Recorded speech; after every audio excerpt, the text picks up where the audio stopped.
Hey, what's going on, chat? Oh, dude, it's stuck on the same two songs. What the heck? How do I get it off that? That's funny.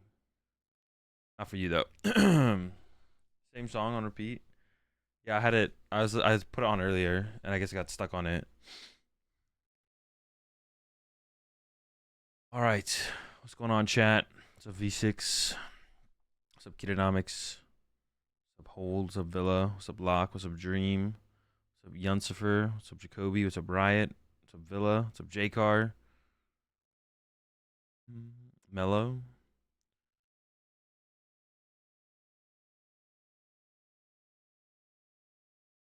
What was the plan for today? Well, we ended yesterday with Miraidon, and I kind of want to play some more Miraidon, to be honest. I didn't really get my Miraidon fix in, so I'm feeling like Miraidon is the is what we're gonna start with here today. Yeah, I wasn't able to get my full Miraidon fix yesterday. I think the deck is a lot better in the meta. Like I've always said, I think Miraidon is a powerful deck.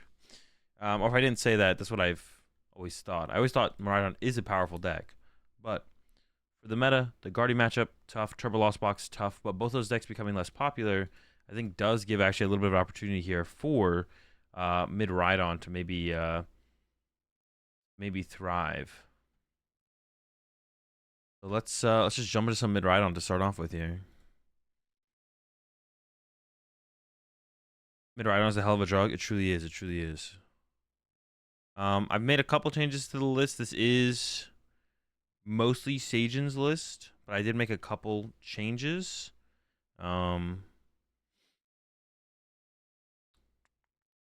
Sealstone. Some other stuff. Second Bravery Jar, Sky Sealstone. Add Pika. No Pikachu.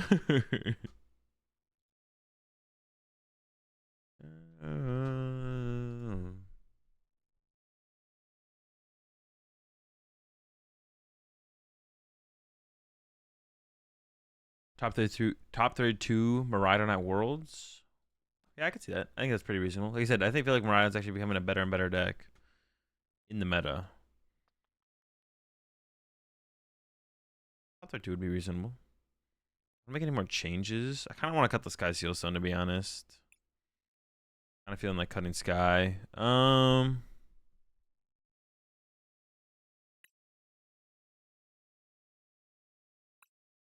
Let's just run it. This is what we had yesterday.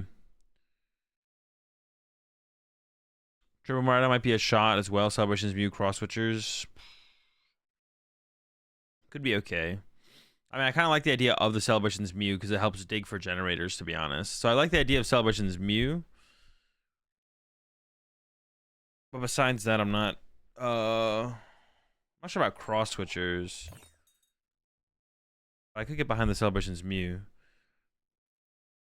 What do you think of Mr. Shuffle Squad, Zach Lasange saying Palkia is BDIF?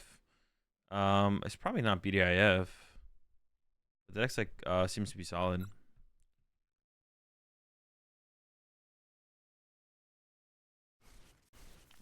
Definitely worse Guardy matchup. I mean, I don't think there's a way to make this deck have a good Guardy matchup, to be honest. I'm pretty sure your Guardy matchup is always suffering. For sure. Yeah, you never have a great Guardy matchup.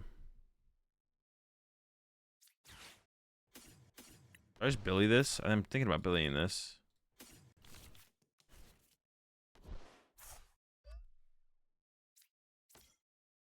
I don't hate the hand, but I kind of want like Mareep, but I don't know. Yeah, Mareep.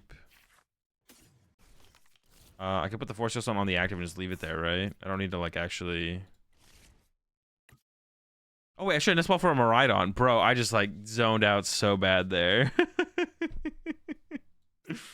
Yeah, what the heck am I doing? I should have taken a Miraidon there.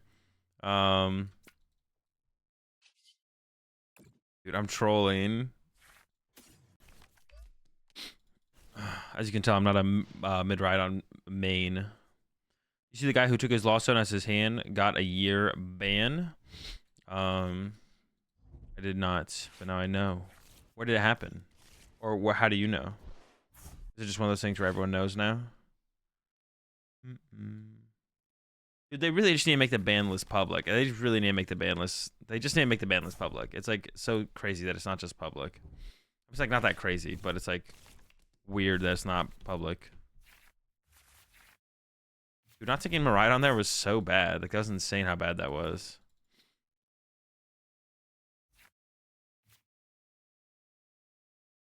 All right, Nest Ball, get a different Miraidon. Go ahead and get ourselves some.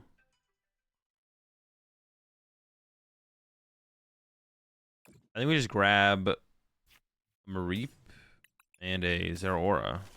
Have the pivot and more energy acceleration, hopefully.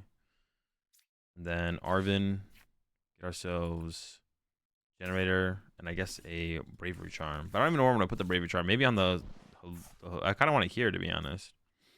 I could just use this to get another generator. But if this hits 2, then I would want this to get a Flaffy. Maybe I have to get a Flaffy anyways, actually, right? Yeah, I would have to get a Flaffy anyways. Yeah, this is always getting a Flaffy here. Actually, I take it back. Dude, the fact that I didn't get the Miraidon off the Nest Ball was so bad there.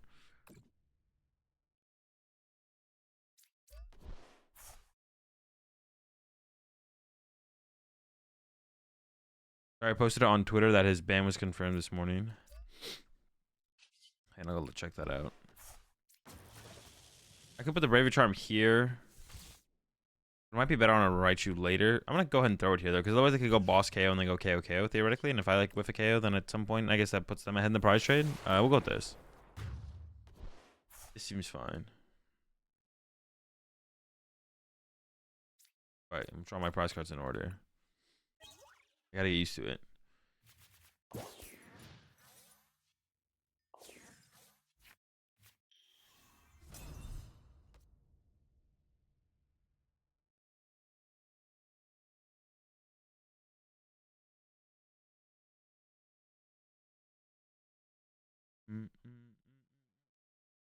I'm not surprised. I'm not surprised that they could have double turbo plus. They could go boss KO my Raichu here. Unfortunately, that'd be kind of unfortunate if they got that. I don't have a good answer to them doing that, to be honest. I'm not surprised that I didn't see anything on Twitter, but I'm surprised that Dario did get banned. Yeah, definitely not surprised.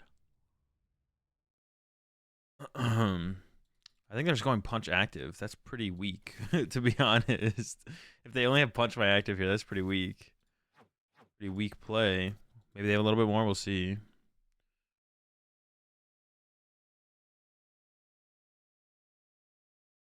How am I not surprised? I never banned anyone. That's just not true, though. That's just not true. I do have a bot. Ooh, going for the Does this really do a whole ton? Because now I can just send up Zeraora. I didn't have to hard retreat my Miraidon. It's probably... Well... Yeah, I guess punching my Miraidon is pretty pointless as well, though, right? Yeah, Ice is fine. Was that the... You're literally wrong? No, I'm not. You said they don't ban anyone. But they do. You're wrong. I'm not wrong here. You're literally the one who's wrong. They do ban people. Just because they don't ban everyone that you think should be banned doesn't mean they don't ban people. What a terrible take. What do I even get here? Just to back up Raichu, I guess? I guess. Or, actually, I could get... Well, I have a Raikou in hand, but I could get Raikou, so I got bench it, retreat to it, draw a card off, switch card. I kind of like that, actually. Yeah, just because they don't ban everyone you think should be banned doesn't mean they don't ban people. That's just not... It's literally just not true. They literally just banned Oliver. Now they just banned Dario. They maybe banned people before that as well. Oh. And then I... Bravery Charm on Raikou. Ban Eder. Yeah, I'm not saying they should. I'm not saying other people shouldn't be banned, but I was reacting to your statement. Your statement was they never ban anyone, which is not true. Doesn't mean they couldn't ban more people. I'm down for. I think there's some more people in the Pokemon TCG who should be banned. Now, how long the ban should be, that I'd have to think about a little bit longer, but I'd have to think about that a little bit longer, but I don't know where I'm attaching return here. I want to spread out my energy a little bit. Well, let's put it here, actually. 1, 2, 3. I'm probably get rid of both of them off the active, because that's the one that's most likely to probably get KO'd here, and I do have to do 5, so we get that KO. But now I can just 2-hit KO a Giratina from here, actually.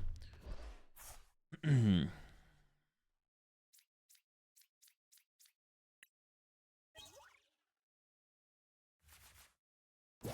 everyone who beats me. Some guy who used to TO in my city is permabanned.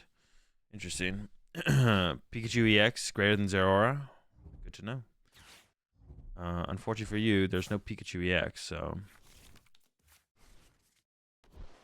Long enough that I remember Gino's ban. I remember I was literally at the tournament where Gino got banned.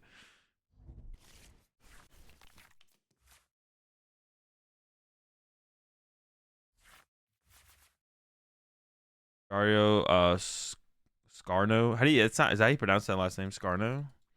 Is his name right? That is his name, yeah.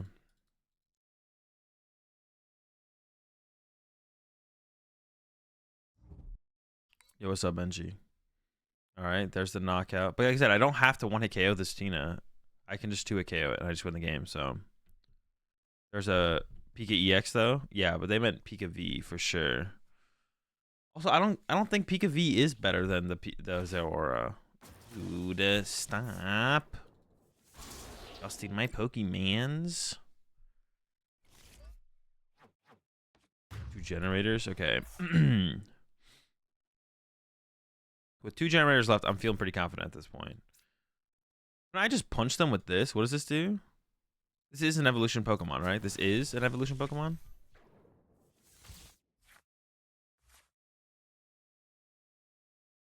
Just punch it for 60. Load up some energy on the bench. Pika EX, not V. Wait, you think Pika EX is better than Zeraora? Wait, does Pika EX have free retreat cost? I mean, it seems to make sense to punch with Zeraora here, but maybe I'm wrong with that.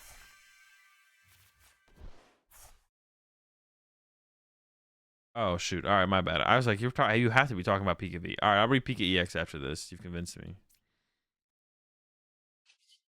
I mean, I may as well do this, right?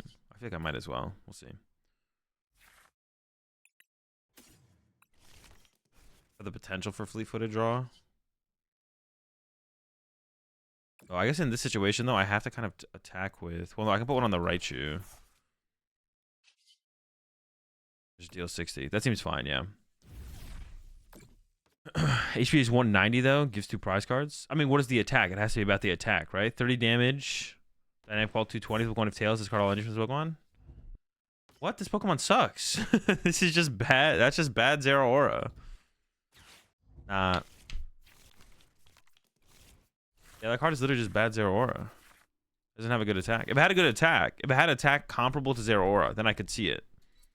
But no, I'd have to have a better attack. I'd have to have a better attack than Zeraora.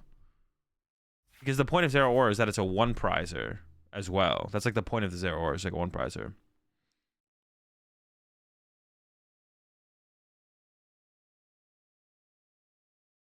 Miraidon EX, new one. That thing doesn't seem worth playing. I looked at that. I don't think it's worth playing because so the thing that it does is it hits for 150 damage and it does accelerate an energy into play. But the problem with it is that like you could just attack with a Raikou for 2 energy instead of 3 energy, and then you're effectively gaining the same amount of energy in play. So that should be game, right? Send this up, load up, attach, retreat, bonk. And I use the Force Seal Stone so much. I feel like I never, even in matchups where I would like theoretically want to use this guy as Seal Stone, I feel like it's just not going to come up. It's also kind of hard to find as well. Like I'm not seeing that many cards to actually be able to pull off the. Not like a Guardy deck that sees a million cards to pull off the Sky Seal Stone. So I feel like the Sky Seal Stone should probably just be second Force Seal Stone, to be honest. But I'm not convinced yet. I'll keep it around for a little bit, but.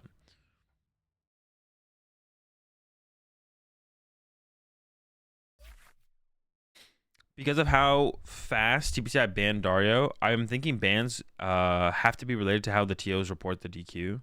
Yeah, I feel like it has to be, a lot of it has to come down to the tournament report from the TO and the judges, right? It has to come down to the report, the tournament report, right? I feel like that has to be it. Like that's why like Dario and Oliver got banned, but Eder didn't.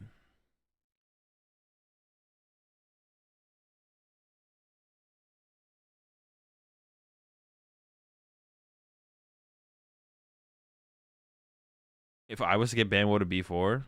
I don't know, hating on PTCG Live, I guess.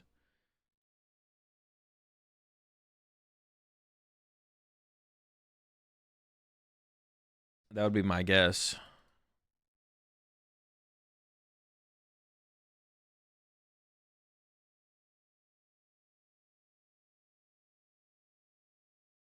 It's only really useful against Lugia, right? You're not we're taking single prize KOs in another match. It's good against Guardy. When they attack with Shiny Arcana Guard War, you can respond KO with just like a 1 energy attack from the Zero Aura, and then you have a 1 prize on your active instead of a 2 prize. Oh, the Sky Seal. Sky Seal sounds good against Mew, Lugia, Arctina if you KO a Bidoof as your first KO.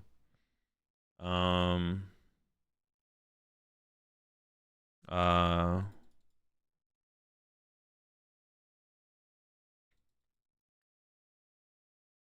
Mew, Lugia, Arctina, Arcturalodon as well, because then you can use Sky Seal to draw 3 and then KO 1 3 prizer, and then yeah, Sky Seal's good against pretty much all V stars and V maxes. I thought you meant the Zero Aura though.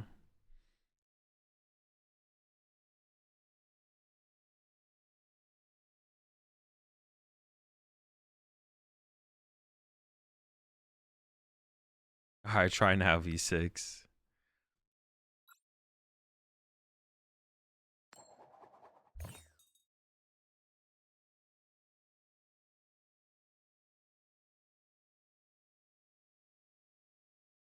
Bro, is this still not working? Bro, these bots are killing me, man.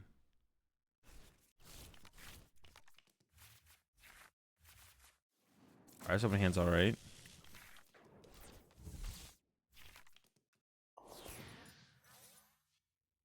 Oh, it says he's reporting for duty. Alright, so we're going for a turn 1 KO with Miraidon here.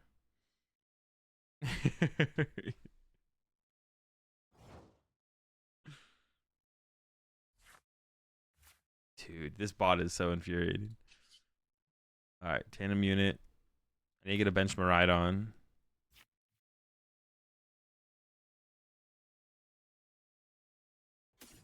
And then probably we should need to build up energy in play, so we just want to get Mareeps, right? And then are both our sheeps in here? They are, okay.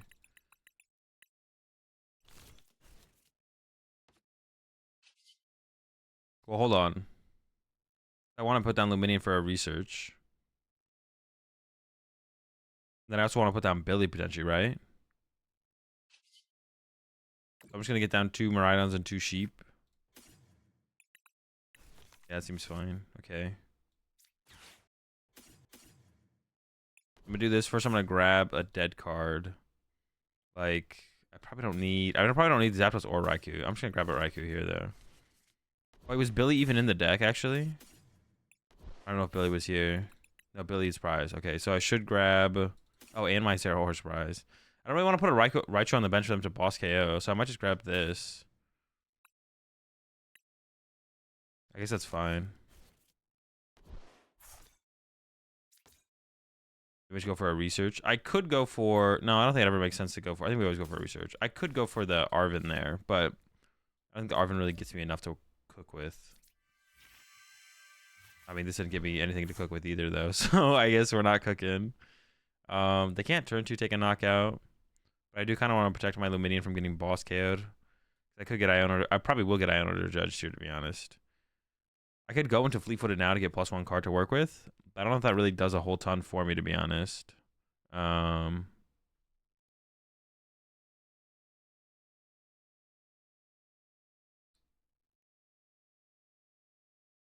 don't know. Where should I put this? Here, I guess. I'll just put it there to protect it. Then do I beach court? Probably not. Probably just pass. Dude, that was a super, like... We just got, like, nothing there. With no generators. Which, nothing. We're chilling, I guess. You did not, Benji. I did message the winner, though.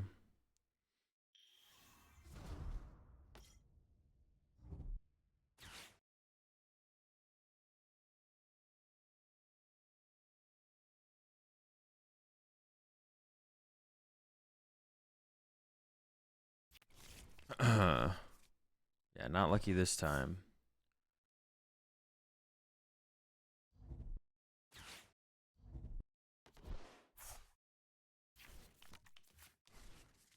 Okay, so the most they can get off here is a Trinity Charge.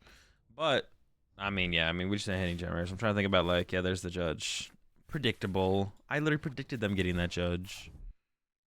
Alright, they are giving us these prize cards, which is, like, I don't know. I was trying to think, like, how they could have played this differently, but maybe there really isn't a different way for them to have played it. Maybe they could have, like, switched to, like, a Bidoof for a turn. That might have been better, to be honest. It's kind of like giving me these prize cards is not great. Of course, I'm not guaranteed to knock it out, but I'm pretty likely. This will be a meta deck? Probably not. I think it'll be a cool deck. Definitely be a cool deck, but yeah, I don't think... It probably won't be a meta deck, would be my prediction. Oh, what is this? I mean, that doesn't really matter too much, right? They got the box of disasters, but... I guess that does let them KO my Miraidon, to be honest. That actually is kind of annoying, because otherwise they would have had to have worked to get this Arceus to get a KO this turn. That actually is kind of annoying, to be honest. But I need a setup, so we're not going to, like, try and do... Ooh, well... If I get 2 hits off this and top deck a boss, then maybe... Okay, I didn't get that, though. Only 1 hit. Not great. That's fine. But I think I do still have to go for this KO. I don't really have a choice.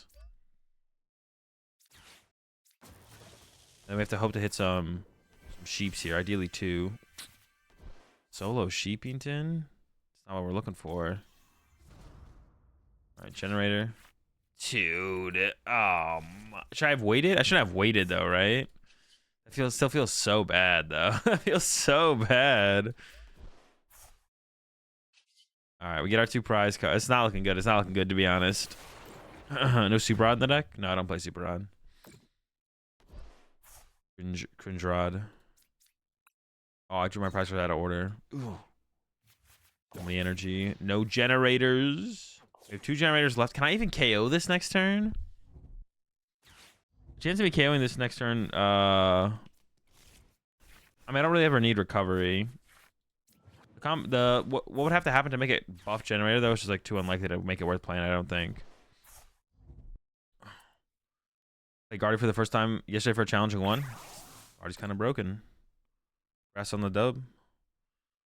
Alright, so we can KO the Giratina.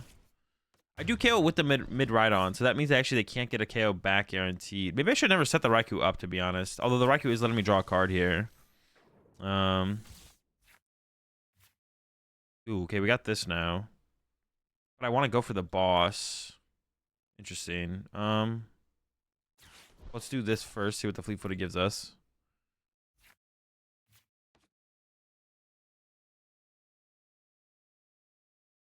I could actually attach the Bravery Charm active, and then they don't have a knockout of... No, but I can't put this somewhere then.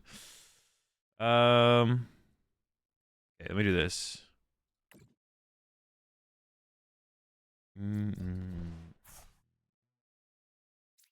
we go boss. All right, attach. But if I put... Yeah, so if I go like this, and then just go retreat, and then I put the Bravery Charm on the... Oh, no, they can still KO my Luminion. Oh, wait, them just not being able to KO my Miraidon is all I care about, though, right? Yeah, that's all I care about is them not being able to KO my Miraidon. They're doing... Oh, no, they're doing 210. They actually can't... If I put this here, they actually can't KO anything, right? 200 minus 20 plus 32. Oh, so if I put this here, they can't KO anything. I feel like that's probably the play. Oh, I can tandem unit as well. I didn't even see that. All right, my bad. Have the Zero Aura. And then swing. And it's possible that our opponent doesn't get a knockout here, but then I guess I'm fine with that. Of course, he'll Bravery, Raichu. I was thinking about that as well. I could have done that as well. I could have gone bench Raichu with Bravery, attach Force Seal to Raikou, and then probably even use the Force Seal and just get a Flaffy and accelerate another energy into play. Maybe that was the better play, to be honest. Yeah, the more that I'm thinking about it, I actually don't hate that play. I mean, I'm okay with this play as well, but that was maybe the better play. I don't really have a target for the Force Seal now, which kind of sucks. We can just go up and like punch with the Battle Claw though. And then they need a boss to not take a one prize knockout, but they have all their bosses orders left, so they probably will have that. Yeah, maybe I should have done it like that. We could have popped the Force Seal. Then I would be like set up to win the game on my turn, to be honest. Do this. Oh wait, should I have actually attacked with Raikou here? I was gonna attack with the Zeraora, but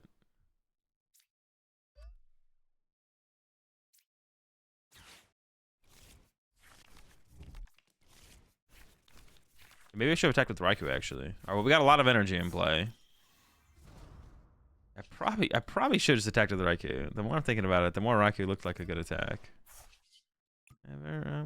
Wait, did I not use Fleet-Footed? Or is that like a bug where it popped up again? Wait, did I use Fleet-Footed or no? Dude, I don't even remember. I'm just literally toasted right now. All right. Losing my mind. I have switch cards left, right? Because I don't want to get stuck in the active. I have an escape rope left? Okay. Yeah, maybe I should have just punched with the Raikou, to be honest. Because they couldn't 1-KO the Raikou. No? Dude, how did I not use Fleet-Footed there? I was like doing a bunch of actions. I thought I used Fleet-Footed. What did I do that I thought was Fleet-Footed? What the heck? Doesn't have the red arrow? Yeah. Dude, I'm just like losing my mind. We're probably getting disrupted. And we're probably going to get pathed here as well. Yeah. Maybe we should just punch with Raikou, to be honest. I don't hate the Zeraora hit, but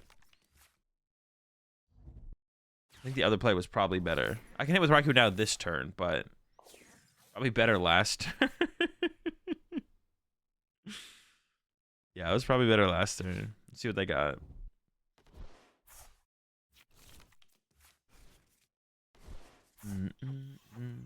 I've got to read that Pikachu EX after this game as well. Yep, there's the path, and I can't even use. I mean, we're still in a good spot though. Like they're at 3 prize cards, and I can punch this with Raikou. Raikou doesn't KO. This is a problem though. Dude, I've definitely been like throwing this whole game. What the heck? Let's send this up, I guess. I have attached from hand. Oh, wait, but I kind of want to hold my hand for. Oh, okay, we have game. I kind of want to hold my hand for Ultra Ball, to be honest. I want to go to Ultra Ball for Raichu at some point potentially. So I probably should have sent up Luminion, or even the Miraidon. Accelerated Flaffy to it, retreated, accelerated another one with Flaffy. I actually want to build up a hand that could use Ultra Ball, because I want to do the Ultra Ball for Raichu there, actually. We did get the dub in the end, but I definitely could have played that a little, or quite a bit better.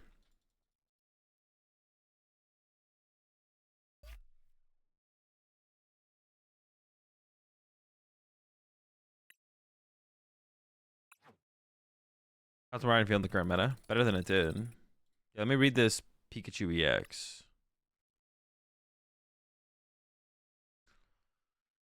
Is this it?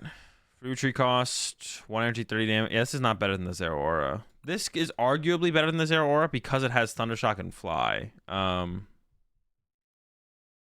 give it to Urshifu without. I'm thinking of giving up the Duraludon matchup because that's hard even with Urshifu.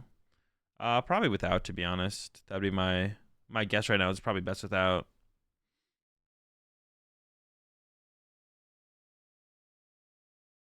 Did I get rid of 3 Ultra Balls at the start?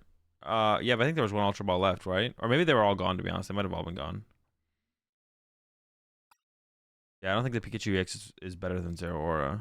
I think there's an argument for the Pikachu V because it's... Oh. There's an argument for the Pikachu V because it has Fly and Thundershock, which is like 2 different things that the deck doesn't have without the actual card.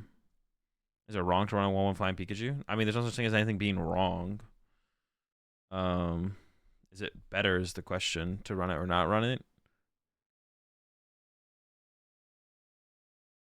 I guess you could phrase that as, is it wrong? I don't know. Yeah, that's what the one thing that playing the Pikachu V would give you access to is you could just play 1 extra card. you could phrase it as or you could do that. Or phrasing at that, I guess, is fine. But what do I want to say? They would let you play the one Pikachu. I think a Palkia right now. It's pretty good.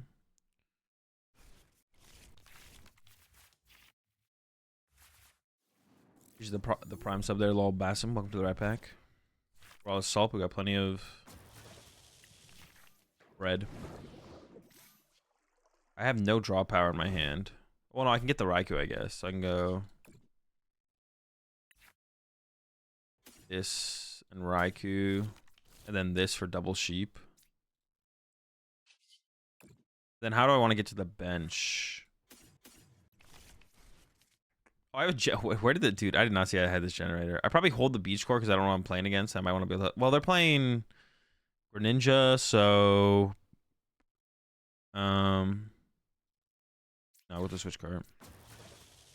I'll probably generator. You're supposed to usually use fleet-footed first, but I'm gonna generator first here because I want to like hit a draw. I'm trying to find like a draw supporter or something off this fleet-footed. I'm trying to find energy. So genius. All right. I kind of want to touch active. This lets me attack with either of these on the next turn, depending on what my opponent's actually playing and what they do.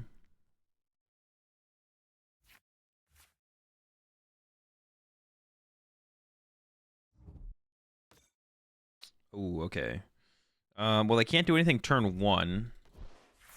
Yeah, they don't have any like turn 1 shenanigans that they can do. I guess I could have got 2 Raikous. Well, no, but then I don't have room for Luminion.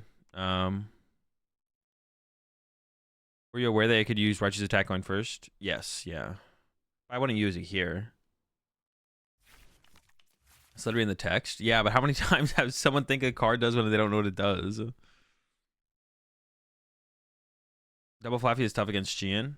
I mean, I'll forget the 2-prize knockout. We don't really care if they go with the Greninja play, because then we're still just up in prize cards. If I bench double Flaffy going second, that's when it can be a problem, but I guess it still allows him to use a 1-prize attacker, though, doesn't it? Well, hold up.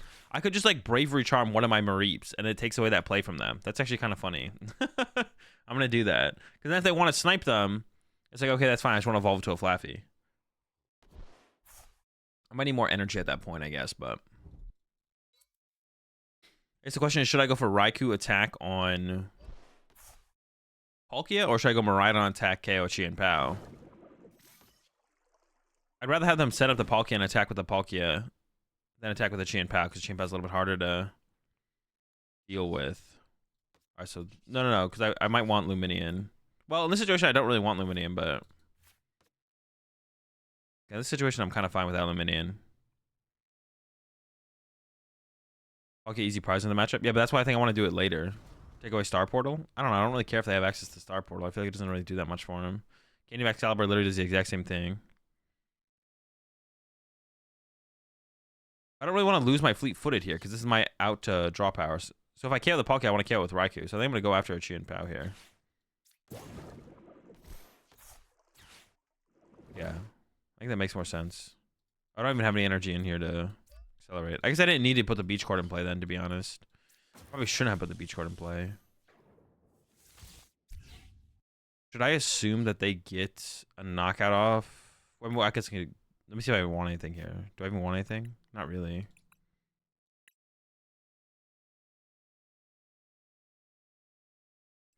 I mean, if they don't take a knockout next turn, I'm still feeling pretty good. So I think in benches there are. If they take a knockout, then I'll be able to have room for my Luminion anyways. Yeah, it seems fine.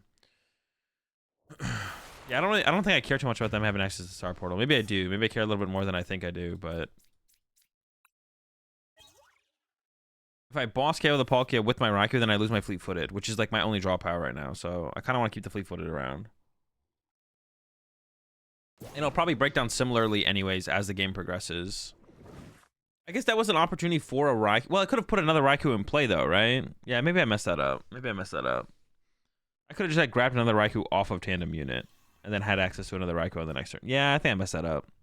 What I should have done though is I should have gone Raikou KO Chien Pao, because like I'm not always going to be able to have a Raikou be able to KO Chien Pao. So I should have gone Raikou KO Chien Pao that turn, because that's like the most efficient my Raikou will ever be to be able to KO Chien Pao. So if they bench another Pokemon this turn, that's what I'm going to try and do. Yeah, that's definitely the play. Raikou KO Chien Pao is what I should have done last turn. Because then the Palkia is still there for me to KO with another Raikou later on if I want to. But I don't have to. It's just like an option I can take advantage of if I want to. But yeah, that was the play. Boss KO Chien Pao with Raikou. And then instead of taking Zeraora, I just grab a second Raikou, I think. And then that's my bench. But like right now, yeah, they didn't have to bench this. They did bench it though. So now the Raikou can once again KO Chien Pao as long as I bench something. Which I'll probably be benching Luminion for research here or something. But we'll see. So now I can go with the Raikou into the Chien Pao, which is still pretty good though. Which of the legendary dogs has been more impactful, Suicune or Raikou? Wait, like specifically the V or the Pokemon in general? I would say Suicune has been more impactful for sure, I think. Actually no, it probably is Raikou because of Lost Box, right? One of them wasn't one of them had an archetype made around it. The other one just kind of existed. There was like the Suicune deck that had the deck built around it, but so I guess Raikou. When was Suicune really good? Finn got second at that one regional with it, and then but it was a deck before then, right?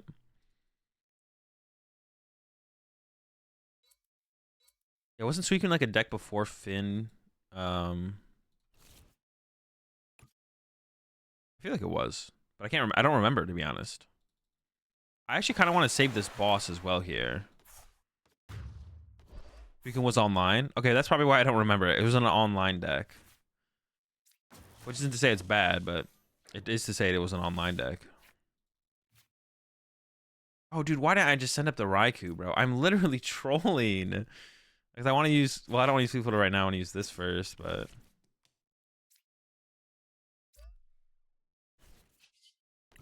Like, it has the free pivot. Like, I'm... like, I have everything I need here. I think I just set up the Miraidon, though, right? Like, I draw this. But I want to keep the boss. I want to be able to chase a 2-prizer. Although, I don't see how them hitting with a 1-prizer here ever wins them the game anyways. Like, Oh, no. Wait. No, this works. I can do this. Grab another... Oh, wait. I don't want to put this in play, though. Dude, I am literally trolling. All right, I'm going to grab it anyways. I'm just not going to put it in play.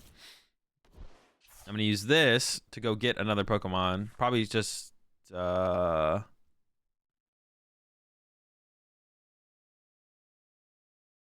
don't know. What is best here? Does this matter? Which one I take? I guess the options is better than the... having the same thing.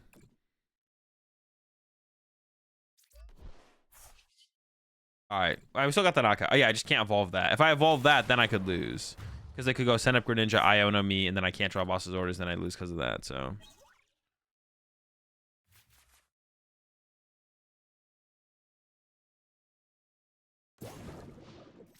Suicune Ludicolo is one of the first decks to come out of Evolving Skies.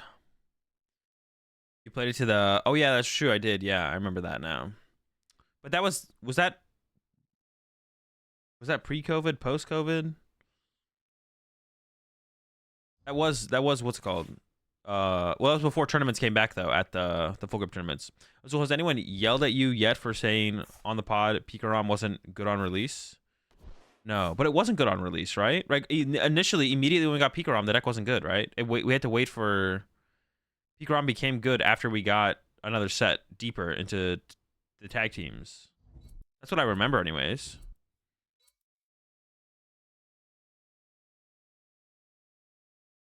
They could Greninja hit Flaffy / Mareep. Oh, they could vacuum, yeah. Coco was out on release. Oh, was I just like trolling then? I remember Pikarom not being good. I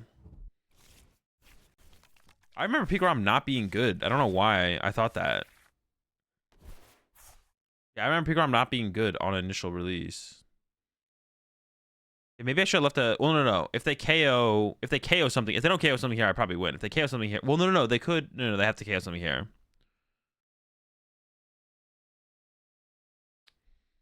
I think it was good, but Zapdos still just better. Oh, that was the tournament. OCIC. Yeah, dude, I was farming the Pikaroms, bro. I forget who I played it. The Pikarom was a terrible deck to play when Zapdos existed as a deck, if I remember correctly. I don't really know what changed after that. Oh, Zoroark became better, which made Pikarom good still. Yeah, Zoroark became better, which made Pikarom good still. Because Pikarom was good against Zoroark.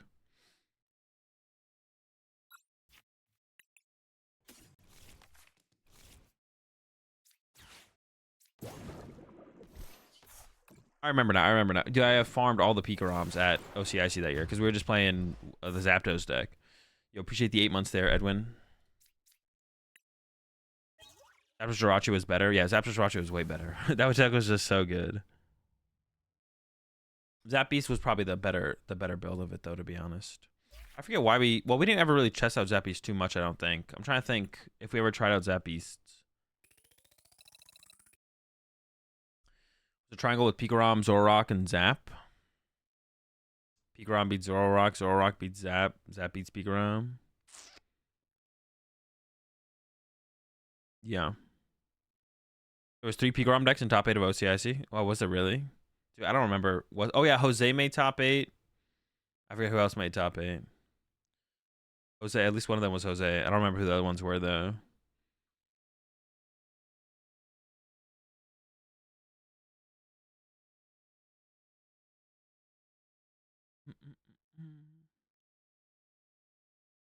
Is there any cheese in the kitchen? There better be. Anyone played Pikarom at LAIC 19? Wait, could you have? Was it even legal? Pikarom at LAIC 19.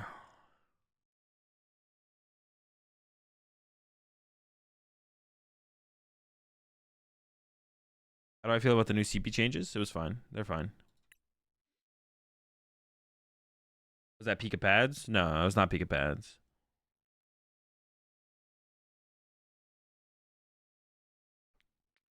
I guess Pikarom was pretty solid off release. I just remember, for some reason, I remembered it like not being good until the next set came out, but apparently that just wasn't true. But that's how I remember it. I don't know.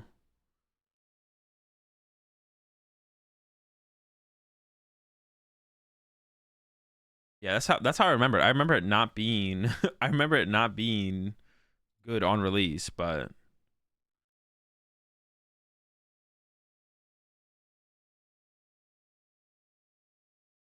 maybe it was chill the whole time.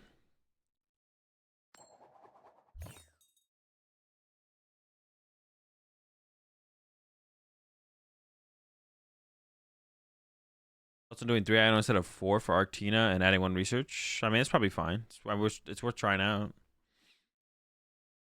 I would probably cut a judge first though. I feel like I value the 4 Iono over the 4 judge. I just want to play. You still just want to play the game in the early game, so I would make that adjustment personally. I think I would cut a judge before I cut an Iono. I think. Gotta judge ASAP? No, because if you just judge yourself, sometimes you don't draw into good cards. Like the deck can play the game just fine. Like Arctina doesn't have to literally just cheese your opponent to win. It can play games. Like it can play the game. You don't literally have to judge your opponent turn 1 or lose. All right. So Lost Box is gonna be tough. We do play a pretty heavy count of Iona, but they're both in my hand here. I do want to.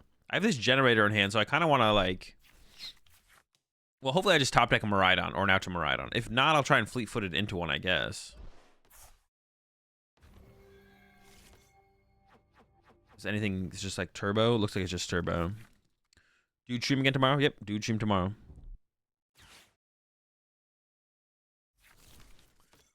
Grammy. Yeah, I don't know. This matchup, I mean, this matchup doesn't seem truly terrible. It's definitely unfavorable, but we have 3 Iona. We'll do our best. Okay, that's a pretty good top deck. So do this first. Grab mid Rhydon. I wonder if you just like ran like Serena in here, would that make the matchup fine? Probably not, right? Oh wait, I have to get another Raikou here. Raikou and maybe I just leave it as Raikou so I have an out to Luminion, I guess. And then fleet-footed. Oh, I do have the Bravery Charms as well. Let's go. Honestly, I wouldn't have hated if Generator said you could take all 3, to be honest. I don't even know where this should go. I mean, they're gonna it should go wherever they're gonna put damage. They're gonna cram punch this. Should I actually not? I wonder if I shouldn't Iono yet. They did a decent amount, but like they have a 5-card hand. I give them +1 card. Like I almost feel like I shouldn't Iono here. I should wait. I need to see more cards as well. We probably should Iono. I need to see more stuff myself, so we're just gonna go ahead and Iono. I was thinking about not doing it for sure though. I feel like I don't want to give them Beach Court. I'd rather just not put the Beach Court in play than give them Beach Court.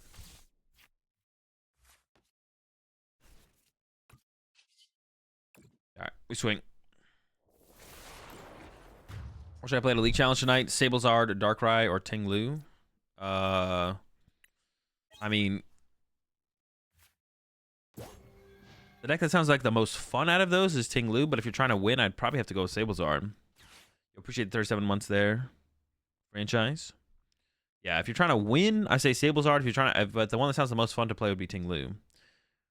Would your day 1 Worlds tier list look different than day 2 Worlds tier list? I feel like people are over adapting by not playing Lost Box and Guardy.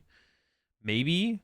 But the thing is, if they're over adapting by not playing Lost Box and Guardy, then that means if they make day 2, they're probably still not playing Lost Box or Guardy, right? I also feel like that's a bad way to look at it as well. I don't think that's true. I don't think that's correct. Like anyone who like the people who are like, all right, so ties are theoretically worth a little bit less in Worlds day 1 than regionals, but I didn't like when I chose to play Lost Box at all the major tournaments I played at. I didn't go into those regionals planning to go 009. I planned my plan was to go 9-0 at those regionals. Like, if you think a deck is the better deck, I think you just play the better deck. Like, I don't think people should be going into regionals and being like, or be going into Worlds and being like, listen, the better deck is Gardevoir, but because it could tie a little bit more, I'm gonna play a worse deck. It's like, what? Like, when I played Gardevoir at NAIC, I planned to go 9-0. I didn't plan to get a bunch of ties, and I don't think the deck needs to get a bunch of ties to succeed. It's just such a weird mentality to me. I think it's incorrect. I think it's an incorrect way to look at the game. People are like actively going into Worlds being like, I'm gonna play the worst deck. I'm gonna play of the 2 decks I'm gonna choose from to play. I'm gonna play the worst of the 2. And it's like, so you're playing a worse deck that is gonna win less games to avoid less ties. Like, doesn't that even out at the very least? Like, if you're winning less games because you're playing a worse deck, doesn't it at least even out to the point where you're gonna lose more matches, even if you could tie a little bit more with Guardy? Like, that just doesn't make any sense to me. I'm pretty sure it's flawed logic. I'm pretty sure it's flawed. I don't know for sure, but it sounds so bad in my head. I'm like, how could this not be flawed logic? This has to be flawed. So in some way, this has to be flawed. I mean, KO and Cram is not like a bad thing to KO here, to be honest, but I kind of am tempted to boss KO the Greninja. Hold up, I almost forgot to. I was about to play the switch card without actually.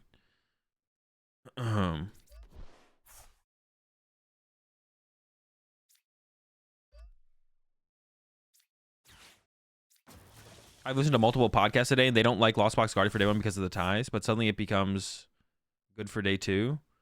I don't know, but you don't want to tie in day 2 either. Like, I don't know. In my head, that just does not make sense. Like, it does not compute. I'm like, I don't know. This seems too flawed. It seems like the logic is flawed. Like, I don't know. I go into every major tournament trying to go 9-0.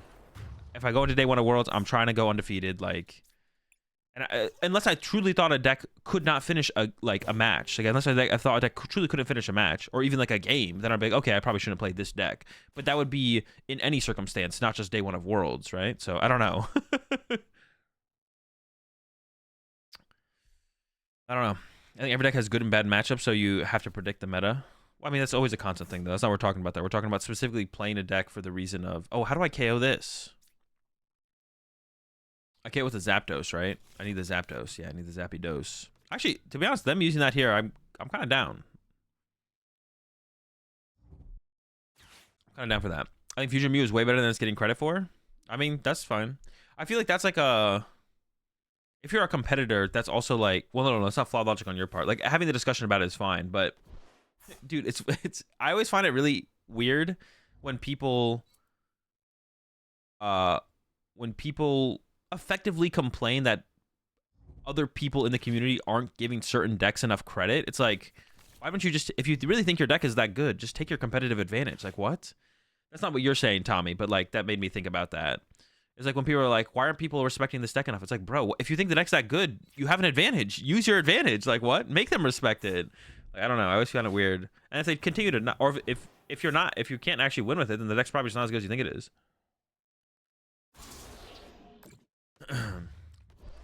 Fusion Mew VMAX is top 5 for Worlds. I mean, bro, if the results from Asia tell us anything, deck's broken. Could I somehow ended up with an Energy on my Miraidon? I don't think so, right?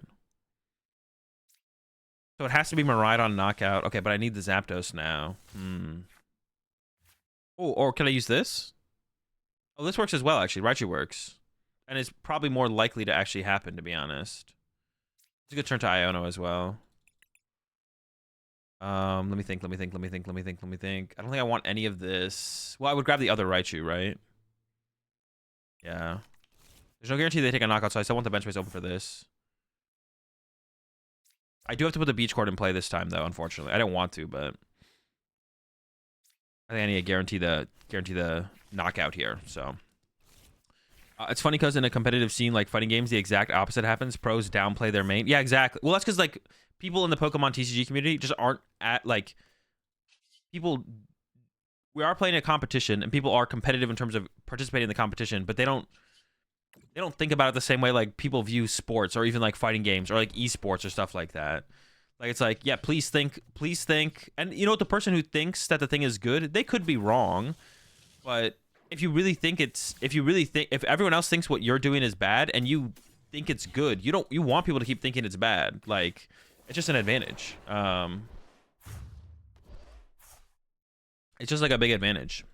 Yeah, the Raichu knockout here was pretty... Yeah, I was not saying that Miraidon. Why do people think Lugia isn't as good? The Guardian matchup's just tough for Lugia. The Lost Tina matchup seems pretty rough as well. Lost Tina is bad. I'm with you, Benji. I'm with you. I don't know if you're just... I don't know if you're trolling or not, but I think the deck is also bad. Do people have poker faces in tourney? Yeah, most of the time. I was reading about game theory. You should definitely just play the strongest deck, even if it might result in a few more ties, because at least in that case, you're increasing your overall chance of winning outright due to the strength of the deck. That's what I'm saying, RB, yeah. Like, you should play the deck that you think is best in the meta. Because, yeah, you should just play the deck that you think is best in the meta. It just makes the most sense logically, because even if another deck ties a little bit more, the potential for the wins makes a big difference as well. Like, yeah, it just makes no sense. I just, like, there's no way it doesn't at least go even, right? There's no way it at least doesn't break even in the sense that, yeah, there's no way it at least doesn't break even in the sense, ooh, they're going after my Flaffy here. It does make their prize trade a little bit slower, but it is very annoying. There's no way we're not breaking even on the fact that if we play a deck that ties a little bit more, but it has a higher chance of getting wins, that doesn't just break even. And at the very least, at that point, you should just be playing the stronger deck that, like, and then to further that, if your logic is, I won't play Guardy day 1, but I play it day 2 if I make 2, then you should just, like, play Guardy day 1 as well, because it'll break even on the ties versus wins, and now you're a little bit more experienced with the deck that you would have brought as well. So, like, I don't know, ups your experience with the deck a little bit. There was a generator on the bottom of my deck, I believe, so we are going to play this first. I don't want to put another 1 prizer in play. If I did put a 2 prizer, who am I grabbing here? Just probably another Miraidon. I do have a Raichu, so. But I don't want to keep the bench space open. I want to get something here. Probably the Raichu. And then we research and pray. We did get a generator, but oof. I just don't have anything set up. Actually, should I have put the other Flaffy in play here? I think I should, to be honest. If they go after my Flaffy, then it'll leave my energy in play. I could still get like an Ultra Ball or something here, so I should get this Sheep. I should retreat and use Fleet-Footed first, because then I could get a card that thins out the deck. Actually, I don't know if there is anything that thins out the deck at this point. Well, I was fortunate there, I guess. Oh no, dude, I just messed up so bad. What am I thinking here? Oh my gosh. I need to generator to the Raikou to actually attack with it. I'm literally just trolling. All right, cool, we got 2. It's all right. We can set up. We're fine. Actually, this might have been the better play anyways, to be honest. I have the switch card, and Raichu still needs 2 energy as well. But no, then I have to hit. I don't have to hit 2 off the generator actually. This actually ended up being okay. I don't think this was correct. Yeah, that sequencing was bad. I should have attacked with the Raikou, obviously. But yeah, so that sequencing was bad. But I got like zoned in on the fleet-footed versus generator first. And you do want to use fleet-footed first there. So same thing with Kirlia and Shiny Arcana. Because if I draw into the other Ultra Ball, then I can play the other Ultra Ball. It thins out the deck. Otherwise, my odds are exactly the same. So I may as well fleet-footed first. You should also just want to finish your matches. IMO. Long tournaments with ties is way more mental strain.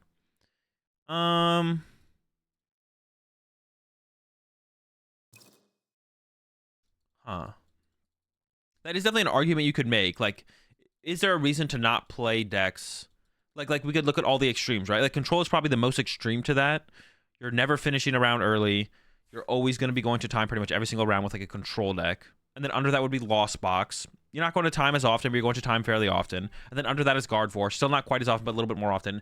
And then you go down to, I don't know where you'd go from there. Maybe like Rapid Strike or something. But then you get to like an Arctina. It's like, okay, a lot of your rounds are finishing pretty fast. Is mental strain, but that's something you'd want to. But I think they're like the ceiling of mental strain is pretty high. And wouldn't you want to like, once again, going back to how competitive you are, don't you want to train yourself to be able to handle the more mental strain, right? Because it is something you can definitely adapt to, right? Longer days of thinking a lot about Pokemon, you can definitely adapt to that and become more accustomed to it over time, right? Like someone's first regional is not going to be as mentally straining as their 9th regional if they play the exact same deck across all 9 regionals, right? That by they get to the 9th one, they're a lot more mentally adapted to it, right? So I guess you could make an argument if it's someone's like first time going through it, it makes sense. But besides that, I think you just got to go through the process so you can be better at handling the process, right? Or handling the scenario. So I think you should still just play the deck you think is best. Well, I don't want to give them the one prizer. I think I sent up the other Raichu here. Or maybe a Miraidon. Sure.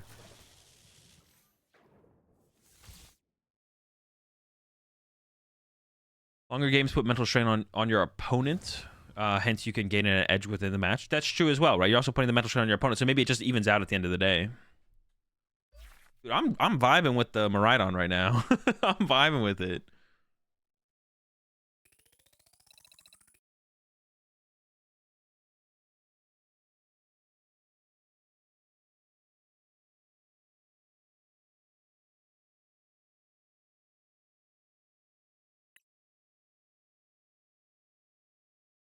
I just played my first challenge and got paired against 2 regional champions. I don't know how to feel. Did you beat them? That is something that's different about like Pokemon compared to even like other one-on-one competitions. Is like usually I feel like, well, how does it work in chess? There is like open tournaments in chess, but can anyone compete in open tournaments in chess, or do you have to have like a certain ELO to compete in tournaments in chess? That is something that's different about like in Pokemon than like other competitions. I guess the VGC is like the same thing. But like obviously like I'm trying to think of a good comparison. Like even in like esports, like you're not playing against the good teams until you play against other teams of your caliber, beat them first, and then kind of move on and go so on and so forth. You appreciate the prime sub there, Carmi Sid. Welcome to the Rat Pack. We're all a team. We've got plenty of bees. Just to divide into divisions based on ELO. Okay, yeah. In an open rating does not matter. Anyone can compete. Do good players play in those kind of open tournaments though, where anyone can compete, or do they usually not play in those tournaments because, I mean, it doesn't make as much sense for them because there's going to be too many like bad players. Like, is Magnus ever rolling up to an open and just like hanging out for the day and playing chess? The crazy good chess players tend to not play in open tourneys unless they have huge payouts, but they can. Okay, interesting. Hikaru goes. How good is he? What is his like? What is he in comparison to Magnus? Because I've watched some of his stuff before. I like him as like a content creator. But like, is he more of a good chess player as a content creator, or is he like? Because he's not like tier 1. He's not Magnus level, right? But how far separated is he from Magnus? Well, no one's Magnus level, obviously, but you appreciate the 73 months there, also. Oh, he's top. Is he top 5 in the world, really? Okay, cool. Is the world champ in bullet chess? How much time do you have? I assume bullet chess is faster than speed chess. Oh, that's dope. Okay, I wasn't sure how good he was. 'Cause I just assumed he probably wasn't. Like, I know he's not as good as Magnus, but I was like, okay, how far removed is he from Magnus? Will we see me at chess event? I don't know. Chess feels like something I had to have started doing like years ago to be able to keep up with what people are doing in the game. Yeah, I feel like I can't compete in chess. I'm too old. That's not true. I mean, I go in. Yeah, I mean, I can't compete at the same level, obviously, but I can learn the game. What do I want to do here?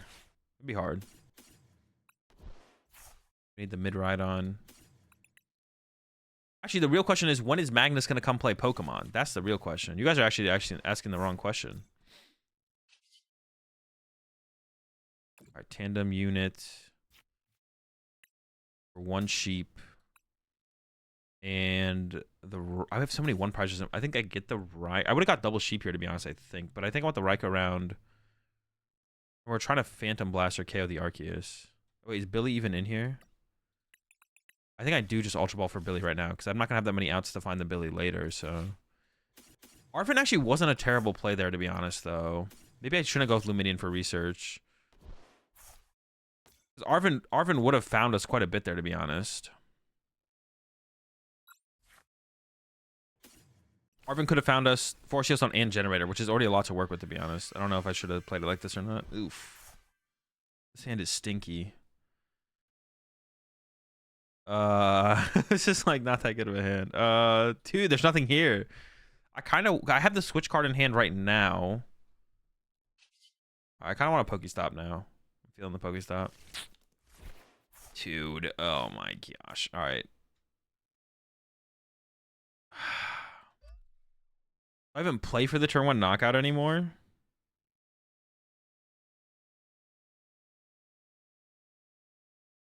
Squeeze. We have a lot of energy in the discard pile now. Yeah, I mean, we didn't get there at all. Not even close. Yeah, it's like we're like in a bad spot now though. Yeah. I'm not sure about that, to be honest. Play to kill the backs.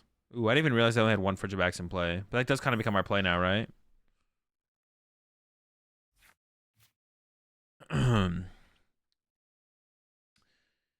Be getting game losses for showing up late if he plays Pokemon. Does he show up late all the time to his tournament matches? Actually, no, I saw a video recently where didn't he like show up like a couple minutes late and then still beat the guy?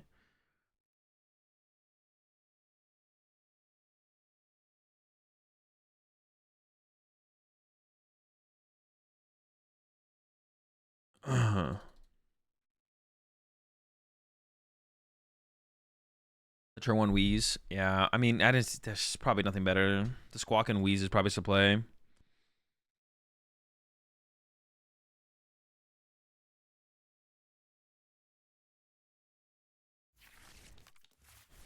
Did they get another... Did they just Ultra Ball away a Baxcalibur? I mean, this isn't in correct order, right? How would this have ended up like this? I'm not sure. I still could KO this Baxcalibur. I mean, this is just such a... Man, we're such a bad spot. We're such a bad spot. I don't even know what I don't even know what I'm gonna do next turn. It's rough. I mean, we have the Pokestop to take advantage of, I guess. Can they do like some cheesy boss play here? Oh, double cross switcher. Perfect. Yes. And they kill my Miraidon? Oh no, they kill my Lumineon, I guess. Okay. Alright, so they KO that with Chi and Pao. How can I respond to this? Is me KOing their Chi and Pao with my Miraidon gonna be enough? That's the question. Will that be enough for me to like... Well, they don't have a ton to work with, right? Their hand is not very big. They got 1 card hand. They're gonna get 2 prize cards. They're gonna be able to use Shivery Chill next turn. Maybe just kind of battling through the Chi and Paos will be enough to win me this game. I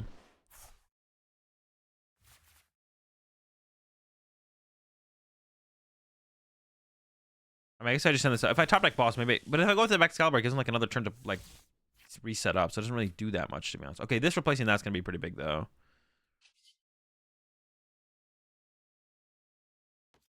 Well, I'll keep that around as like an Ultra Ball target, right? Yeah, I guess. Well, no, I do have the I have this guy's seal stone though. So, well, I can't get the boss anyway, so it's not even like worth like stressing about. Man, I don't even. I have nothing. I have nothing. Maybe just grab this, I guess. Or do I want the pivot of the Zero Aura? Probably do want the pivot of the Zero Aura on the next turn. Okay. I am gonna use this. And we're hoping that we don't discard like too many supporters or Flaffy. Okay. I don't know. I don't love it. All right, that's fine. It didn't. Well, I mean, it couldn't have milled the generator. Getting rid of the Arven is fine. What else? I lose a boss. Kind of annoying, but Baby Charm and I didn't replace the stadium with my beach court. That's so bad. It was so important for me to not let them get free cards off the Pokestop. Gosh. That is unfortunate. Yeah, I completely forgot, man. I completely forgot. I like even talked through it too. I was like, all right, then we're gonna put the beach card in play. Well, hopefully they don't hit anything too good off it. I'm hoping. Maybe they'll forget to use the Pokestop. Maybe that's what'll happen here. Let's go. Okay, they nothing good. Okay. All right, all right, all right. Boss backs into Seal Stone. That's gonna be hard. I mean, that's gonna be hard to pull off with my literal dead hand. So I'm gonna try, but we'll see. We'll see. We'll see. How am I actually gonna play this here? It's actually genius because they're mill non-items. Exactly, exactly. Why is our hand so big? Did they just play a superior? They did. Okay, yeah. Got rid of those two. Played superior. Got 4 more. Their hand's just all energy.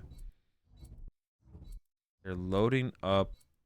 Oh my gosh, it's so many energy, bro. Chill out. They do win with boss on my Billy with this. Do I have both my bravery charms left? I do. So I could bravery the Billy and the Miraidon actually. Then Arceus can't actually knock them out. But yeah, Arceus having 2 energy is kind of annoying because they're just like an energy. Yeah. I mean, Iono knockout would be pretty good here. I mean, I guess I'm setting this up. Or do I send this up? Because I'm going to put the beach card in play anyway, so I'll have access to Fleet-Footed. But well, I have Nestball to get any other Pokemon that I want, right? And I do have... I'm out of Raikou's. But Raikou's not a good attacker anyways. No, Raikou would be a good attacker to boss KO back Excalibur, though. But that play's not even that good. Oh, I do have the switch card as well. So yeah, let's just push this up first. Okay, that's fine. Okay, so Nestball. Or... Let me take a look at everything here real fast. 5 energy left. Board. Just grab Miraidon, right? Well, no, I can never KO the Arceus though. It's a problem. But I have to attack. Wow, this is just bad. I shouldn't have put the Zero Aura down. Is what I shouldn't have done. I have to attack with Miraidon this turn, but then how do I actually KO this thing ever? I just can't. I'd have to like go into Zero Aura to KO it. I guess that's my play then. I guess sure. Okay. Let's correct a Pokestop next. Okay, I got rid of 1 energy. That's fine. And then it is correct to Fleet-Footed next because there is an Ultra Ball in the deck. Okay, and now... Well, I didn't get a... I don't have a... Raichu kills it? Yeah, but my bench is full now, so I don't have a room for Raichu. Well, now I just KO the active, but then they just win with the boss energy play. Which kind of sucks. But I guess I don't really have a... I mean, that's it. Here's where we are. I shouldn't have benched the Zero Aura when I did, though. I shouldn't have benched Zero Aura when I benched it. That was a mistake.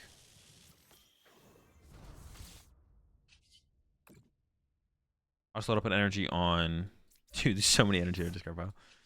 Yeah, we need an Iono here. I mean, they might not have boss energy. It's just like they likely have boss energy, so... I'm missing... Why did that KO isn't... 60 energy and he discarded 3. No, they discarded 1 off the Arceus. They did 4. They did discard 4 energy. Charm on Squawk. Charm on Squawk doesn't matter, does it? Because like the Arceus can KO my Raikou anyways. We just need them to not have boss here. Because Charm on Squawk is equal to the Raikou knockout.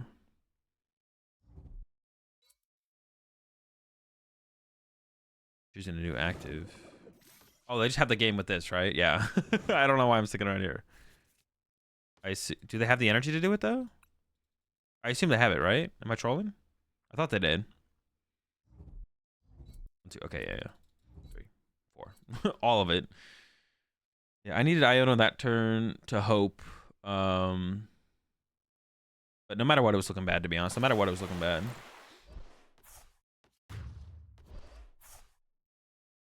I could have Bravery Charmed my active, I guess. Bravery Charmed my active was probably the play, to be honest, to stop the Qian Pao from getting the KO on the active. Oh, yeah, I should have Bravery Charmed, but it should have been on the active. It should have been on the active. What is a good intermediate level deck you'd recommend? I feel like Arctina doesn't allow for skill expression. I mean, it definitely does. Like, definitely, you're gonna... Stuff will develop, I guess, a little bit slower. I think Arctina's, like, a fine place to start. Because, like, still playing the deck optimally is... Playing any deck in Pokemon optimally is harder to do than people think. Good intermediate, maybe Guardy. I would say Guardy probably is a. I think Guardy is like one that you do a lot of interactions with Guardy, but I feel like a lot of them become redundant once you understand it. But there's still like a decent amount of stuff to like think through. So Guardy's been like my go-to deck to like recommend for that as far as that goes. The deck to recommend has usually been Guardy for me. So I'd say Guardy. Go with Guardy. I want to change anything, bro. Once again, the Sky Sealstone just feels bad. Get it to pull off is just like so unlike. Like we just have yet to use the card. I think it should, but Force Sealstone is sick in the deck. Like I use Force Sealstone all the time. I'm still like not sold on these Arvins either, to be honest.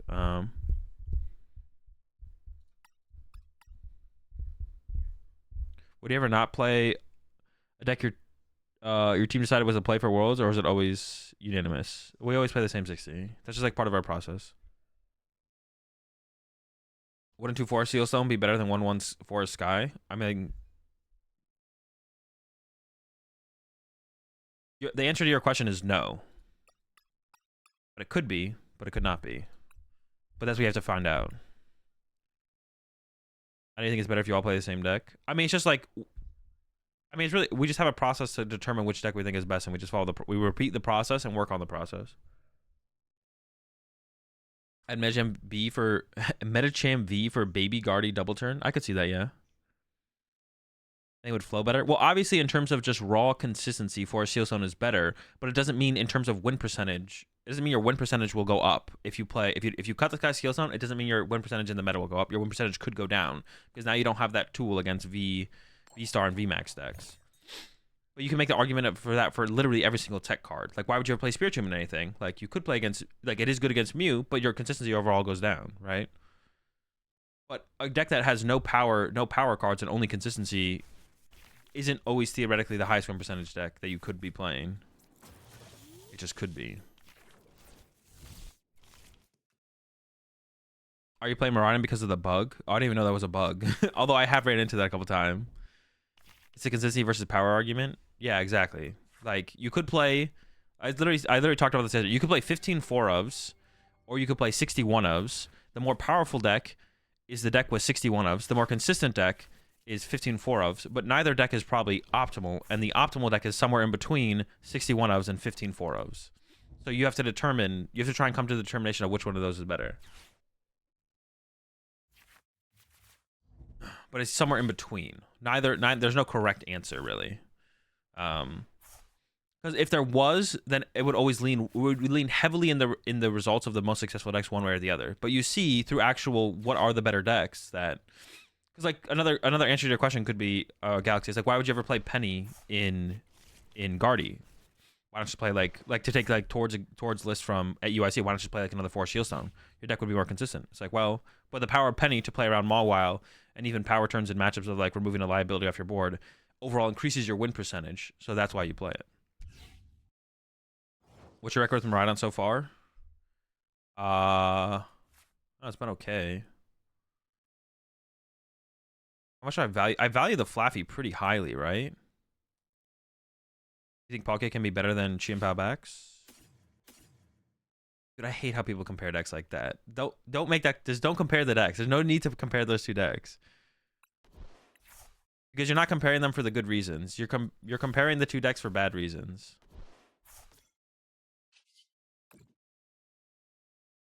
The reason you'd want to ask that question is not to come to the determination of which one of the decks that has Chi and Pout is better. It's just like, you just want to ask yourself, what is the best deck? I'm tilted. All right, we'll get these two. And then I'll do this one more time. I'm not going to bench this Raichu, but I'll get... Well, I kind of want double Mareep, though. But do I want to keep open the bench space for Squawkabilly is the question. Not really. I don't really want to keep open the bench space for Squawkabilly. I'm just going to try. I'm just go all in here. All right, sick. They should have... Well, even if they retreat to the Melwood, I would have been fine with that, to be honest. If they'd ran to the Melwood, getting this turn with knockout still puts us on the prize trade, so... Am I booked up on coaching? Yeah, you can... Well, you can check my availability. I'm not sure what... I never really know fully what my availability is, but you can always check it on Metafy. Just go to Metafy and check it. All right, Fleet Feet.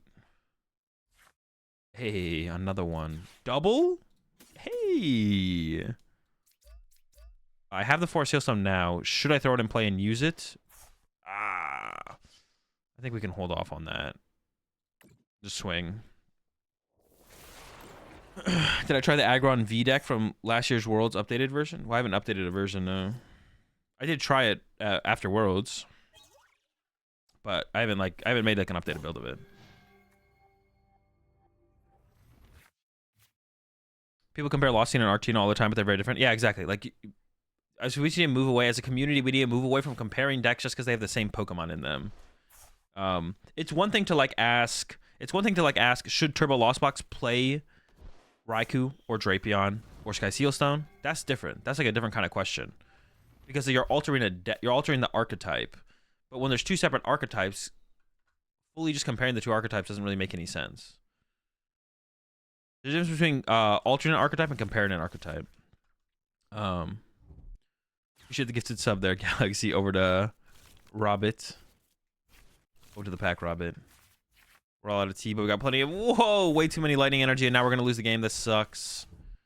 This is so unfortunate. Did we just lose? Is it over? I think we just lose. I can, like... I don't even know. It feels like we just lost. Oh, they whiffed. All right. Is there a list of invites players who are attending Worlds? There usually is at some point. They usually do put that out there at some point. I don't think it's out there right now, but you could just like go on the leaderboards and you can see everyone who has an invite if you wanted to, if you really wanted to. So you could see that information if you want to go find the information. It is available out there, but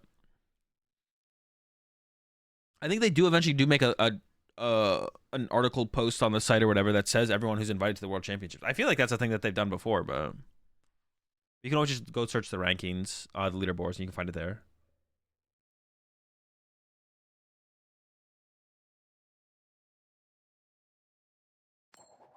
Wait, didn't they have access to their 4 Sealstone there? How did they whiff? World State 1 is going to be 7 rounds. Is that confirmed? 7 to 8, probably.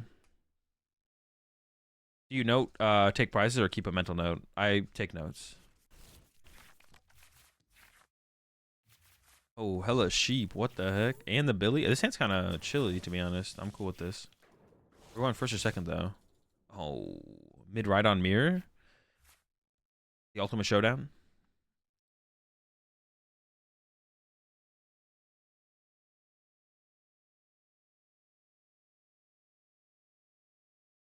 So we can go Arven for Nest Ball and 4 Sealstone. Then go attach, generator, use Billy. Okay, they left up the... They should have retreated them right onto the Zeraora, probably. Alright,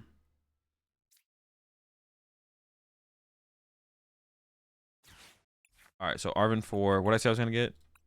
This and this. Got myself that Miraidon. Then... Oh, so Luminian's prized. Okay, it's fine. Yeah, I'm going to bench this Raichu as well, because we might want double... So I'm only getting 1 Pokemon off this, then. It's not Raikou. Well, it could be Raikou, though. Is it Raikou? I'm getting something here. I do want double Raichu, potentially, so I'm going to bench that Raichu. I might be able to draw a card with Fleet-Footed, so maybe it should be the Raikou. Or should it just be a Zeraora, so I have the pivot to work with. Maybe it should be the Zeraora, actually. Bench, bench, bench. Sure. I'll have Raichu on my bench anyway, so I can hit the big numbers if I really want to. Okay, let's go with him.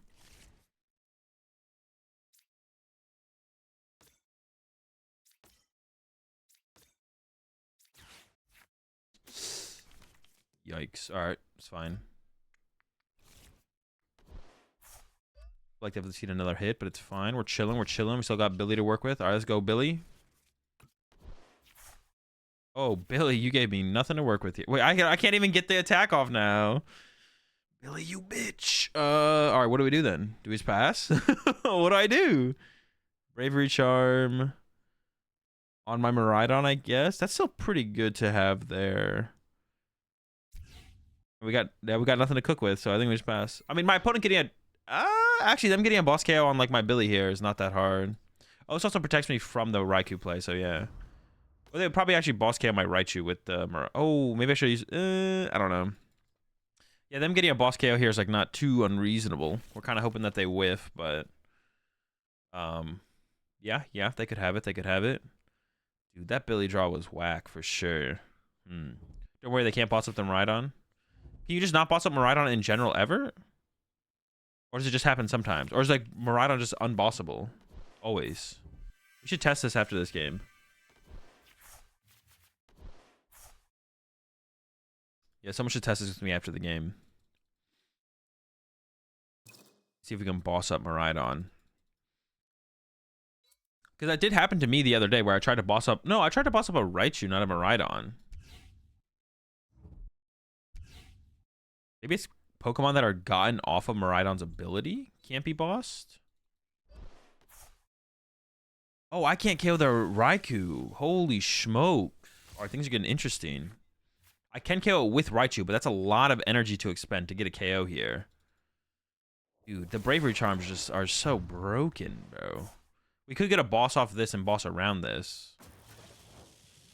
I could do that. Or I could just go for the Raichu 1K. Alright, we'll check the generator. Well, no, we'll do this first. Losing also Mareep there is not good either. Not a fan of losing that. Ooh, how much does the Zapdos matter here? The Zapdos means I'd only have to expend 4 energy off the Raichu. Ooh, I kind of like that. Maybe we should go with the Zapdos, expend 4 energy, get the KO. Okay, I'm kind of digging the Zapdos play. Okay. Generator for 2, of course, every time.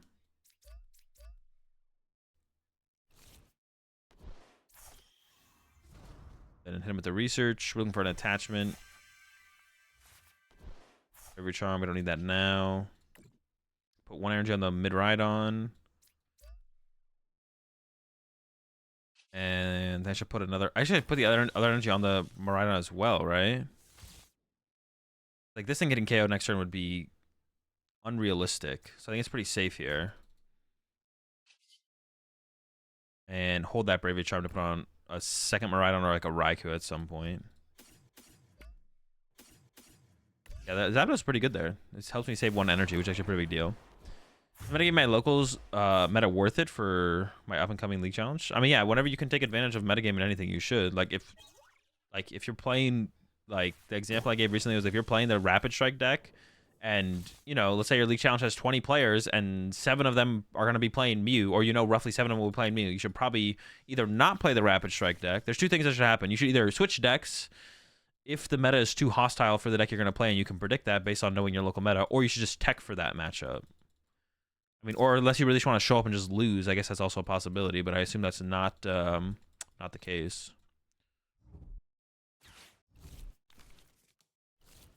Did I miss anything? You missed everything. Good thing you have 2 stones now. I'm pretty good, yeah. The stones have been good for sure.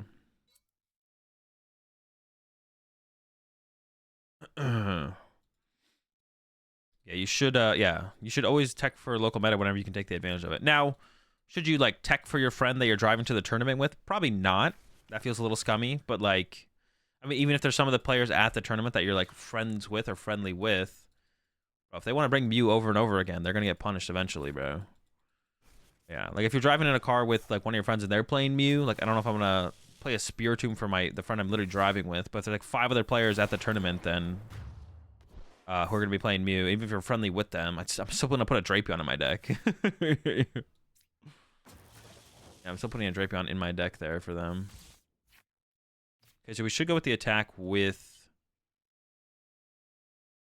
Raikou here. Yeah, we should use Raikou whenever we can, I think.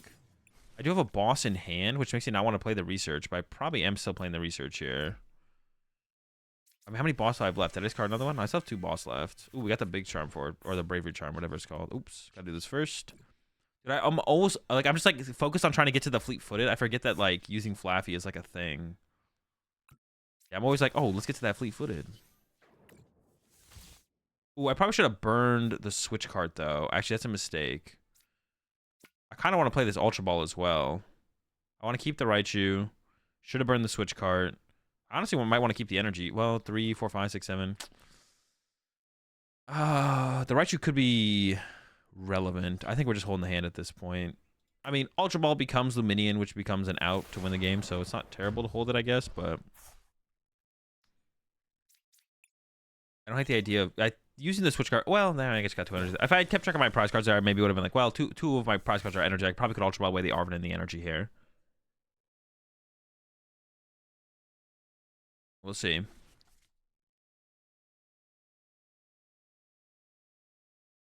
Keep your friends close and tech Drapion for your enemies. That's a good way to put it, yeah.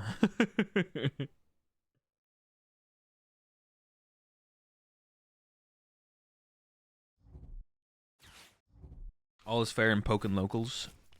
Diono. I still have my Miraidon set up, so I don't even think they have an out here. Yep, let's go. Another dub in the Miraidon mirror.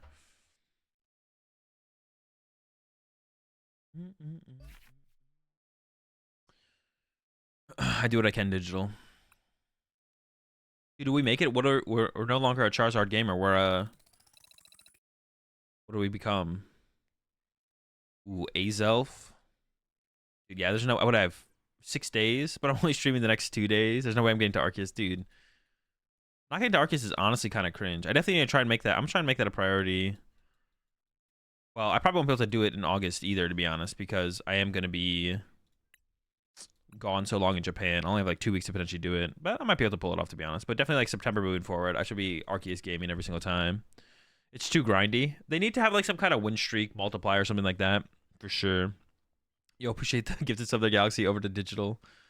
Welcome back to the pack, Digital.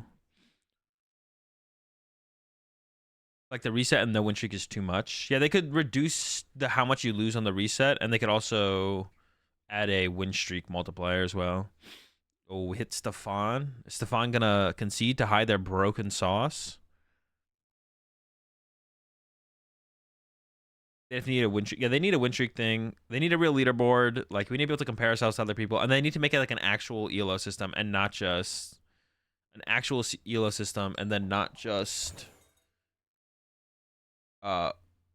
win and lose, or you just win and lose points based on winning and losing. It doesn't matter who you play against. It needs to be like matter who you play against.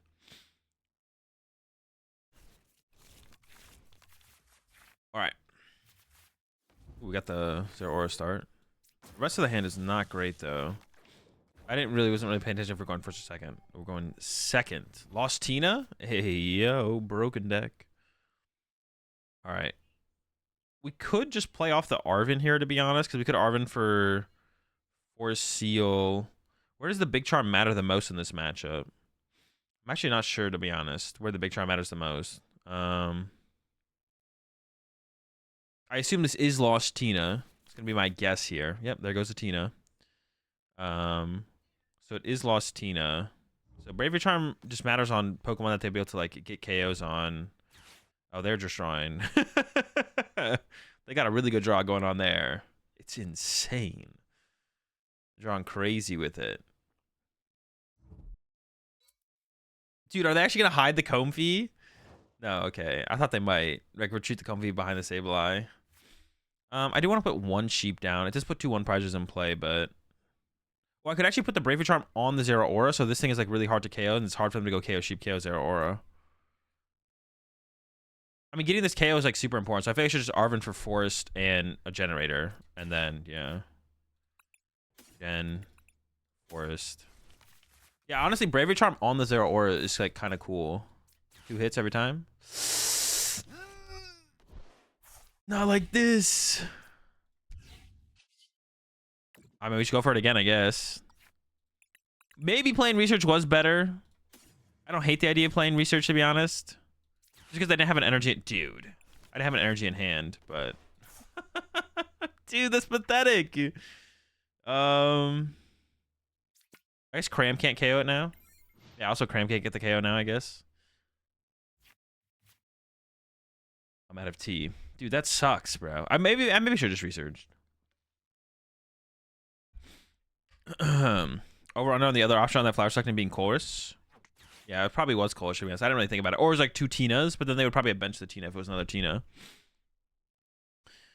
Yeah, I didn't have the energy attachment in hand, but getting 2 generators, I feel like on average is getting me, or getting access to potentially 2 generators there, on average is getting me access to energy, right? Like, I feel like getting 2 generators there is like fine.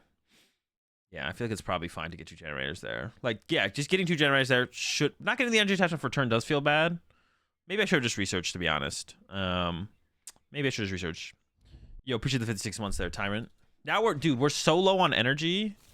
This is getting bad, to be honest, because we're really low on energy. Or we have no energy in play. We built up 0 energy in play. We built up 0 energy in play.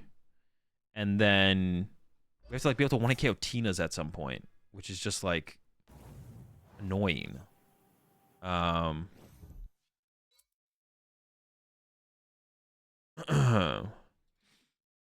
It's like super annoying. It's like it's gonna be legit when 151 becomes legal to add the Zapdos for spread that this Miraidon deck is missing. I mean, I don't know if it adds that much. It might add a little bit.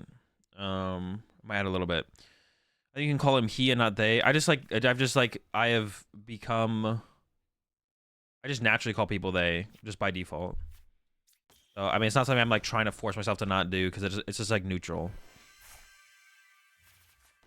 All right, well, drew 4 energy there. All right, at least we can punch. So we're currently hitting for... I could escape up and take a prize card, actually. I'm going to escape up and take a prize card, actually. I don't really want to punch Tina, but I'm kind of scared of Tina coming and punching me. Are they going to get to 7 next turn? Maybe I should just punch the Tina there, to be honest. I should throw this guy down. My hand is dead, though, so I kind of want a prize card. I don't know why people get upset by gender fluid. I don't know either, to be honest. I just default say they. I just by default call everyone refer to people as they.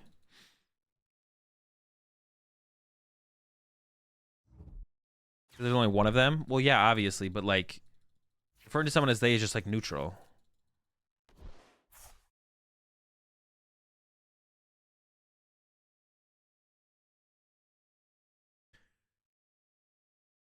It's just a neutral way to refer to people.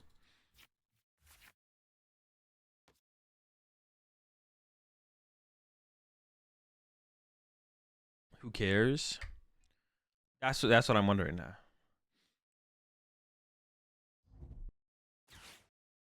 That's what I'm wondering. All right, well, hopefully they don't have the Tina here. I think if they KO our Raikou here, with how slow of a start we've actually had here, we'll probably just lose. Well, I could go into Zero Aura for a turn and try and buy some time, to be honest. Maybe we top deck an Iono. Like an Iono top deck would be pretty sick.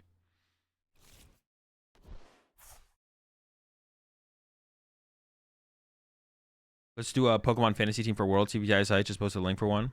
Yeah, I saw they actually had that up yesterday. I was gonna do it yesterday, but then the stream ended up going longer before I realized that I hadn't done it yet. So we're gonna do that today for sure. Put together a Pokemon fantasy team.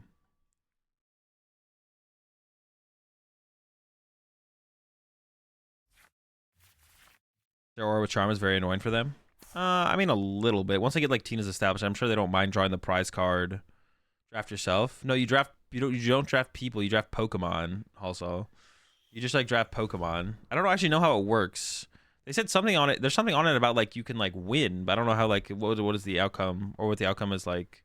How there would be an outcome. Yeah, you draft Pokemon. You don't draft. Although that's what I thought it was at first as well. I thought you drafted players. I thought it was cool. You draft 6 cards and six cards for the TCG and 6 things for the VGC. Did they actually get to 10 here? I think they did. So they can actually like they don't have to lose any of their energy. Dude, we're down 3. Yeah, we need a top. If we don't top deck Iono, I think we just lose because they'll probably just have ball. Well, Well, I don't know. Maybe they're out of boss. They did just lost on one boss. They could be playing the cross switcher build as well. I don't know if they're playing bosses or cross switchers though. Just bench it to bench it.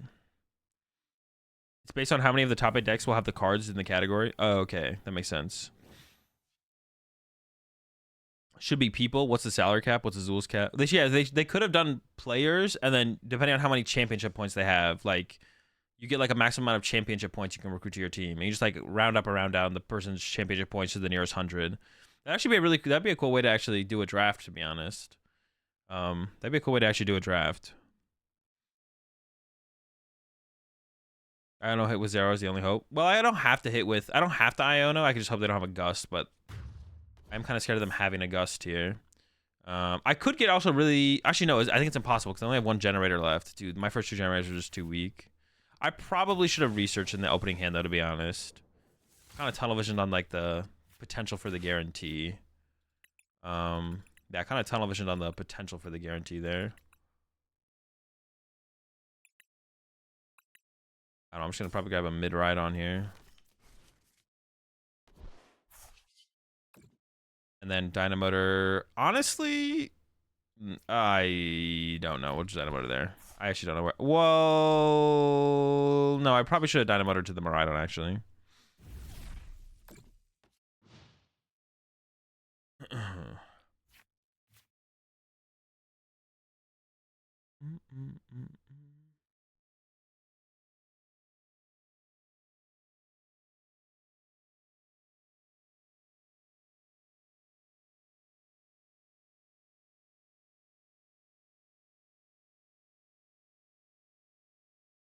It's never been Norma, though.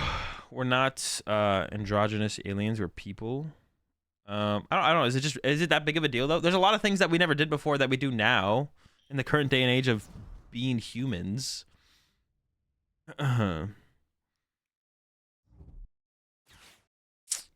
Unlucky. Okay, on my right shoe. Well, if I still top deck Iono this turn,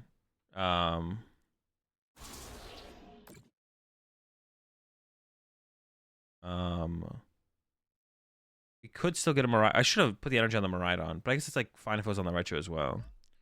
Do you think Sander is cooking for Worlds, or is the meta too diverse for control builds right now? I'm sure Sander will play some build of control at Worlds for sure. Whether how good is it, we'll have to wait and see. But I'm pretty sure they'll be playing. I'm pretty sure Sander will be playing some build of control. How good will it be? I don't know.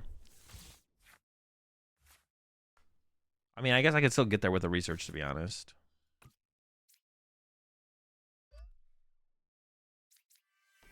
A little bit late, but wanna leave you. Already use my V-Star power. Are we just punching and praying? Classic punch and pray. 60 damage. Do I not have a better play? I don't think I have anything else to do here. Get that out the deck. I do need like my Luminian's prized.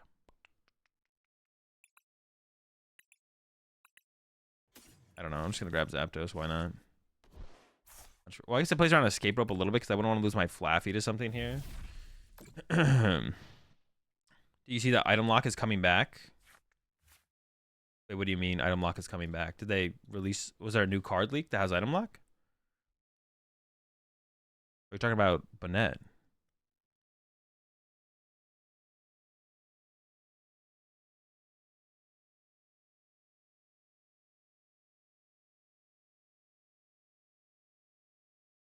Is the Flaffy version better than Regieleki version for Miraidon? I have no clue, to be honest. I just the build that has the most success is the Flaffy version. Like the build that has the most success is just the Flaffy version.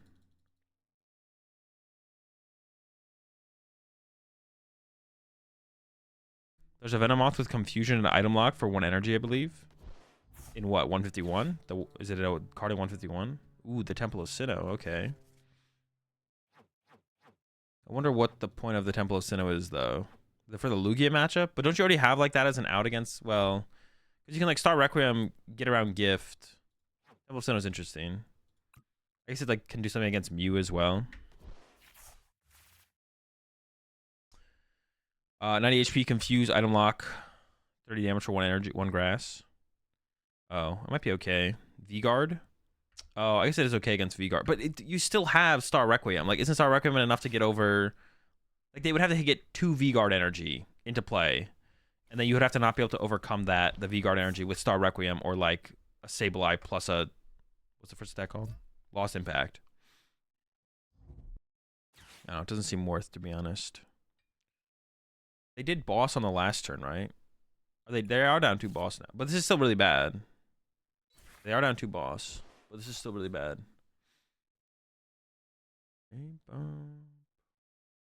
Dude, are they actually... Dude, there's no way. Is Stefan cooking themselves out of this game now, though? Maybe. 1 Sableye in the loss zone. No, they got the attack with the Tina. They're so low on resources, though. This Tina on the bench, though, like, I can't do anything about that thing. So they have 1 more energy. I literally just lose. They have plenty of jet energy left, it looks like, as well. Yeah, I'm probably cooked here. Yeah, I thought for a second there, I was like, is Stefan cooking here, though? Like, a good way for us? I still need, like, top deck Iono here. I need a top deck Iono, and even then, we're looking like a... Oh, more energy. Random unit.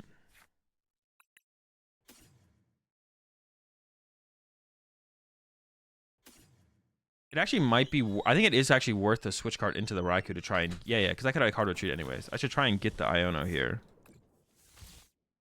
Right? No, dude. I'm just not lucky, man. Ooh, this last generator is going pretty hard, though. I mean, with a 9-card hand, I'm sure Stefan has it here.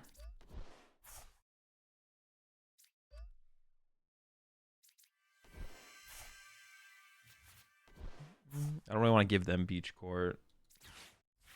Play this. Is it worth grabbing that? They have 1 prize card left. I may as well. Ultra Ball. These 2.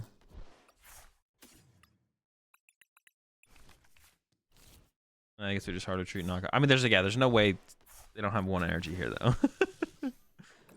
Yeah, dude, that sucks. I should have gone, but off the rip, on turn 1, I should have played Research. I should have played Research turn 1 over the Arven play. The Arven play was like, I don't know. Not a big fan of the Arven play, to be honest. Looking back on it, I should have gone with the Research play instead.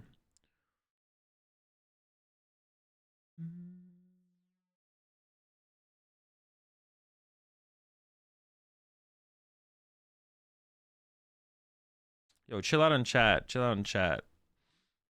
I'm not trying to have a whole discussion about that stuff. I'm not even that educated on this stuff to begin with. I just, like, have become accustomed to default using they to what's it called? Even people who I know whose pronouns are like he or she, I still just use they because it's just I've naturally become accustomed to just saying they, which I don't think is like a big deal. I think it's like kind of doesn't really matter. I don't know. We don't have to have a whole discussion in chat about it where people are like screaming at each other. Arvin OP, what you mean? I mean, sometimes. Not OP this time around, though. Temple in Tina also improves Mirror. I mean, it's not a reason to play the card. But I guess, like, theoretically, you could lock them out of Jet Energy. But you could also lock yourself out of Jet Energy, so it's like a super situational. Super situational situation.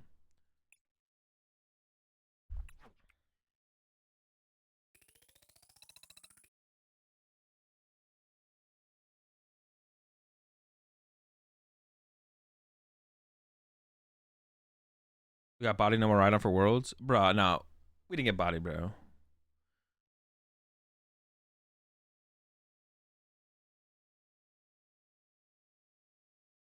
Stefan got lucky is what happened.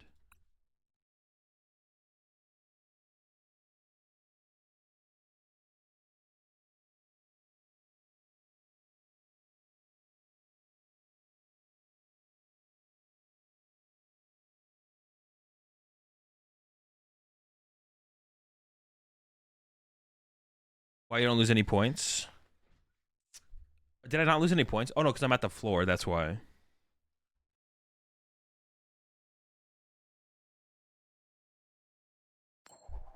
If you know someone's pronouns are he or she, and you call them they, that's just as bad as knowing someone's pronouns and calling them he. Is it? Do people get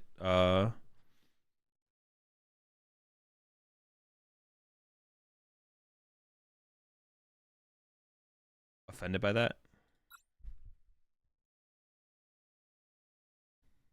Early game Arvin there for the next ball for the bench, seal stone for generator, and commit to the Raikou attack while setting up instead of double. No, double generator always gives me a higher odds for sure. Double generator definitely gives me higher odds there. I don't like the other one.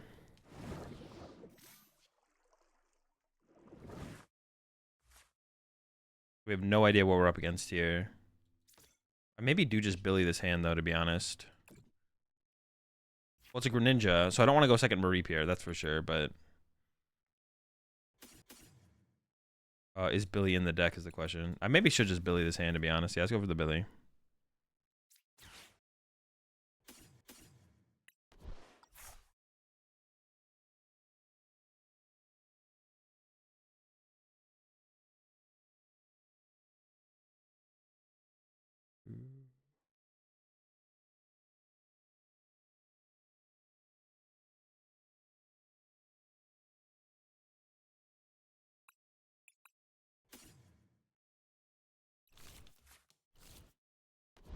When is the new set coming to this game? Next week. Yeah,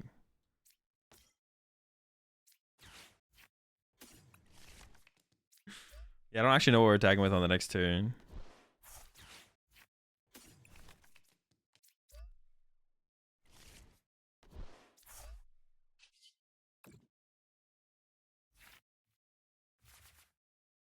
And then, well, I could play the switch card now, so I don't have that. I can go like this as well, right? I mean, I'd maybe want, that's like the only thing. I'd maybe want a Bravery Charm here, so maybe I wait on that, to be honest, because I'm like not pressed to like have it right now. Oh no, it's fine, it's fine.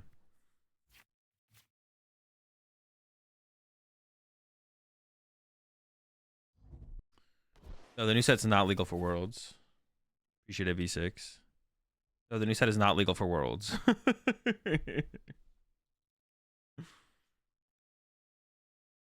Might want to vacuum the seal if it's turbo. That's true as well. I guess that'd be like another reason to not put it in play, to be honest. That's fair.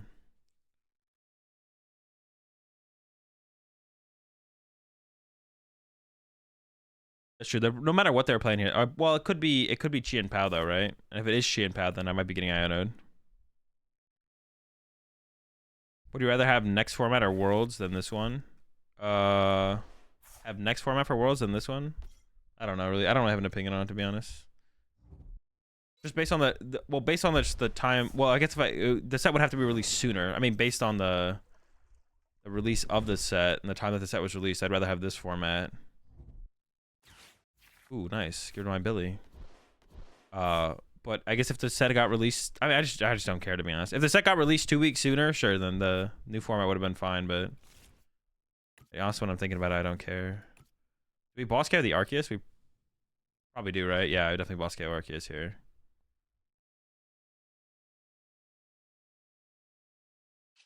All right, so what do I get off the tandem unit here? Another Miraidon and something else.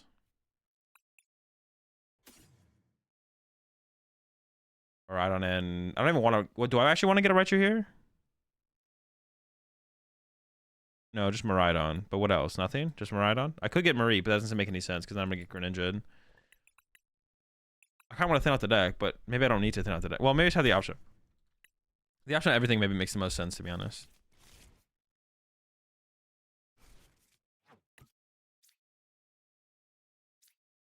And then I don't know where this matters where I put this. I guess if I attack with this, I'd want a Bravery Charm here, though. Then we go Boss KO Arceus. I don't think there's another play to actually go for here, but there might be. Oh, wait, did I prize 2 boss? Or did I discard 2 boss? I prize 2 boss. One of my games recently, I discarded 2 boss. I don't know which one it was, though.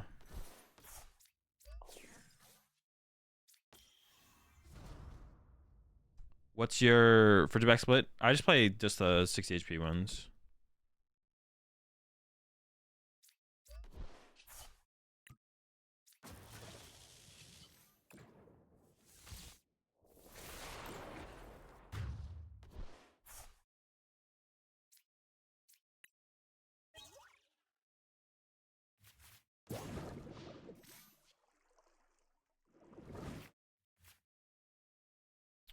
One tree is really, yeah, the 1 tree cost is like really important, but also like 70 HP can make a difference up against like Sableye because you can like bench 60 HP, 70 HP Frigibacks, but you can still get Greninja. So you need to have 60 HP, 70 HP Frigibacks, and you need to have Manaphy down to like fully protect your bench, which is like a lot. So I don't know if it's like worth playing all of that to protect your bench. It might be, but I'm not sure.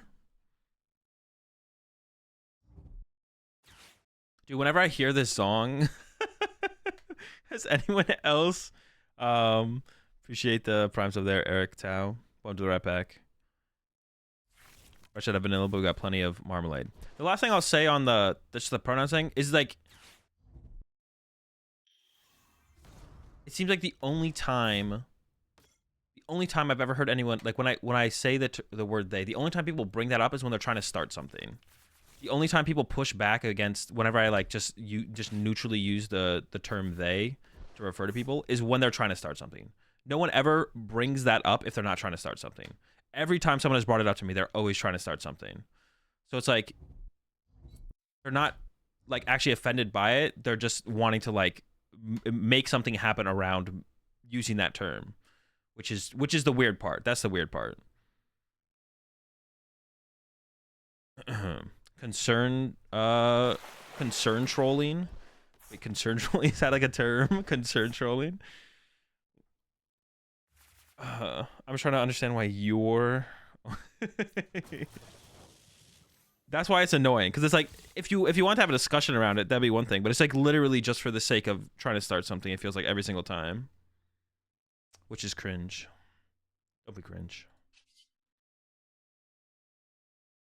All right, I need to get, I honestly might just Arvin here. Yeah, because I can get like the Bravery Charm and then see another generator, right? And just put a bunch of energy in play. I'm European. English is not my native language, which is a genuine question. Okay, that's fine. Yeah, I didn't actually fully read what you guys were discussing back and forth, to be honest. I was more focused on the game, but yeah, I was just more focused on the game than anything. So to be honest, I wasn't paying full attention to the chat. And I see that's another thing that is a problem that I have with like kind of social media in general these days, that like people can't ask a question without someone like jumping on their case. So like asking the question is 100% fine, but how you ask a question is also important, right? Because sometimes it looks like people are just trying to go out of their way to start something. How you ask a question is really important as well. But if you are just generally trying to ask a question, I think that's fine. I honestly think I'm gonna Ultra Ball away both Ionos here.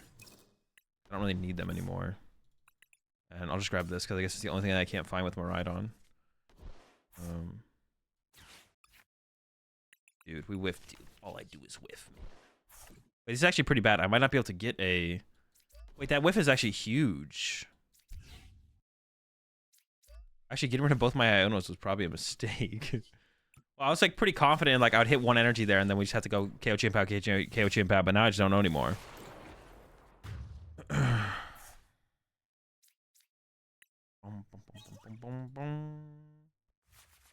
But I don't want to mention another Mareep there, because then Greninja comes up, KOs both sheep, and I get Iono'd, and then I just have... And then that feels bad, too. Oh, dude, why do I whiff there, man? Even Charmed Hair with Iono might have been sick. That could have been the play as well, to be honest. Well, it makes him exhaust. Well, yeah, it would make him have to find more energy after the Iono. Yeah, that might have been. But then they get to keep more energy in play though as well, Chomp. Like if I don't put the Bravery Charm in play now, they get to keep more energy in play. So, how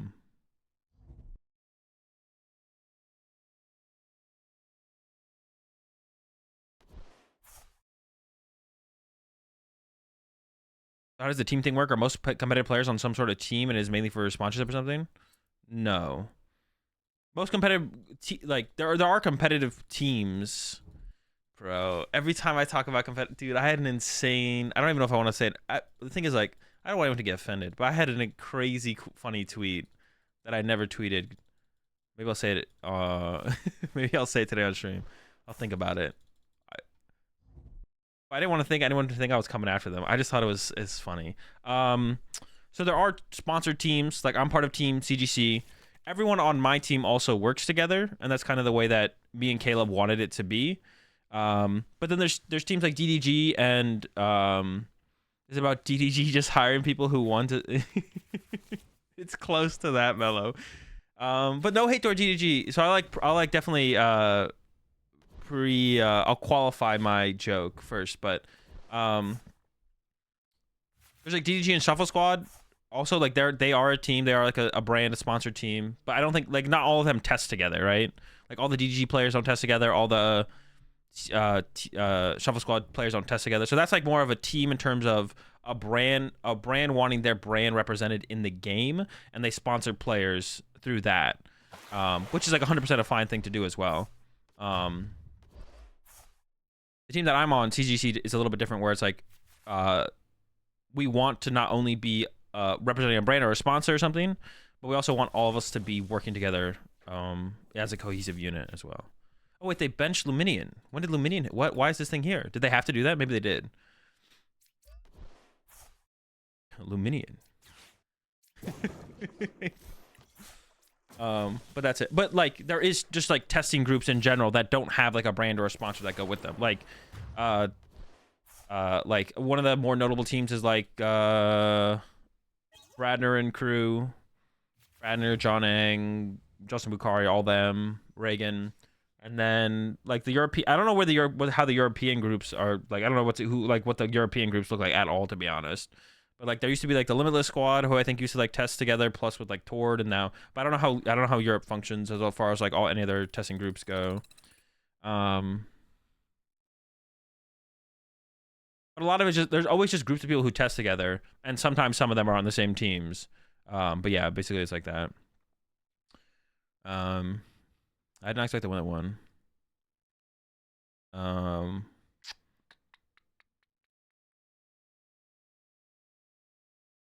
But yeah, that's generally how like the team things work. But usually it's just like testing groups, and sometimes they're on the same team. That's basically it. But like, there's no so I do want brands and sponsors to exist in the Pokemon TCG. I do want brands and sponsors to exist in the Pokemon TCG because I think it's a good thing. Obviously, it's a good thing, right? But I think there's a right way to go about it. I think there's a wrong way to go about it. I do currently think that the way DDG and the Shuffle Squad are going about it doesn't feel... It feels like it's just repeating the process of past sponsors and brands that have all left the game because they weren't very responsible with how they managed the team. And I think the biggest thing is they just have like a ton of players, and they're still adding more players. And the big thing with it as well is you want the players and the brands to be basically synonymous. Is that the word, right? But like when you think of DDG, I mean, I think of the only person I think of when I think of DDG, the only person I think of is Finn. But there's so many players on DDG, and if I see one of the players, I don't think of DDG, right? But you want to have some kind of like connection there, or same thing with like Shuffle Squad, right? There's so many players on the Shuffle Squad. It's like I don't know. Like when I think of Shuffle Squad, I don't think of a specific player, and when I see a specific player, I don't think of the Shuffle Squad. So it's like there's no connection there from the players to the brand. And as far as like value of players go, pretty much every person on like DDG like has basically no value to a brand or a sponsor. Like not to hate on the players, but it's basically the same way for every player. Like if you don't create content to some extent, if you don't create like, for the Pokemon TCG, for how small it is, if you don't create content, you really have no value to a brand or a sponsor, to be honest. Like Jake Gearhart has the most value. Yeah, like Gearhart might literally have the most value of any player on DDG. Well, I have to see the full list of them, so I don't know. I think the other players that probably have a decent amount of value to DDG would be someone like Finn as well, because like Finn has a presence in the community through like the articles he does, and like his like on Twitter and stuff. So like Finn is someone who has value because he creates content to an extent and is active in social media. Jake Gearhart is the same thing. Like Gearhart just like constantly posting on Twitter and having discussions and back and forth and stuff like gives Gearhart value. But if you don't do anything, you don't actually have any value in the Pokemon TCG. Simply doing well in tournaments and placing well in tournaments is no value. There's like zero value. It's like zero value to a sponsor or a brand. So like people like Alex Szymanski's on Team Shuffle Squad, right? So like Szymanski's a great player, does well, but Szymanski does so much more than that, right? Writes articles, has a presence on social media. So there's value. So Alex Szymanski has value, even though he doesn't create YouTube videos or stream. He still creates content, right? In some form, and has like a presence. So Alex Szymanski has value, but simply a player who just like does well tournaments and wins tournaments has basically zero value to like brands or sponsors because the Pokemon TCG is so small. There's not enough just like neutral eyes seeing that person with a brand or with a jersey on or with like a sponsor. So they're not really worth anything because Pokemon's not big enough to just have that people. Because like the reason like someone like the reason you'd sponsor something bigger, like even like an esports team, is because there's going to be a bunch of eyes looking at them, just naturally, right? So then them being sponsored by something is like worth something. So even if you're like a fan of a really good player who only does places well at tournaments, there's going to be a very small amount of people who actually see the branded sponsorship because Pokemon is so small, right? Because Pokemon is so small. Like even if you're a fan of that player, if they don't create content, they're not going to be that many eyes on them. But if you take someone like LeBron James, the NBA is huge. Everyone knows about LeBron James. There's so many eyes on the NBA. There's so many eyes on LeBron James. So when you sponsor LeBron James, a lot more people are just going to see it, right? If you sponsor a Pokemon player who's like, even if they're the best player in the world, like you could even take Tord for an example. If Tord didn't, like at the highest end of things in Pokemon, like someone like Tord, if Tord didn't stream or wasn't active on Twitter at all or socials at all, Tord would still have some value. There would still be some value on sponsoring Tord, but it would definitely go down quite a bit, right? If Tord did nothing in the social space, social media space at all, or didn't stream at all, but Tord does do those things, so Tord's value goes up, and Tord would still have some value even if they didn't do any of those, because he is still like the highest end of things, right? But Tord would probably be one of the only examples of that in the Pokemon TCG where you have value from just winning. I don't think any other player in the Pokemon TCG, if they didn't have any presence in social media or make content, would have any value to a brand or a sponsor unless they were winning as much as Tord. So even the person who's winning the second most in the game right now, which I don't even know who that player would be, they would have zero value to like a brand or a sponsor. You need some kind of Ross Costin is a good example of zero value despite solid finishes in history. Yeah, Ross Costin has literally zero value to sponsors, and it's not a bad thing. That's just like the way things naturally work. It's like fine for that to be a thing. I think Leonhardt is a great example. The guy has nearly 2 million subs, has no accomplishments in the game. Leonhardt, but if he played, he would probably be the best person to sponsor regardless of results. Well, yeah, if he created content right in the game. But you could take any good player in the game, and as long as they made content, they could like double or triple their worth to some players who have way better finishes than them, right?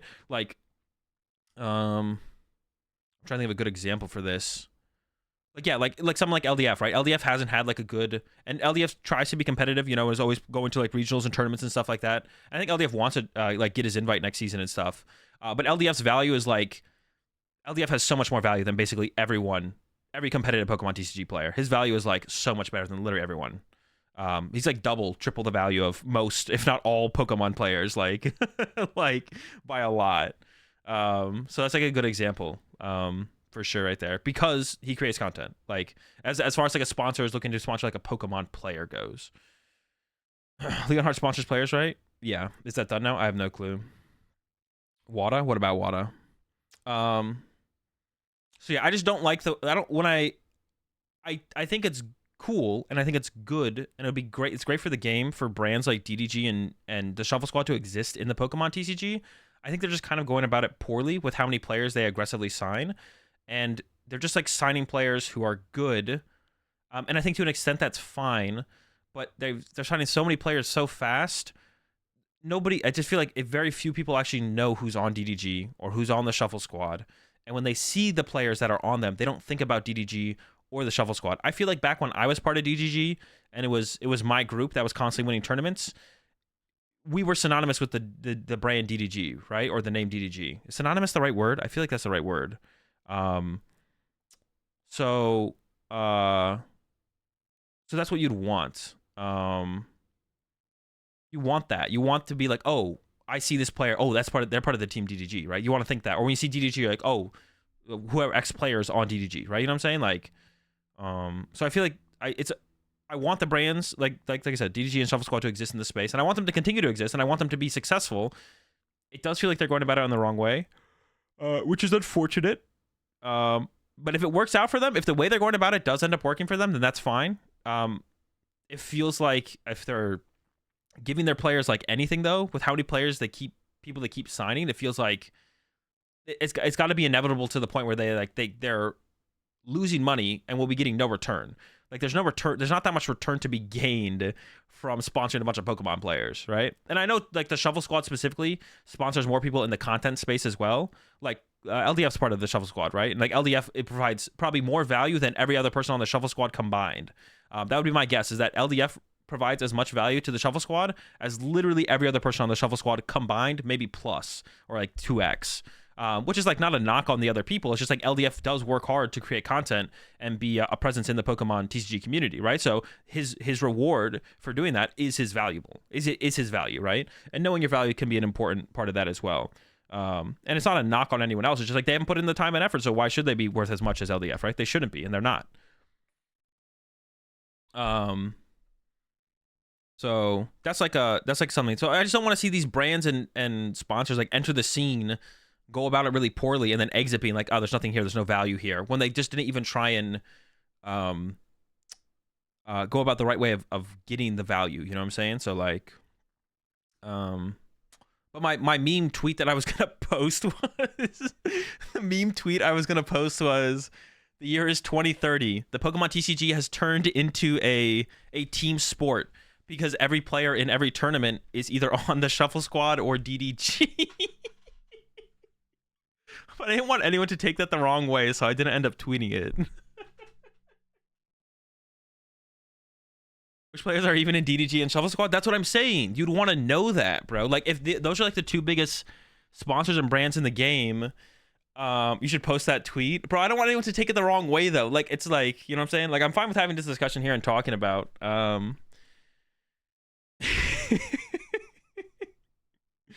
Did I talk about Dario's 1-year ban? I mean, there's nothing really to talk about. Like, I'm not surprised that Dario got a ban. I'm glad it's not a perma ban. I think Dario should have a time to come back into the game. Like my thing was 3 months, but they don't even mention the whole team on the website or something like that, or the team photo. Well, yeah, I know. I can name a couple people, I guess, on Shuffle Squad. Shemansky, Grant, Lesage, but some of them are content creators and not just players. So like, being less in the if you're less in like into the content creator space and more into the player space, it's fair that you wouldn't know who those people are for sure. On DDG, there's Finn, MTP, Hedrick, Hunter, I believe, is still on there. But yeah, I think, like, just to give an example too, because like I said, I feel like they go about it the wrong way. Like I said, I feel like they go about it the wrong way. I think it would have been really cool when DDG step back in the space. They picked up like 2 to 3 players, and they just like, and just like kind of stopped there to begin with. You know, give it some time for to let those 3 players be DDG for a little while. And ideally, you'd pick up like 3 players. You'd ideally like pick up 3 players who worked together, so that way there's a little bit more cohesion between them and like and representing themselves. Is Piper on DDG? Like, Piper's on DDG. Like, yeah, I think that would have been so much better. I think that would have like created, given an opportunity for people to become fans of DDG, and for those players to create like a fan base around themselves and the brand, and then maybe eventually they start to add some more players. And I think especially like going into like picking up like a junior or senior is like something that would be like a good thing to do, that like adds to the team a little bit more. But I think that's the way you want to do it. I think that's the way that people should approach creating teams and getting their brand or sponsor into the Pokemon TCG, is that you should pick up a couple players.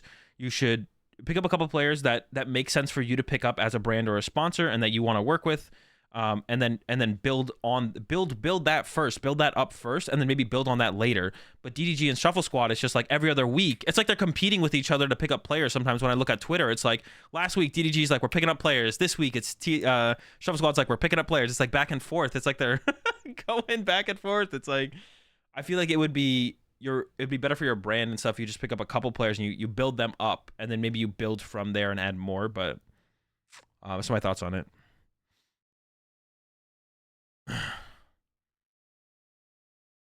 Does CGC not make you add players? No. Am I going to Japan? I will be there, yeah.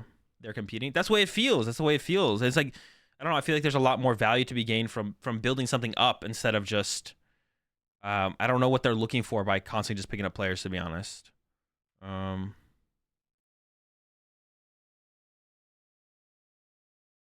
I don't know.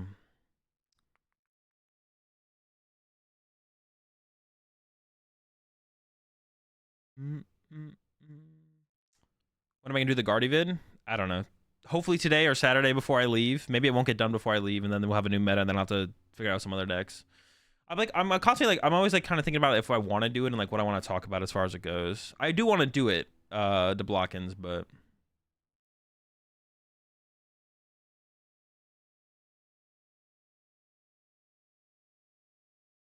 When are they gonna pick up Coach Tyler? I don't know. I also think it also like puts out a bad, I don't know, not maybe it's not a bad thing, but it gives a false idea of what a sponsor or a brand should be to the rest of the Pokemon TCG community. When everyone in the community like looks at, I remember like back when DDG was a thing and there was like a bunch of teams, everyone wanted to like get on a team and wear a jersey and all that stuff, right? Which is like fine, but I think it puts out like a bad idea of what you should need to do to become a person who like it feels like it's when the rest of the community looks at that, they're like, okay, what they don't understand the value they need to actually bring to a sponsor or a brand to get on a team besides just placing well. You know what I'm saying? Like, I don't know. So then the rest of the community just has no idea what the heck they should actually do to like represent a brand. So can I name my entire test crew? Me, Kid, Caleb, and Grant, and sometimes Isaiah Williams.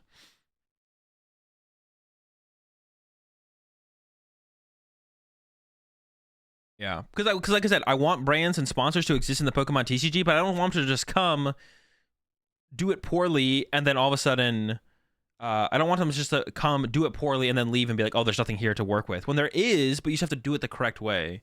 You just have to do it the correct way. So representing a brand you care about also matters. Like, Tabletop pays no one to wear their logo, but the community wants to wear it to every event.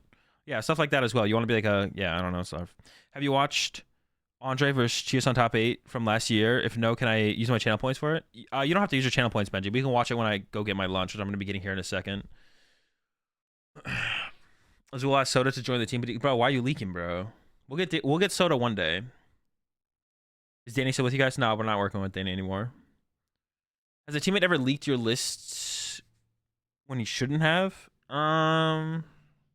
Yeah, it's happened like a couple times, I think. But like it was like a misunderstanding of like what of the fact that it shouldn't happen, basically, more so than anything.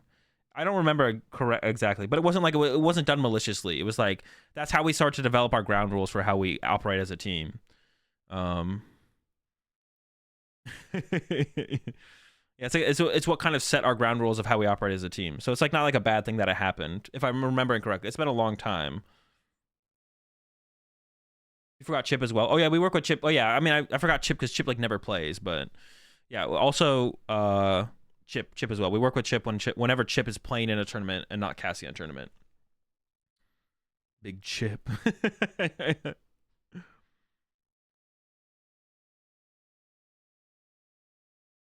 Yeah, all I said here. It's all just constructive criticism at the end of the day. This is my my thoughts on how to operate in the Pokemon TCG as like a brand or a team or something like that.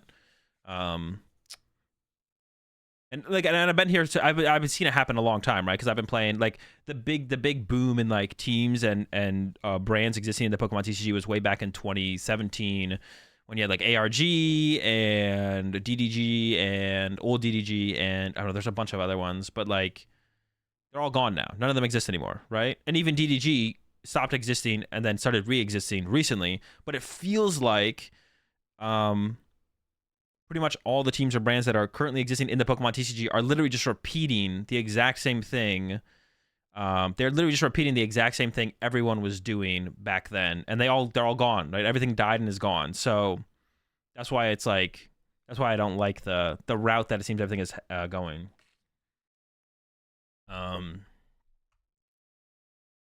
I don't know. I guess there's not really as many as there was before. There's not that many people pushing to be teams and sponsors and brands in the game. But I mean, besides DDG and is Andre the least popular world champion we have ever had? And I don't mean people don't like him, just seeing him do well at other events or have a following or anything. I still forgot he is the champ and Daichi lost sometimes. I mean, that's why you just don't have a presence, right? Daichi has a huge presence online. Daichi has a huge, or not a huge, in the Pokemon community. Daichi has a huge YouTube channel for competitive Pokemon. Like Daichi has a presence online, right? And Andre is on Twitter, but that's about it. And you don't see him much. Even you could even compare him to Henry Brand. Like Henry streams sometimes, very vocal and active on Twitter. Like Andre just isn't. That's what makes a big difference, right? Andre just isn't active. No, like if you're not out there to interact with, no one's gonna interact with you, which means you're gonna be forgettable. Why don't you or your testing group wear Rat Pack jerseys? Because we're not the Rat Pack.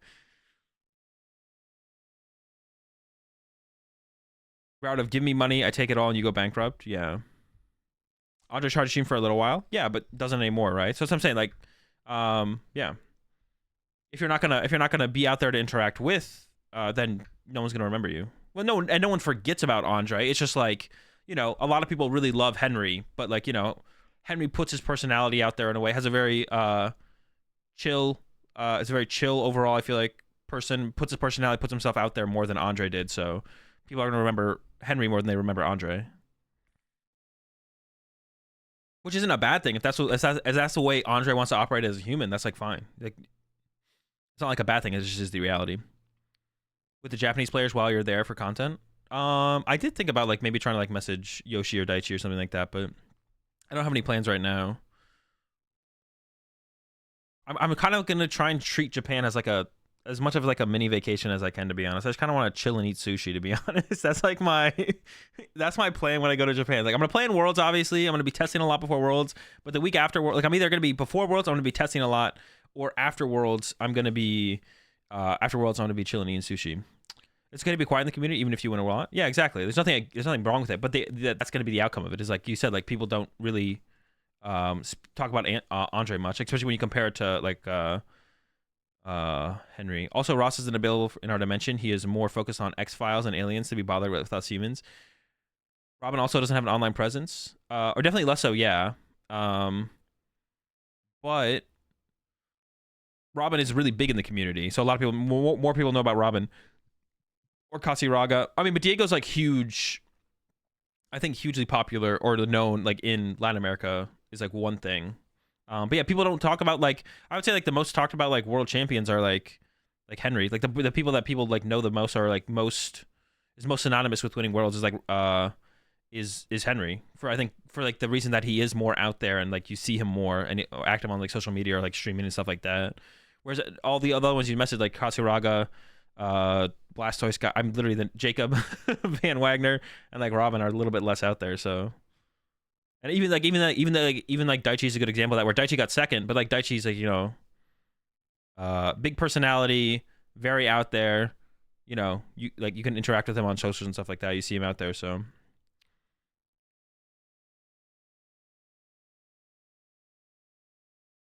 Henry had a 3-year reign of champion. True. The only one-time winning 3-year world champion in existence is Henry Brand. So is winning worlds a priority goal for me? I don't know what I would like, how I would classify a goal versus a priority goal. I definitely want to win worlds, but like, yeah.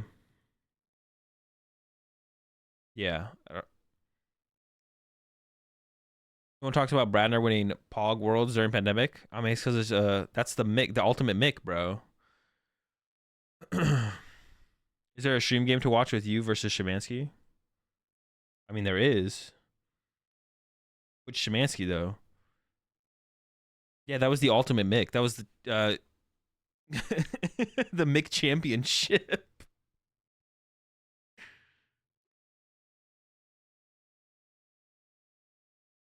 Jason doesn't do anything on camera side. You mean Klasinski?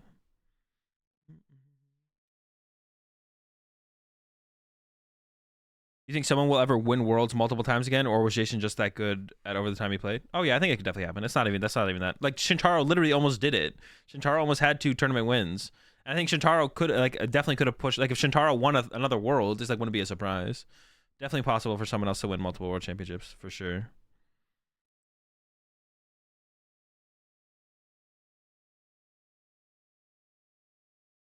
Yeah, Igor was really close as well. Igor has a first and a second.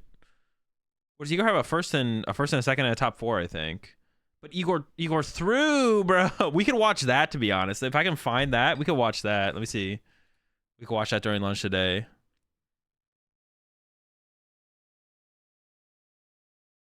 Was that 2014?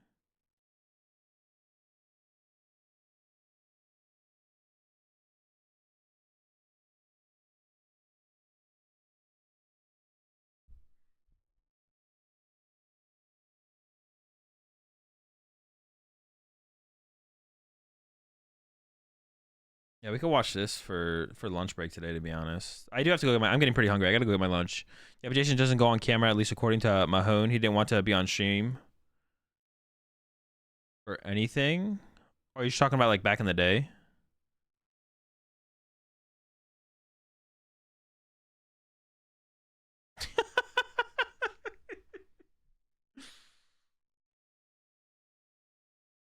But yeah, listen. With all I said, they said for about the brand and sponsor stuff. It's all constructive criticism. If there's any brands or sponsors who are out there who want to talk, who are interested in sponsoring people in the Pokemon TCG, I'm all for giving advice because like I want brands and sponsors, not for me specifically, but just like trying to get in the space as far as if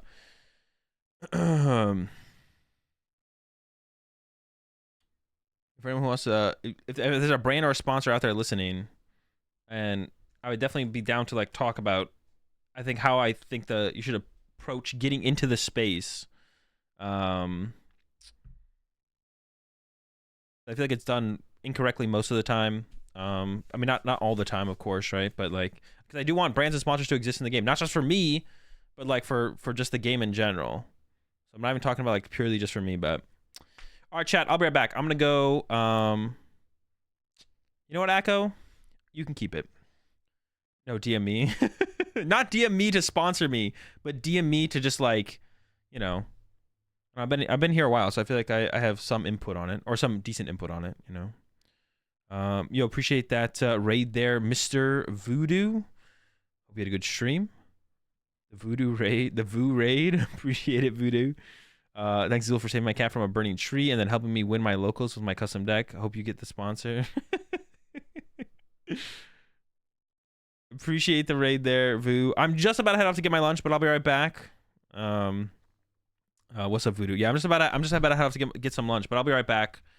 And then we're gonna get into some more Pokemon TCG action. My day's been solid so far. The chopper emote is pretty sick. What's on the menu today? Salad. I eat the same thing every single day. Salad with ground turkey and potatoes. on the gains grind. All right, chat. I'll be right back. I'm gonna get my lunch, and then we're gonna watch Igor throw on at Worlds.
All right, one more second, chat. I just gotta go pee.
All right.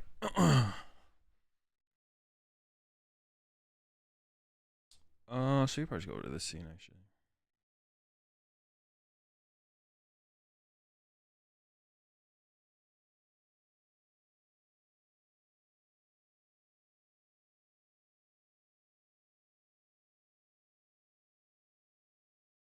All right, chat. I'm gonna eat lunch. We're gonna watch this VOD. This is Worlds 2014. This is a good one. I forget who mentioned this one. This is a good one to go watch. I've never watched this before myself. Yo, we got Puka and Jaywitz as well.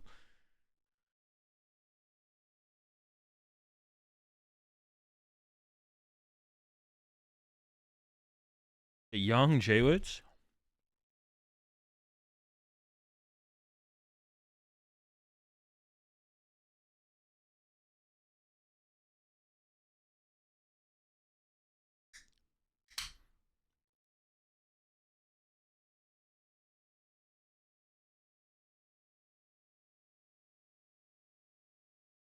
How do I prepare the potatoes in my salad? I just like roast them in the oven.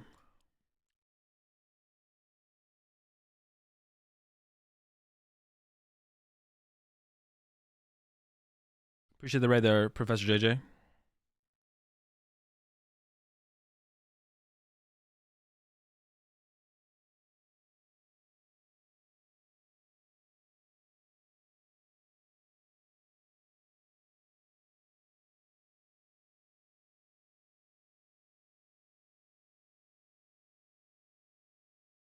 Oh my gosh. This music is terrible. That music is, holy shoot, I just dropped my fork. That music is ear bleeding.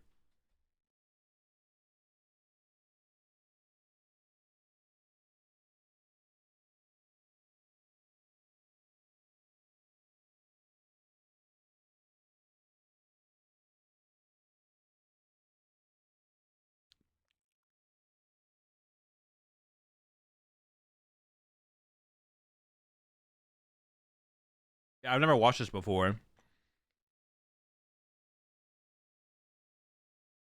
Aren't those two table judges still judges as well?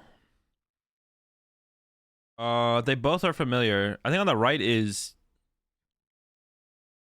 the one on the right is Keith Haas. I'm almost positive. But the one on the left, I'm not sure. I've seen him before though.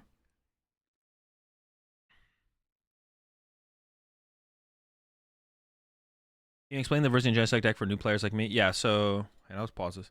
I'll just mute it while it plays. Oh wait, hold up. Is this where Igor messes up? Is it on game one? I don't remember. Virgin Genesect is basically like Arceus lost. It's basically like Arctina, to be honest.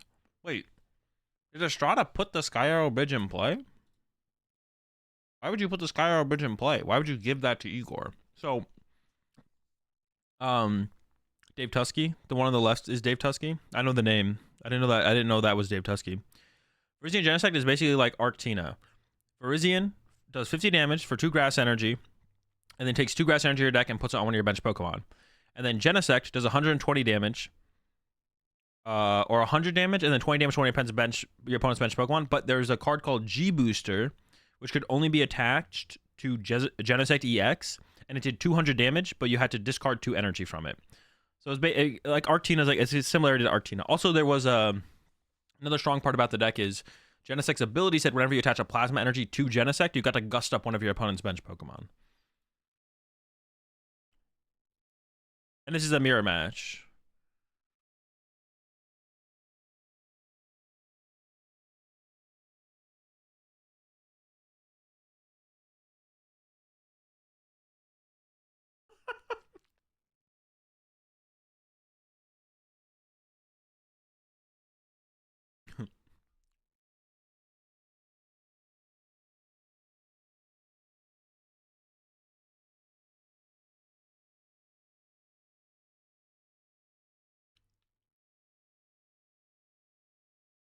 Why he played Skyro? I don't think there was a reason. I don't know. Both players play a decent amount of Skyro Bridge, so maybe Andrew just played it so that way Igor couldn't play it and then like thin out the deck. Thin out their deck that way.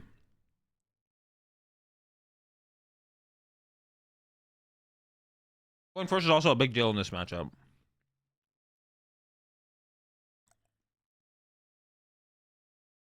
Ultra Ball from Igor to get what? Genesect? Does Igor have the energy for turn?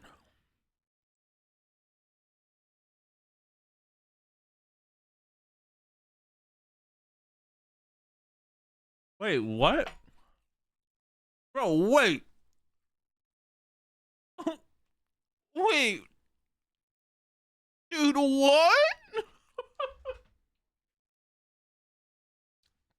Was letter prized? Oh, was Professor's letter prized? Was that it? Dude, I was like, my mind was getting blown here.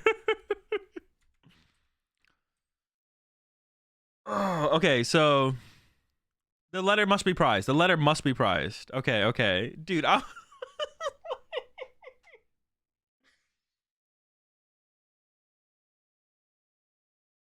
yeah, so the professor's but wait, what did Igor get off the Ultra Ball? What did Igor get off the Skylar then? An Ultra Ball?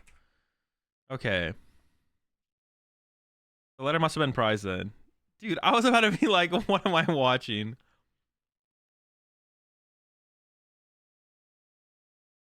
Dude, just like that. For anyone that's in esports might know this reference, but there's like a meme in esports that like the players who used to win tournaments, you know, like a while ago, back in like 2010 and stuff like that, that because it wasn't like super serious, and people used to not just be like on teams and stuff. They used to say like people were back in the day like beating plumbers and stuff. Everyone I guess had a like being like a full-time esports player like wasn't your job or anything. It always kind of made me think about this like them throwing it's like the plumber age. Buffed E-Search. Yeah, Professor Letter search your deck for 2 basic energy. It's just literally better energy search.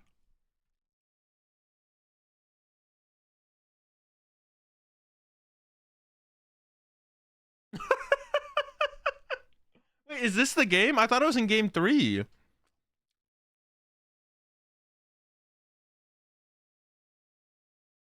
Gotta call Igor, Plumber Igor after this game.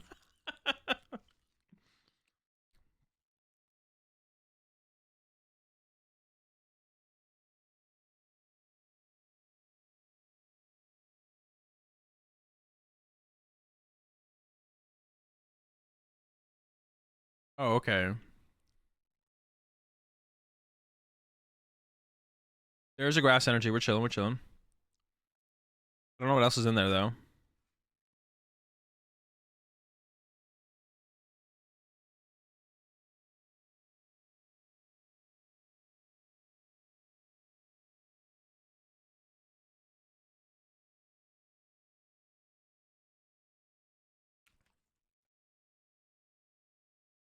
Ooh.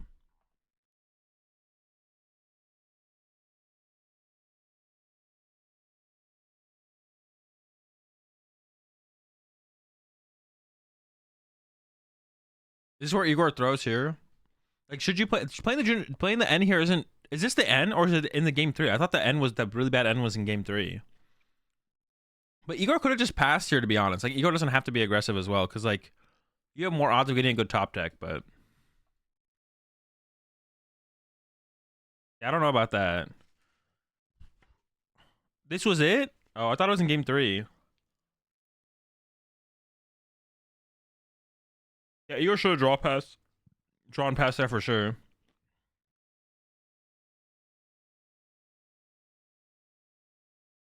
Igor probably should have drawn past there though. I don't know. You're so far ahead here. I don't know.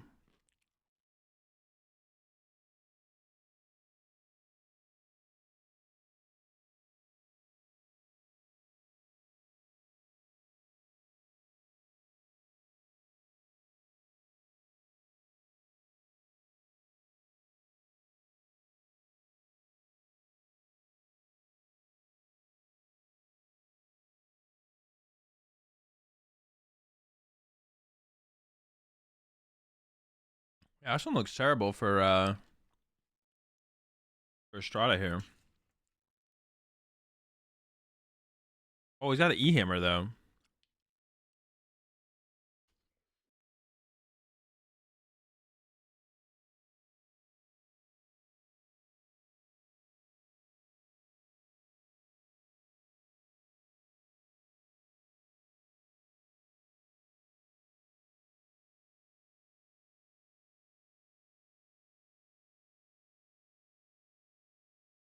Andrew can't attack this turn, right?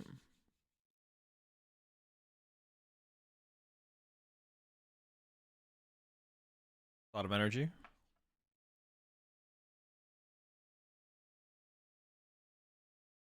Igor needs to get into a Verzian here sooner than later, though.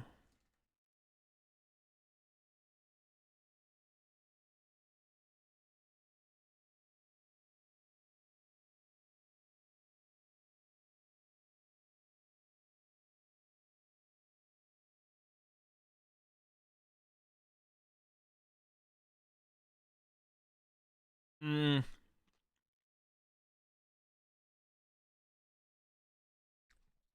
I don't know if that's correct there from Igor, to be honest, because of enhanced hammer. Now Estrada, if Estrada gets through this first Genesect and then E-hammers the plasma energy off the bench, then Igor's gonna be out of attackers. I feel like Igor should have attached a grass energy to the Verzian here, and then just punch the active Genesect, set up 20 on the bench. I don't know. Because you had the grass, yeah. Because Igor had the grass in the hand. Like, I feel like you need more energy in play here as Igor than what's currently on board. Because now Andrew can KO the active Genesect, E-hammer the bench Genesect, not KO it this turn, but 2-hit KO it, E-hammer off the bench. I guess by that point you could have your other Verzian set up anyway, so you might be fine. Yeah, maybe Igor would still be fine here overall, but you have to attach a grass energy next turn.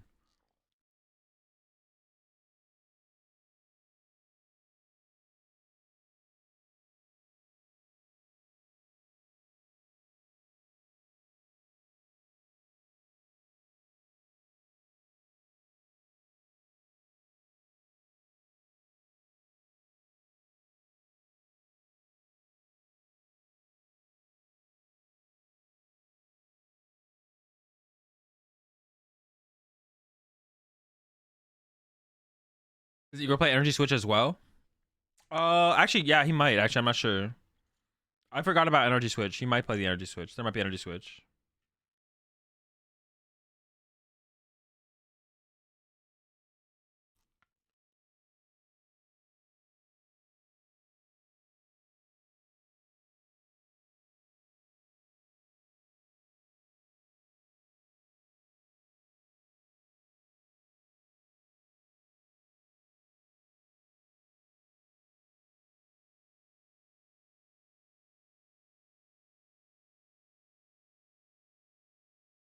Alright, that's like bad for sure from Igor.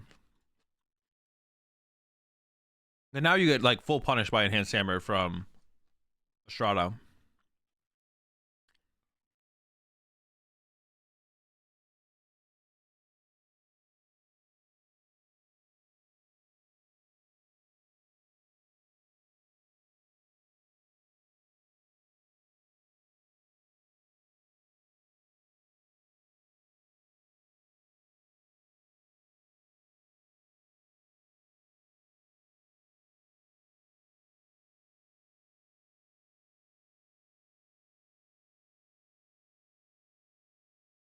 Bro, he's about to rip that enhanced hammer. Oh no, he's like double enhanced hammer now because Igor put both of them on the one Genesect.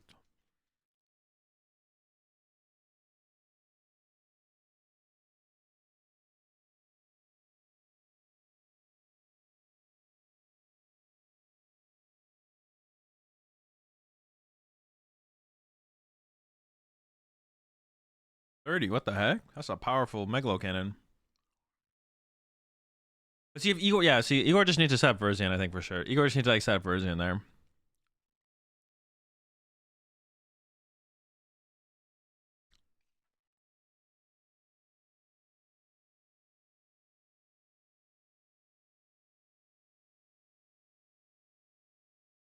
If you attack with Genesect here, you just lose.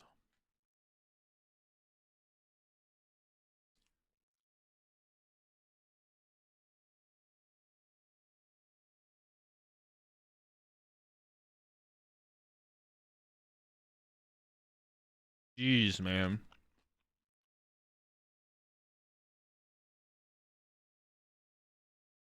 And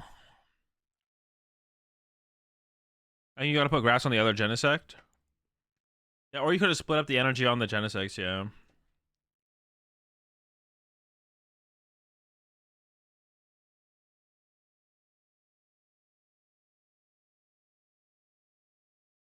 I think Igor was just tunnel vision on like setting up Genesects and ignoring the Verzian, but Igor just needs to like set up a Verzian there, then Igor would have been fine.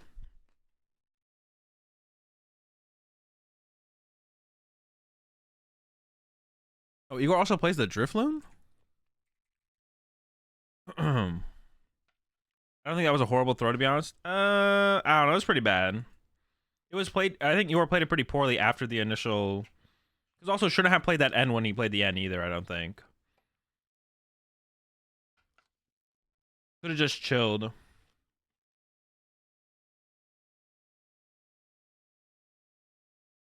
Bro, does Igor not have an energy turn 1?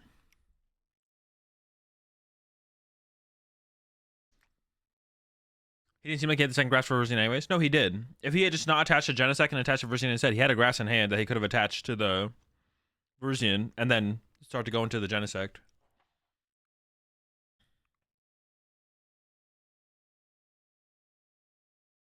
Oh, you can play supporter turn 1. I was like, dude, what the heck? Going first in this format was so broken. What could you not do? You couldn't attack, right? That's disgusting.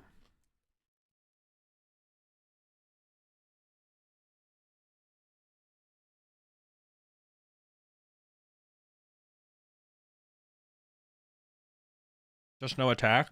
Okay.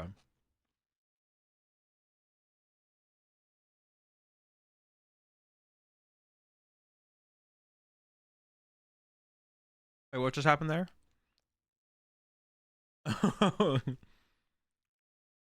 Oh. Yo, shout out to Estrada for catching him, bro.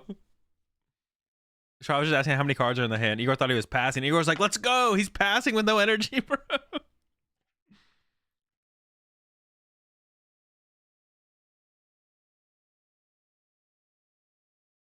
Yeah, like, I think I was talking about this yesterday. These turn 1 rules, I think, were worse than our current turn 1 rules. Like, I think actually if you took our current turn 1 rules and put them into this format, this would have been probably a better format. I'd have to go back and play it with them, to be honest, so I could be wrong on that. But going first in this format felt more powerful than it does in the current format. And I think it's going to be really hard to ever make going first or going second, depending on what you're able to do on going first versus going second, completely nullify it to make it where it's not an advantage to go first or go second. It's almost impossible to do that in card games, which is fine. We don't need it to be perfect. Well, yeah, you can play a supporter. Yeah, but just because you can play a supporter doesn't mean the effects of not being able to attack on your second turn isn't better. Or like maybe like whiffing a turn 1 energy attachment is at such a detriment that going second could be better because you get to play a supporter to like more guarantee that turn 1 energy attachment, right? Maybe that's why you have to be able to play a supporter going first in this. But I do think if you took current turn 1 rules and put them here, this would have been a better format. Because going first in this format was just like, Going first in the current format, it's good, but it did not feel like it did in this format. Going first felt like insane, especially when you played a deck like Verzian Genesect, of course, because you have to like wait to power up your Verzian before you actually do anything. But, yeah. I was talking about this yesterday where I was like, current turn 1 rules I think are actually pretty good. Because someone brought up like, we should be able to play a supporter on turn 1. Dude, if we could play a supporter currently in turn 1, like it's already an advantage to go first. Why would you? Basically, all you have to ask yourself is, do you currently like going first? What do you currently like going, first or second, in the current meta? And if your answer is going first, then they should never buff going first. You're doing more. Yeah, the current format is also faster, which would be an argument to not allow supporters turn 1.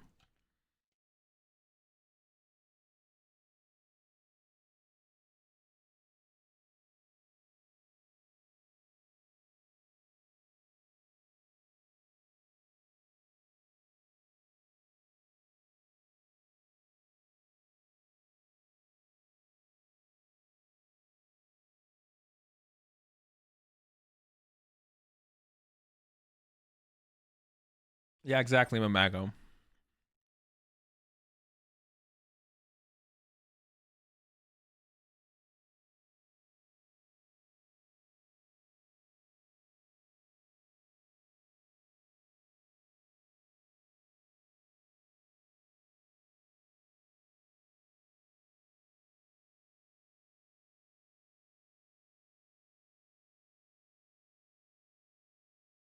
Jirachi was limited in V, yeah.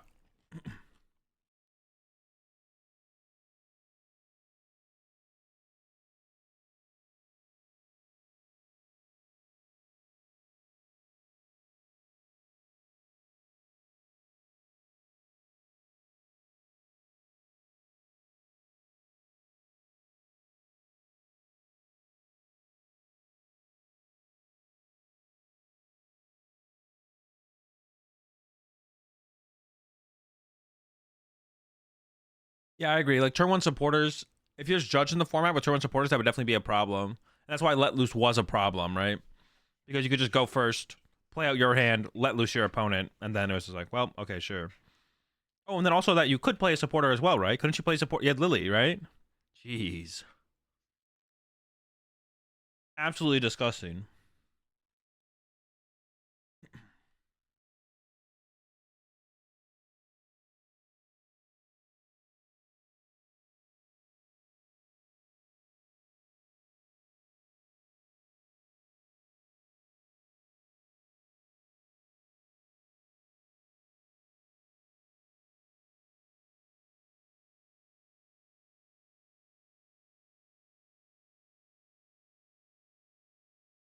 Being able to Squawkabilly and Judge, yeah, that would be pretty powerful.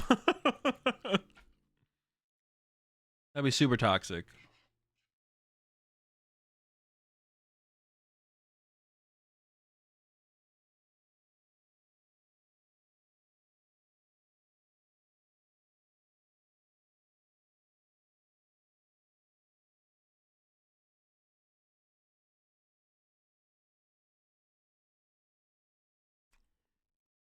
Wait, did he just hold town map there?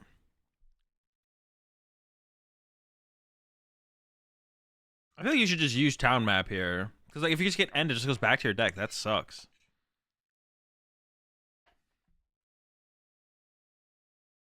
I don't know about that.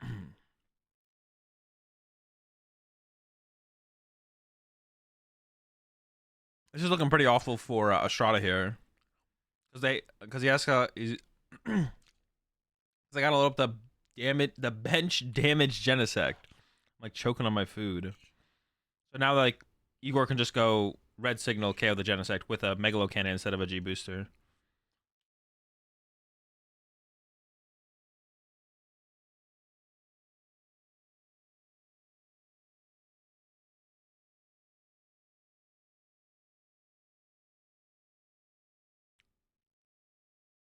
The match timer is, dude, I hate the match timer. Where are the seconds, bro?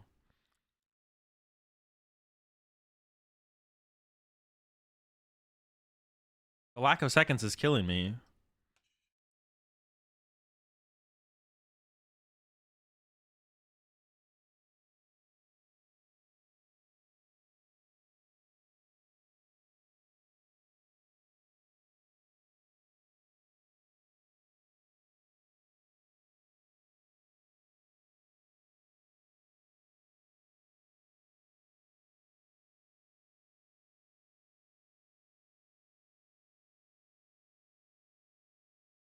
Yeah, what the heck? No, I'm pretty sure it's trolling from Igor. You shouldn't grab the Virizion there. Maybe you should. I don't know. Probably not. So lucky, bro.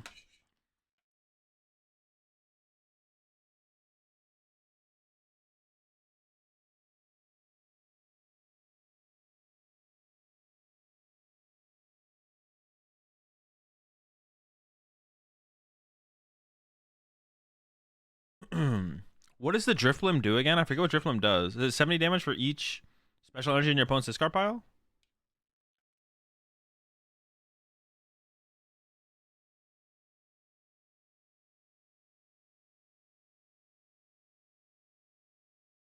Yeah, Igor's super far in the lead now.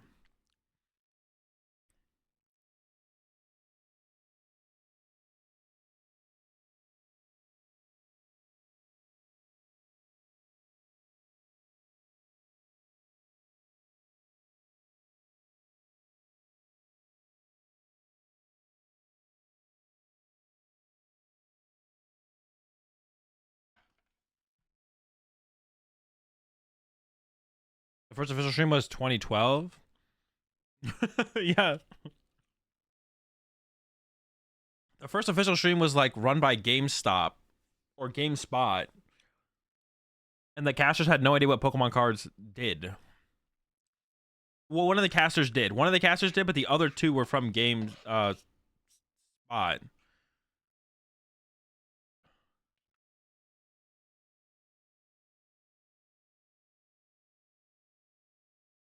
Trash Claw.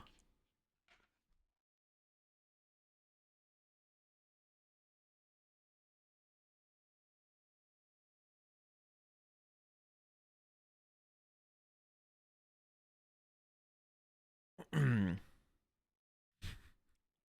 kind of just noticed that Igor's wearing a suit.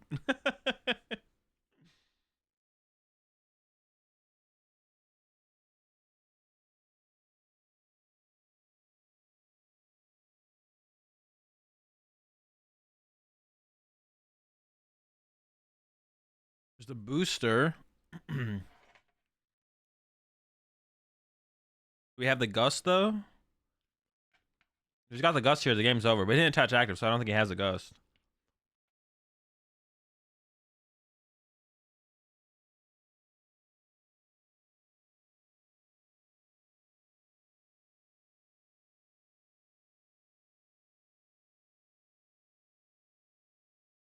Okay.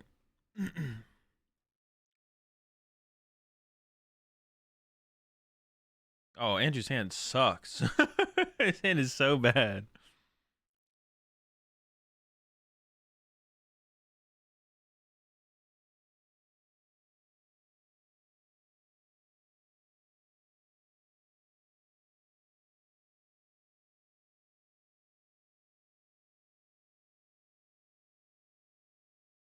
I actually, I think you should have E-hammered off the Virizion here as Andrew. The Genesect can't guaranteed attack.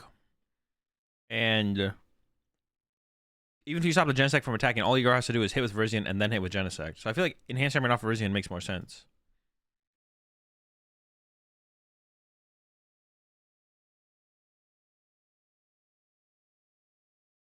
I'm not sure.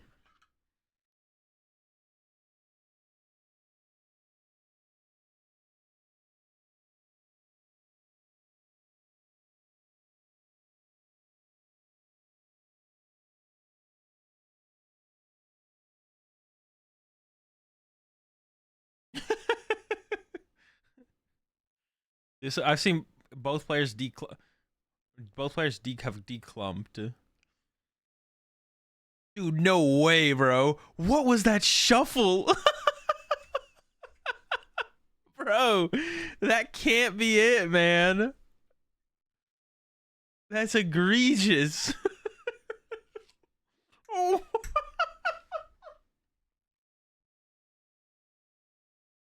He didn't do anything, bro.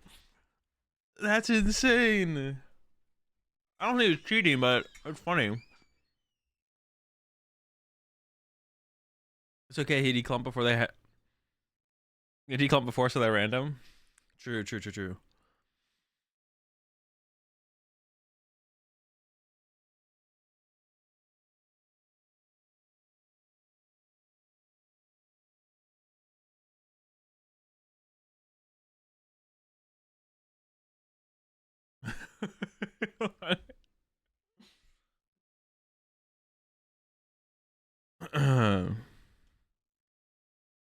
What's up, Benji?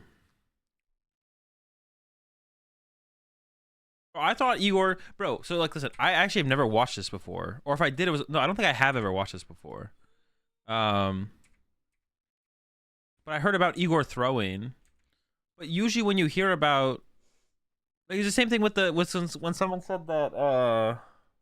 What did we watch yesterday? Where someone said someone threw. Oh, that like yeah, that or Igor got robbed, or should that Shintaro got robbed? Oh, or that Shintaro got robbed, but like it was in game one. Like Henry still could have won, and also this was in game one, so Igor still has a chance to win, even though Igor did throw game one. I always thought that was those things happened in game three, so I was like, oh, okay, it was literally the decider, but it never is.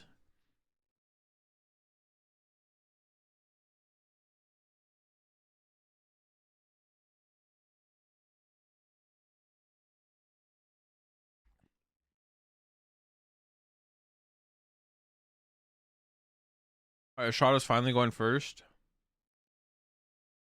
Oh, no energy? That's a yikes.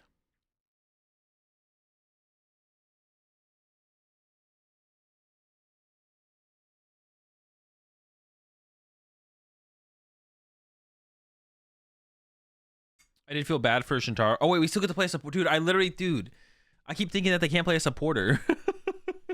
Like, I keep forgetting that they can play a supporter still. I'm like, all right, he's cooked. Pass already.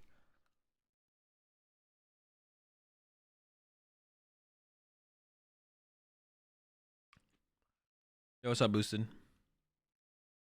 I didn't feel bad for Shintaro.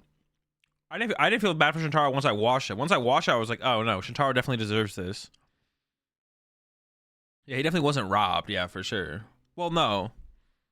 He still could have been robbed. If the judge call was really bad, it would have been getting. You could still get robbed, but I don't know, every time I heard people explain the situation to me, it's always like that. It was like the end of the game. Like,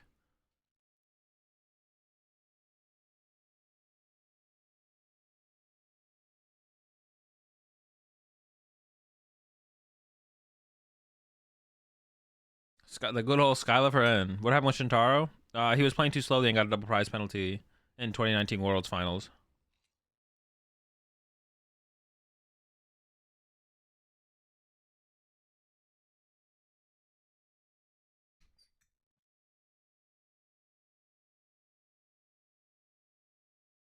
You hear crowd reactions on stream sometimes? Yes. They need to like. I mean, people just need to like not react to stuff, but it's always around prize cards. They just need to make it so that the players aren't laying out that the people can't see the prize cards as they're being laid out for the first time. That's like a problem. Like I said, I don't know. I said this like last week. When I played against Sander in top 4 and I prized Phoebe. What was the card called? Is that what it's called? Phoebe. When I prized Phoebe up against Sander, I knew it was prized because of the crowd's reaction.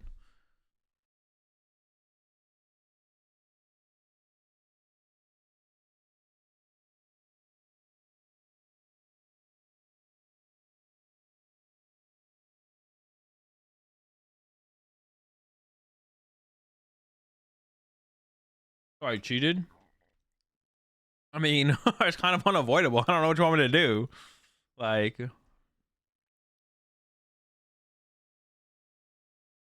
the crowd cook, it happens in other sports. Yeah, but you should try and minimize it. Why would you not try and minimize it?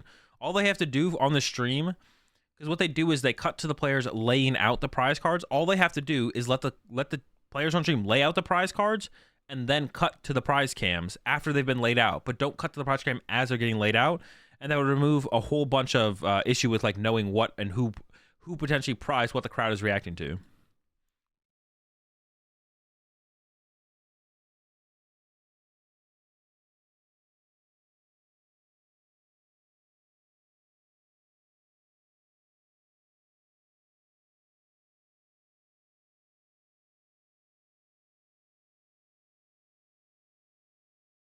Yeah, but you wouldn't know whose prize cards they were reacting to, Mamako. The reason I knew I was the one who prized the Phoebe and Sander didn't prize like 4 pieces of Mewtwo V Union is because it was when I went to lay out a prize card, the crowd reacted.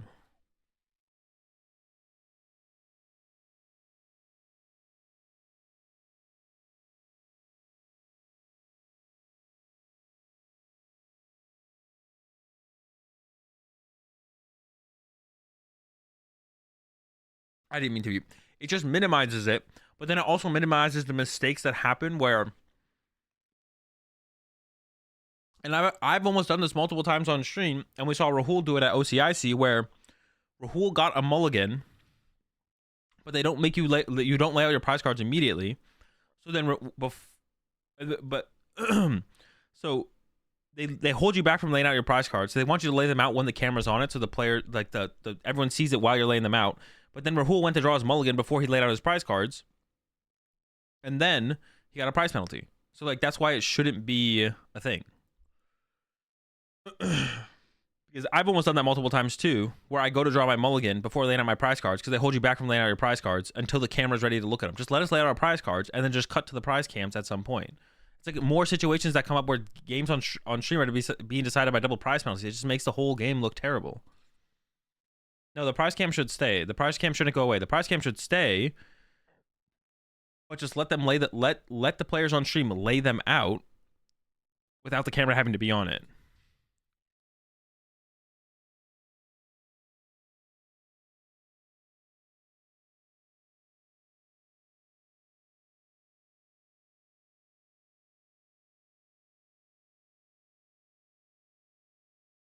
That's just not true, Mamako. They can definitely penalize you for you have to wait to lay them out. That's what are you saying? Have you been on stream before? Like they say you can't lay them out. We're not allowed to lay them out until they tell us to lay them out. They definitely can penalize you. You can literally get penalized for not going on stream. Please get rid of the left side deck too while we're at it. Yeah, the playing left-handed thing I don't think is going to be an issue anymore. How can they penalize you for it? Because you're supposed to follow the procedures of the tournament. That's ridiculous. It is not ridiculous. Okay, so what? That's another bad statement. It's not ridiculous that they can tell you to do things throughout a tournament. That's not ridiculous at all. But I do think this thing in specifically is ridiculous. It's not ridiculous that they can force you to do stuff throughout a tournament. Like you can't refuse to not be on stream. That's not ridiculous at all. They can pretty much penalize you for anything they want. Like you have to, if they ask you to be on stream, you have to be on stream, which I think is fine. I think it's like a fine rule. And if you don't want to be on stream and they want you to be on stream, then you get a game loss and then they go find someone else. The prize thing though I think is ridiculous. Them enforcing penalties like that around stuff isn't ridiculous, but what it could be enforced around is ridiculous.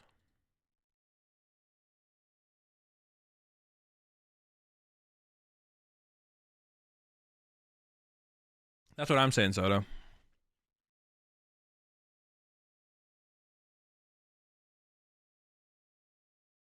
Oh, I think we're on the same wavelength, Mamako.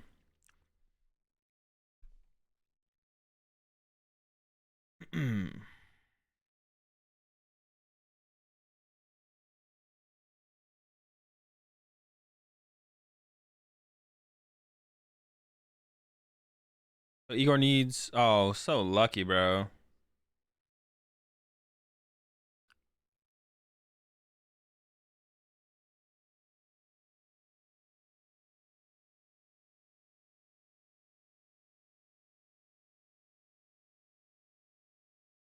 Wait, did Igor load up a Verzian? No way, right?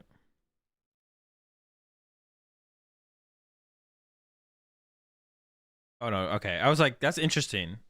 I could see it some line of play where that ends up being correct, but that was like, I was like, I don't think so. Sure, it's fine, but why would they want to cause more potential just by making players do things they don't normally do? Well, that's what I'm saying. They shouldn't do that. I'm saying that one I agree. Like with that thing individually, like they should just like let players set up fully. Don't hold us back from laying out our prize cards before the prize cam like pans over to it. That is stupid. I agree with that. That is stupid. Actually, I kind of believe there's no way they can force you to appear on camera. There's something we sign at the. There is no way they can force you to appear. There's something we sign on the act of entering the tournament. Wait. I have no idea what you said. I don't know. I don't know what. I don't know. Based on your comment, Soup, I have no idea who you're siding with that comment. Oh, yes, they can force you to. Yeah, if you sign up through RK9, they can force you to be on camera. They can 100% force you to be on camera. I've been playing this game for 13 years, 14 years. You can be forced to be on camera. And if you don't want to be on stream and they want you to be on stream, you get a game loss, and then they just go find a different match. So you can take that L if you really want to, but that's on you.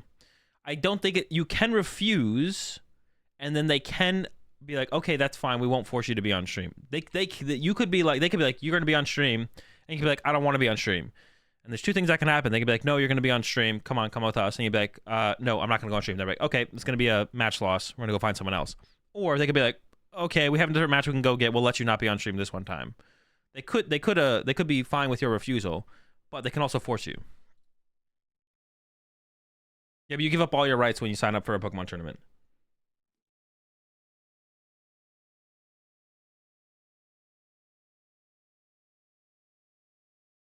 Does he get the booster as well? Oh, he does.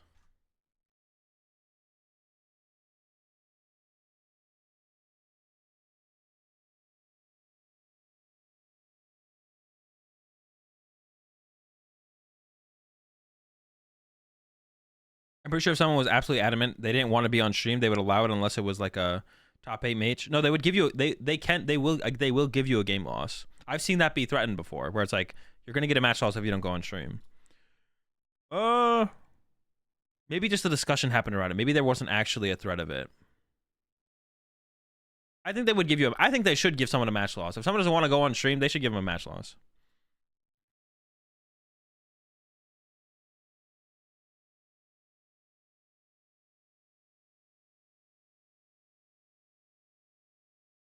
Yeah, just give him the L.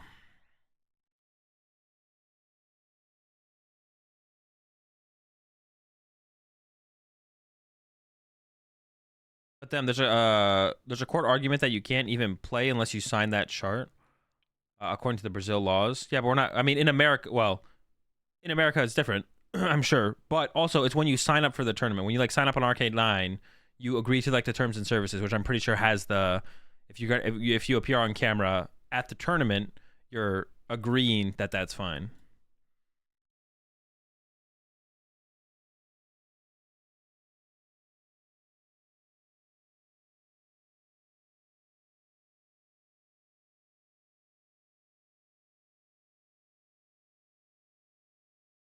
Not wanting to be on camera or afraid of recordings is such a boomer thing. No, I think it's fine to like not want to be on camera. If you don't want to be on, I think it's fine to not want to be on camera, but I also think it's fine for Pokemon to give you a match loss if you don't want to be on stream when they tell you to be on stream. Like I think both of those things, I think both those things are fine. It's fine to not want to be on camera, but it's also fine for Pokemon to give you a match loss if you're not going to be on stream at their tournament.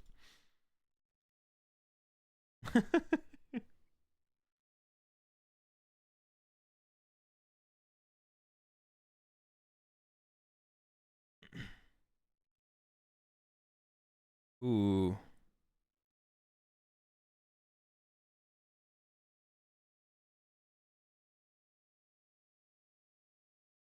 I actually don't know if this is correct or not, to be honest. Hitting with the Virizion there seems like almost better.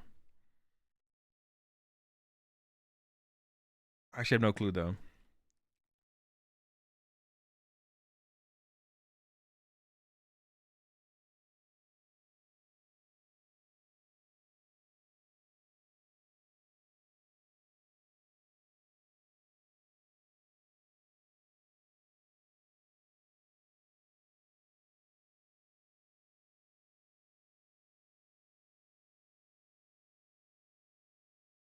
I've just heard the feature match area for Pokemon is gross. What do you mean by gross? Gross how?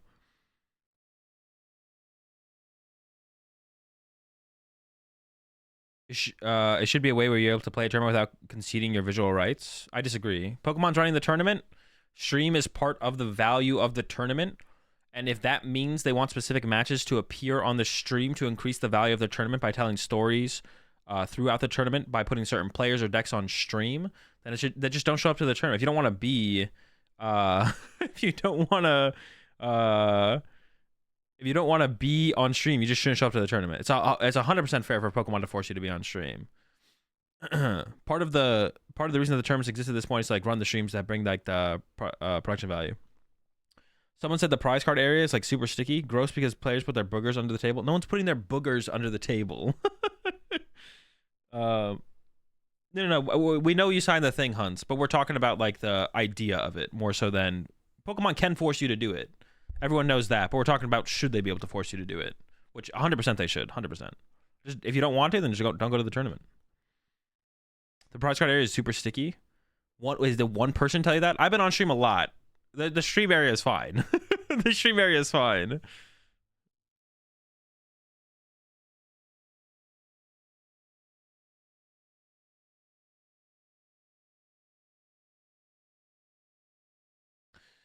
What if a player that they want on stream has a mental disability of some sort? Example, mild autism and physically cannot handle the pressure of being on stream. I'm sure they would make exceptions. I'm sure they would make exceptions, Galaxy. But if you don't have a reasonable exception as to why you shouldn't be on stream, 100% should just take they should 100% be dealing out game losses to people that they want on stream, and people are like, nah. But I'm sure there is some areas where mentally or physically they will leave an exception, right? I'm sure, and that makes sense. Like, I'm sure they will. Like, whenever I say something like that, I'm talking about in terms of generalities. Obviously, there's extremes where things will differ in life in general. So whenever I like say something, I'm always talking in terms of generality for 99% of X, whatever it might be, right?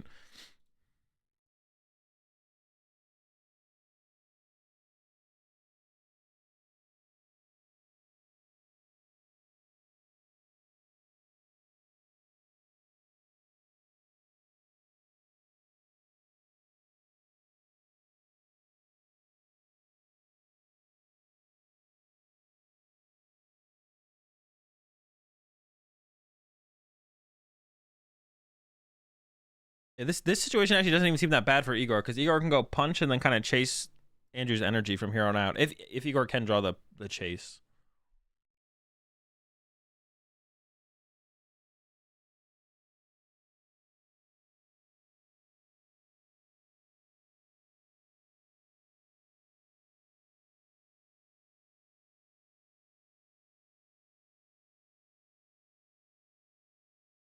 You're not gonna actually chase though, right? Just build up energy. I wonder if should Igor have saved that though to be able to chase on the next turn? Because I feel like at this point, what's gonna happen is Andrew's probably gonna retreat to Verizian and then set up a board with Verizian and probably put 2 energy on the fresh Genesect. But then doesn't Igor want to be able to chase that Genesect and knock it out? But maybe building up the energy in general is just like a better, a bigger deal, possibly. This also could just get enhanced hammered as well though, but I don't know.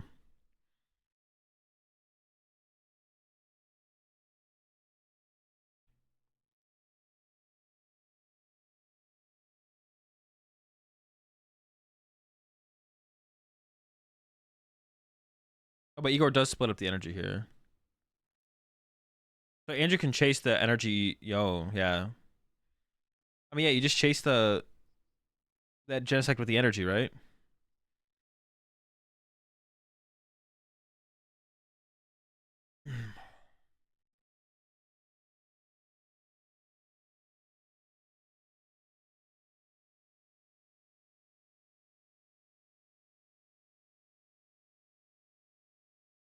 What's the most funny / wired? Funny? What do you mean wired? Penalty reason you have ever seen? I can't think of one. I'll try and think of one.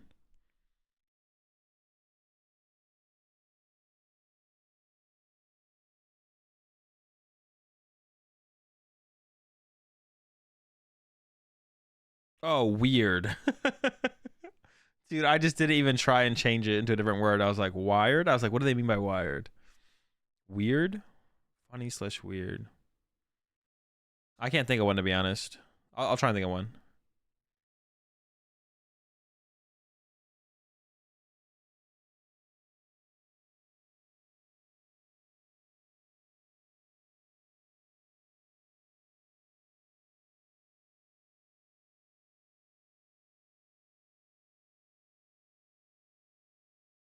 That's what I was talking about, keeping the plasma energy around, but I don't know.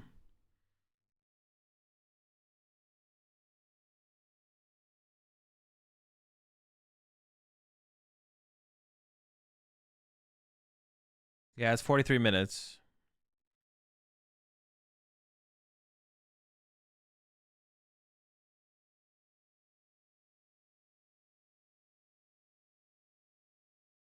It's not showering for a few days a valid strategy, so you stink your opponent and the judges and they lose focus.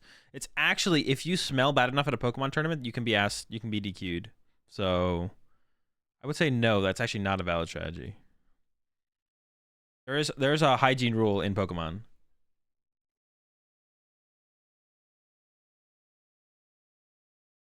Oh my.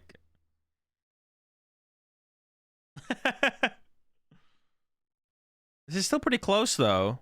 This is still close. Because there's no energy on the active Genesect anymore.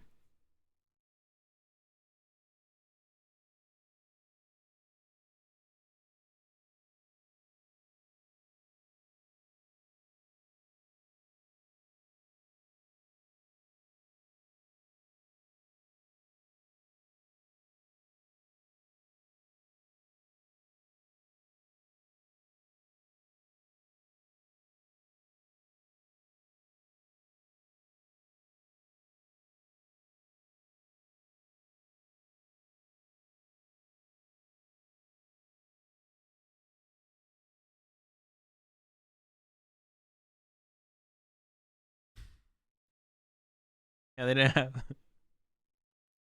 They couldn't afford to put seconds on the stream.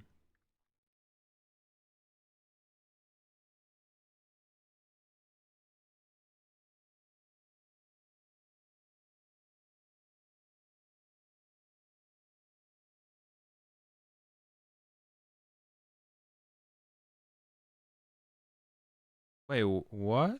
Double energy switch?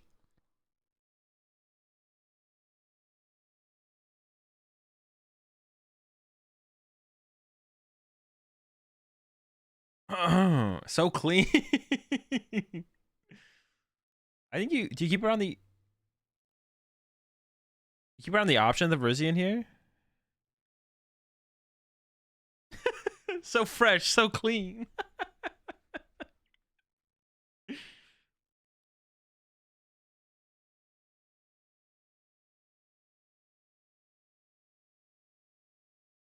You probably just move off the Virizion. Well, I don't know. Depends how many energy left in the deck.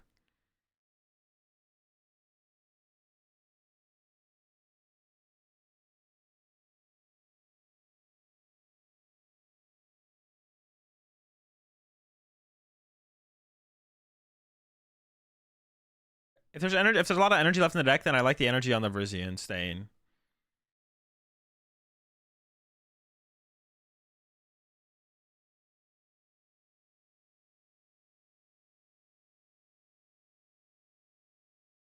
Oh, he KOs the Drifloon? Is there something prized that's important?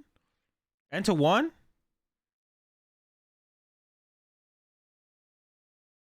But maybe you have to get rid of it. I don't have any special energy in the discard pile.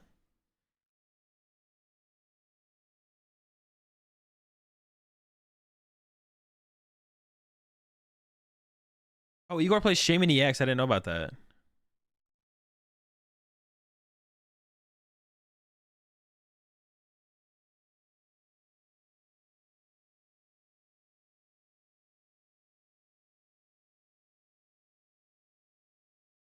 A broken Shaman EX. I think Igor's the only one who played that.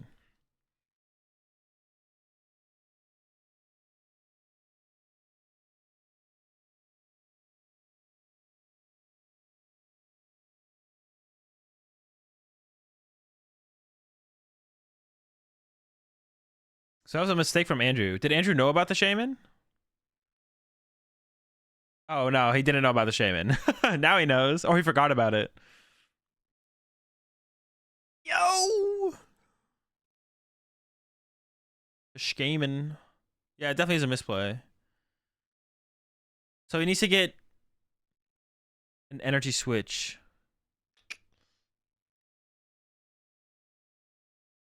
How many energy switches did VG usually play? 2? You have to play 2 if you play the Shaman for sure. I mean, Estrada plays 2.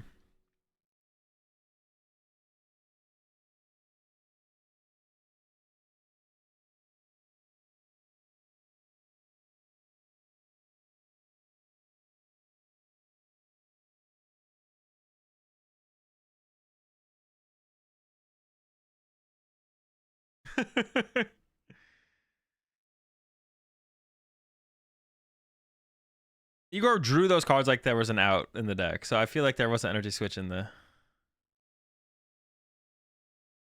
Is that a bicycle?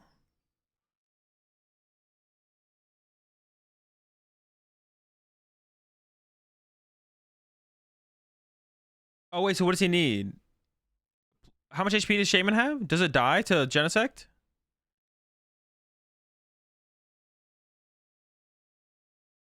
Wait, do you need a muscle band here? Dude, this is intense.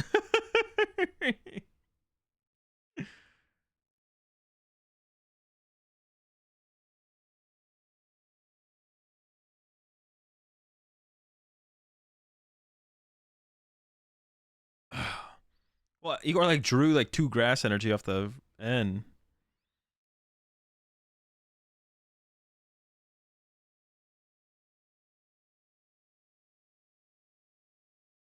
Dude, this is I'm excited right now. I know who wins this, and I'm excited. A shot I could just punch with Virizion here, I guess. You probably have to do that, right? Or you could.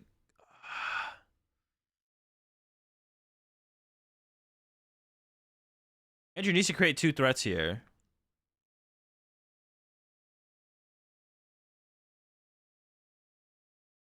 Just retreat punch the active seems decent.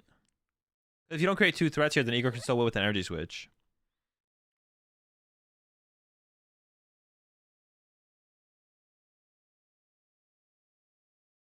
Yeah, this is the best play for sure.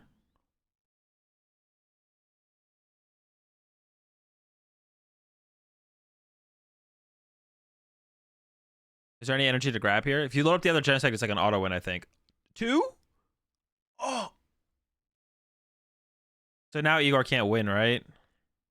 Yeah. He's even like, dude, what the? No, Igor could still attack with Genesect here. E-scammer.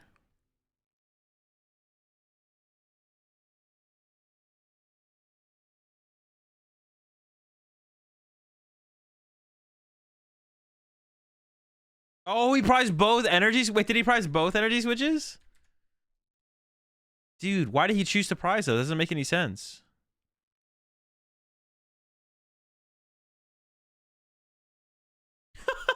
No. Dude, he should have picked better prize cards. What an idiot.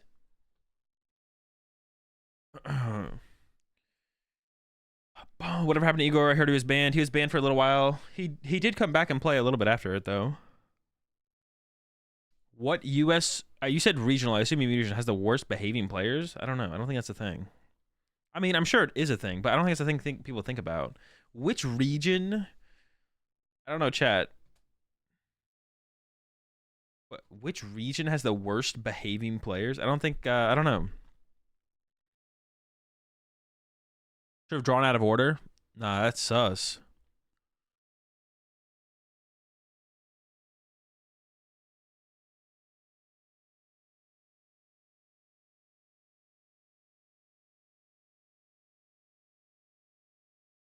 Wait, what, Slusky?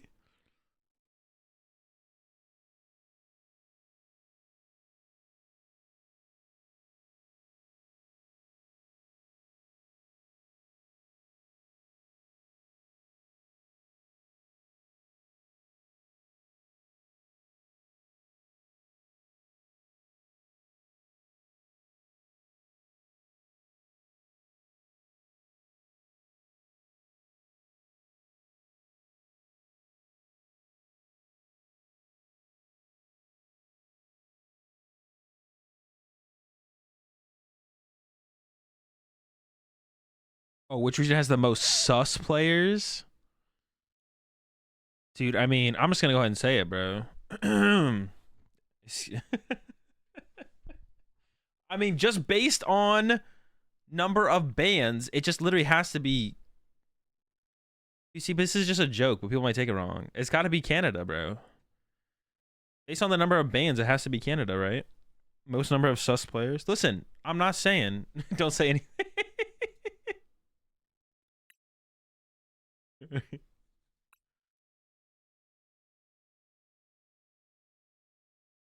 Disrespect, bro. I'm just saying, like, based on the numbers don't lie. Canada has like 3 players, and has as many bans as every other country in the world. I'm just saying. Canada has like a total of 3 players.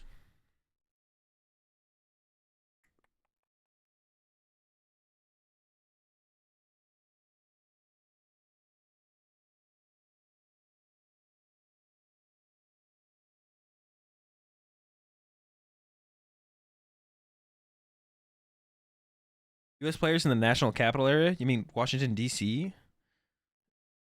The national capital area, bro. Who says that, bro? I'm gonna go hang out. Where are you hanging out? I'm hanging out in the national capital area. Uh-huh. You're saying the people in Washington D.C. are sus, bro? It's all that government influence for sure. Bro, that's some Fed talk right there, bro. What's up, fellow kids? I'm about to go hang out at the national capital area. Didn't we also watch a Challenge Cup in Canada the other week where shady stuff was happening? I don't know if I'm trying to remember. I don't think anything shady was happening. I am trying to remember now though. Canada Cup where something shady was happening? No, I don't think so. I think people messed up on stream, but messing up on stream is not the same as something shady happening. You guys just sometimes can't tell the difference. He's a plan. The feds have invaded. Hey, dude, why are feds hanging out in freaking TCG live chats?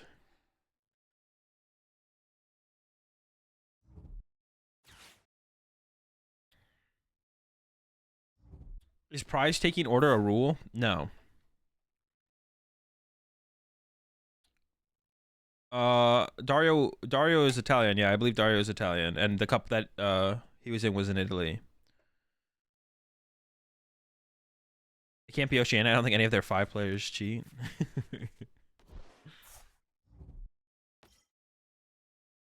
I thought it was the same player multiple times and the stream went down.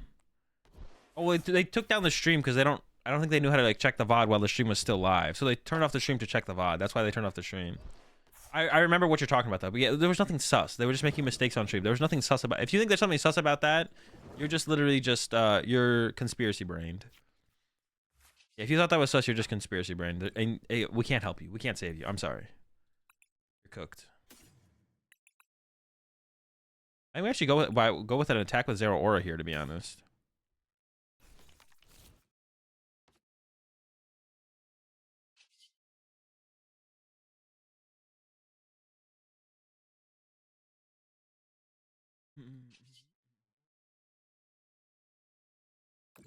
What did Dario do? Everything. Name it. He did it. What else am I grabbing here? Second sheep? I'm tempted. 2 sheeps. Oi, 2 sheeps, mate. I don't know what else I want here. Sheep and something, bro. I need the juice. What is the juice here? I probably should just open the Raikou. I don't know why I didn't open the Raikou. I want to go double sheep, but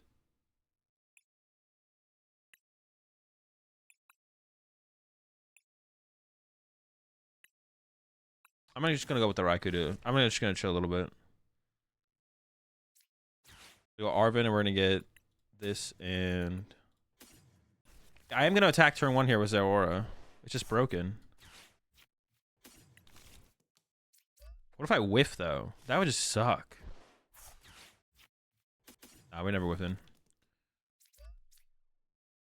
Isn't this the Palkia thing? No, they have Frigibacks. They got Chimpao.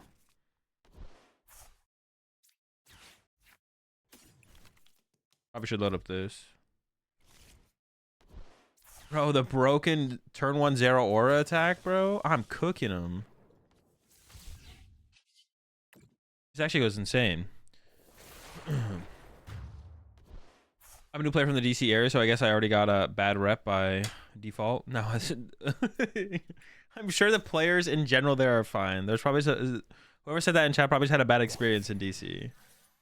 Pretty much most of the time in general, wherever you go to play Pokemon tournaments, the Pokemon community is like super chill, super nice. There are some bad apples, but I wouldn't say there's ever any rotten trees.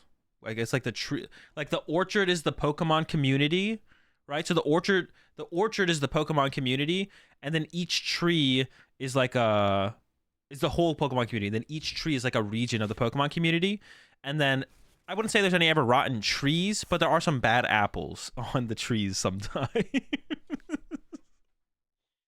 Yeah, that's how we're gonna go with that.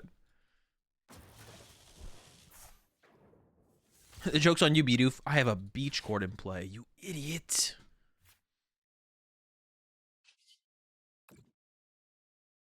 I'm just gonna go get I don't even know. It doesn't even matter at this point. We're just so far ahead, it doesn't matter. Thoughts on Zero over the Flying Pikachu V?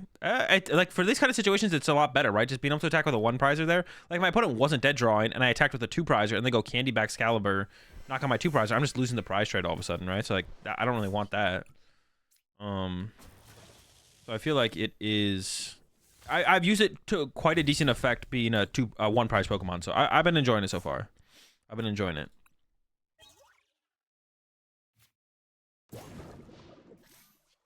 What region are Granny Smiths? I forget what Granny Smith apples taste like, so I can't make a great connection there. Who cares? It's all about the Honey Crisps. Yo, dude, I want my local Pokemon community to be like Honey Crisps. To be honest, we're aiming to be Honey Crisps. That's the goal. What kind of apple is the UK? Just a boring red apple. And the UK has to be like the most vanilla apple for sure. Wait, no. Dude, it's not no. I'm gonna be brutally honest here. The food in the UK is like not neutral. It's below neutral. It's like on the side of bad. On the spectrum of food. Does it have Free Retreat as well? Yeah. Well, no matter what, we want to play something with Free Retreat. The point of it is like for that it's a pivot. It's the rotten red apple then, fine. Oh, it is Palkia? No, this is not the Palkia deck. This is just GM Power Back Excalibur with a Palkia. This is not the Palkia deck. This matchup seems nuts. I mean, I think the matchup was probably pretty close. I had a pretty good start. My opponent had a really bad start. I had a pretty good start. That's like kind of the reason we're in this current situation. So it's a Palkia deck? You're fired.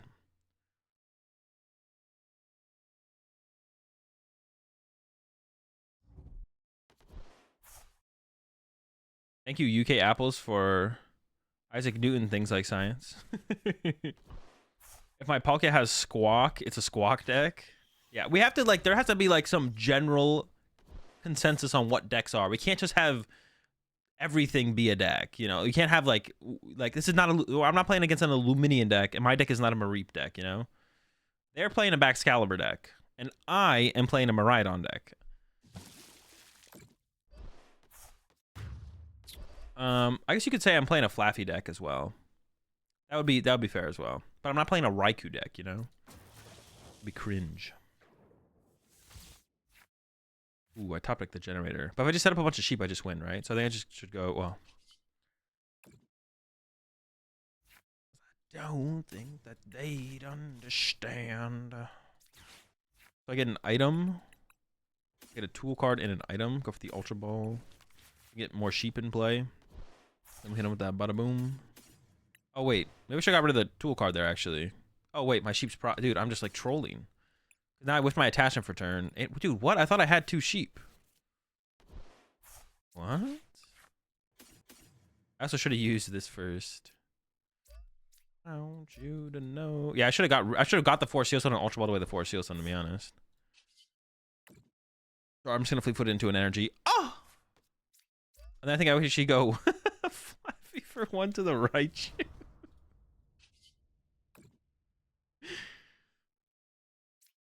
And we'll go from there. Azul, I heard you want to go to some EU regionals. Probably just 1, yeah.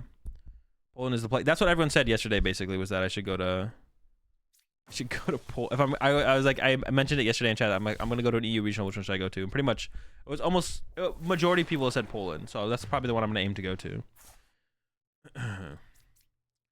Catch me in Poland.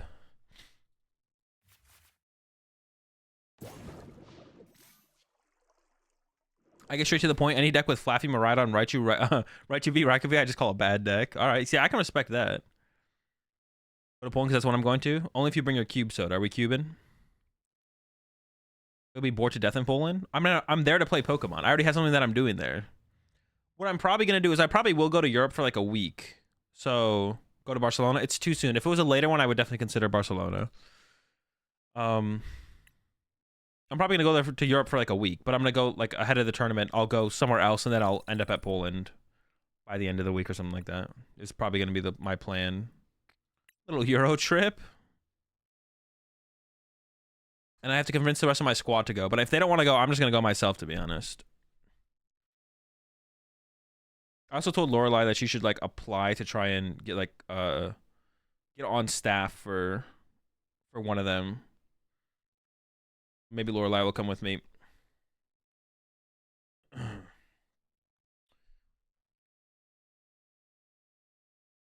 Zool, worst drafter? Bro, I just wasn't in the flow of it, bro. When I was just trying to help you, you know what I'm saying? Like, if I was sitting in this seat, my deck would have been insane. I've won a draft or two. You can take a cruise to Sweden from there and we can cube on the boat. All right, sounds like a good plan. All right, see you in Poland, Mameka.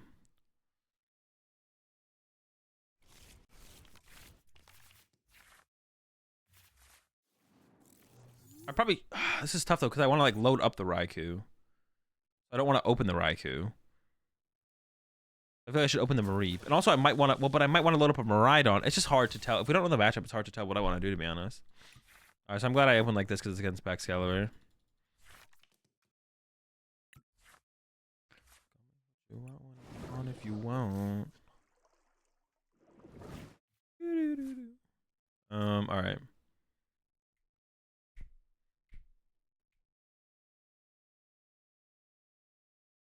I want to be able to like boss turn 2, to be honest. So I almost feel like I should go.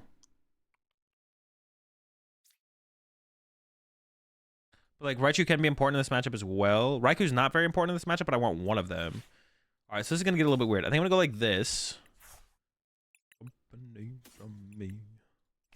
Another scam ride on. We're gonna scam our way into Raikou. Luminian is here.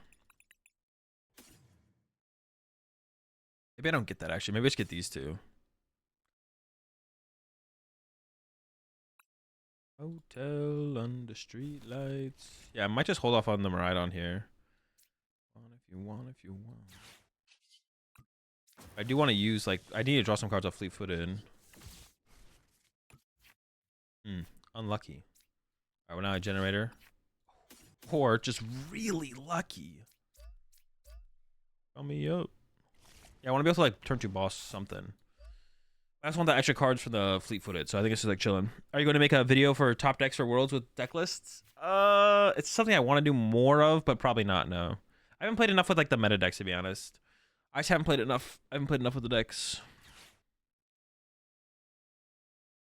I'm thinking about doing a video series that I, like, do maybe, like, once a month, where it's just, like my personal top 10 deck lists in the format or something. I don't know. My favorite top 10 decks. I was thinking about like maybe trying to do that like once a month, like my favorite top 10 decks, and then just like update my list for them and then like talk about them in a video. I am gonna do a tier list video on Saturday probably. I still like feel like I don't have I either don't have a really good grasp on the meta, or I just actually the meta is just really wide open and all the decks are like really close in terms of power level. So yeah.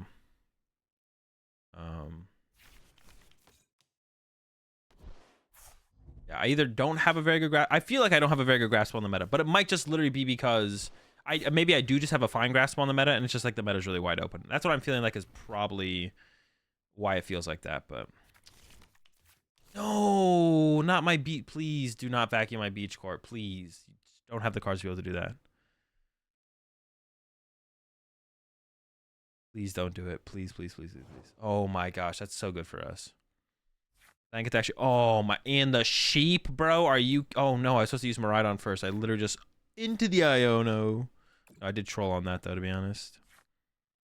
I need to get Miraidon and kind of want to thin out another card here. Probably the Raichu, because I don't. Does this thing make a difference? I don't think so. Oh, I wish I could actually attack with Raikou here, but I can't. Yeah, that kind of sucks. I want to attack with a Raikou here. Oh, unfortunate. I've just taken out the Arceus here. But I had to take it out with the Miraidon, which kind of sucks. Oh, I don't have an energy in my discard pile? I mean, it's not the end of the world, but it's kind of unfortunate. I thought I did. I thought I did. Oh, Mata's Zapdos fix? Let's get to 230 with Miraidon, which can KO like T-Tar and Dragonite. The big one has to be Dragonite V, I think. Dragonite V's the big one, I think. Dude, I thought I had an energy in my discard pile. I guess I'm just trolling. Yeah, attacking with Raikou there would have been pretty good. So losing my second Raikou on the Ultra Ball. But I need to Ultra Ball something there, so I don't like overly regret it. I maybe should have Ultra Balled away the Raichu instead, though. Because like Raichu is important in this matchup, but you probably only need one, if any. Because Raichu only matters in this matchup if you have to go through an Arceus. But you probably only have to do that once throughout a game, so I probably could have held off. I probably could have discarded the Raichu over the Raikou, because attacking with Raikou this turn would have been way better than attacking with Miraidon. But actually, I wouldn't have been able to attack with the Raikou anyways, because there was an energy in the discard pile for the Flaffy.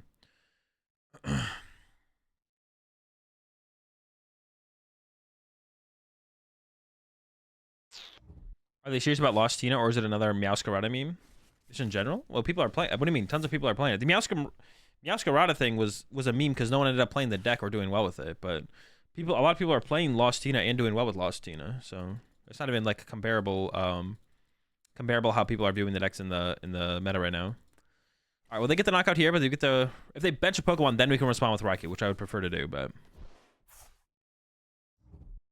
And I could even Miraidon out a... Oh, they got another... Dude, the Arceus are... Well, I do have the Raichu for that, though. They're so annoying. They did bench something now. Now I can go Raikou KO here, so it's actually not too bad. And we get to hit him with the Iono. Yeah, dude, how did this deck function without a free retreater? I mean... Yeah, well, you just played like a lot more switch cards, right? But still, this thing, like, the free pivot... Well, I have this in place, though, but if they bumped this... Like, how did this deck function without a free retreater, bro? What the heck? What were people doing? Because there was a time when people weren't playing the free retreater, right? Like, I'm not trolling? Yeah, so we do want to knock this out with the Raikou. I can also bench a Mareep this turn and put a Bravery Charm on it. If I don't put the Bravery Charm on it, though, they can use Greninja and get 2 prize cards still for the turn, while even a 1 prize when they're active, so... I think that is what I'm going to search out. I'm going to search out the Mareep, because then I have the potential of double Flaffy next turn, but if they snipe it, I don't have to evolve it. Do this. Le Sheep. Bravery Charm to the Sheep. Or... Well, it's a little bit too late now, but if I'm afraid of Arceus attacking back, then I could have attacked with a Raikou with a Bravery Charm as well. That would have been fine. And maybe that's what I should have done, to be honest. I'm actually not sure.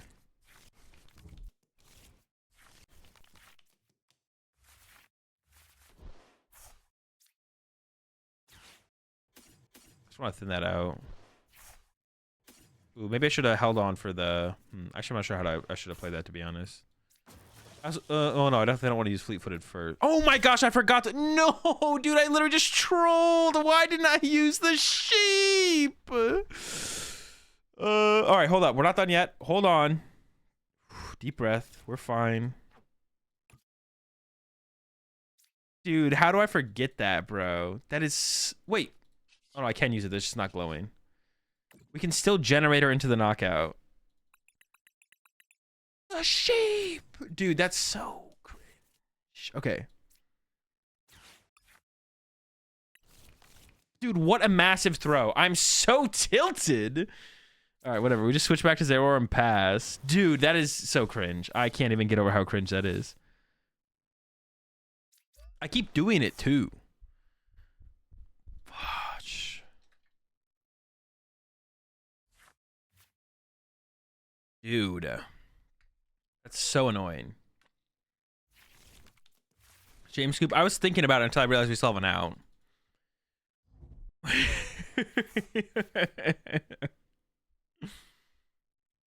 Dude, I have tons of energy right now. I got tons of energy. I had some caffeine. I'm feeling good. I'm feeling good. I'm just misplaying. You know what it is? You know what it is, chat? It's your fault. It's because I'm talking to chat too much. You're the problem, not me.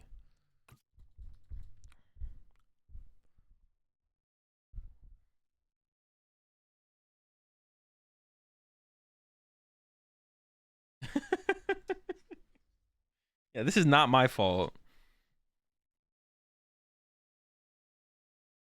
Tons of energy has 3 energy. Why? Did they play a supporter yet? No. I mean, there's no way I don't get Gus KO'd here and then just lose, right?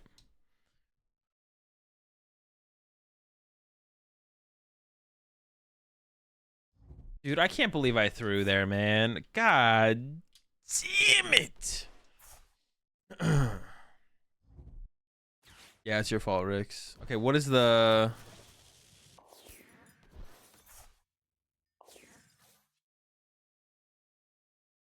How can I ever win? What is the win con? Do we have a win con? What is a win con? Da, da, da, da.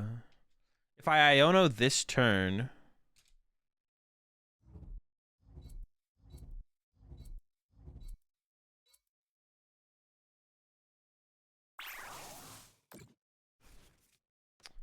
If I Iono this turn... If I oh, dude, why didn't I set up the... Dude, I'm still trolling.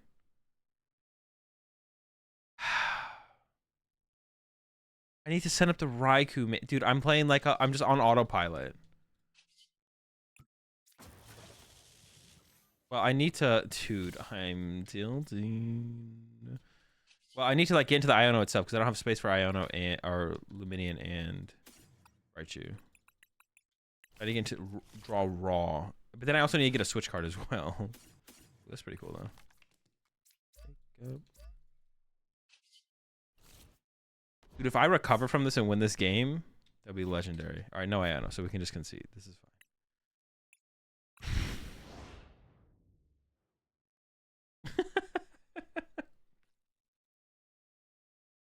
All right, dude, I'm not done with Miraidon yet. Dude, that's so cringe. I threw so hard. I think I actually could have won, should have won, would have won if I just played better. Dude, I just threw so hard. That was insane.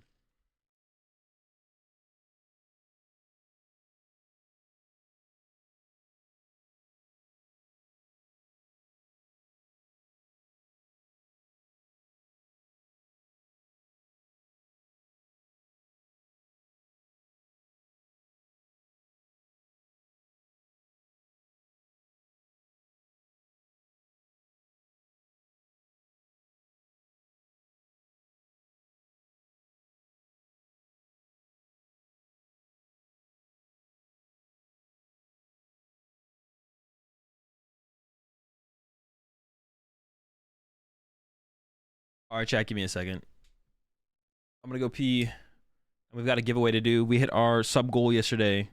So I've got a Rat Pack V-Star marker to give away. I'm gonna show it off real fast before I start the giveaway though. So you know what's happening.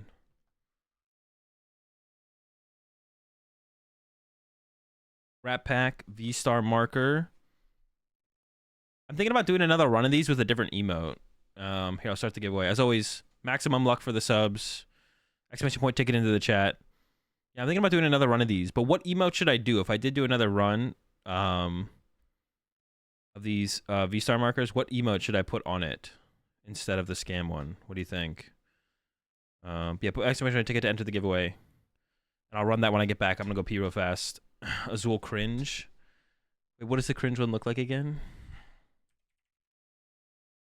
Oh, the cringe one? I want to do it a rat. I want to make it a rat, though. I want to make it a rat. If I win, can you just give it to Soda? Yeah, sure.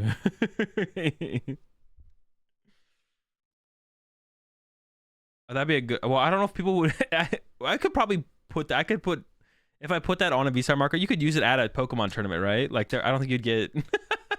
I think if you told the judge what it was, you might get asked not to use it, but... What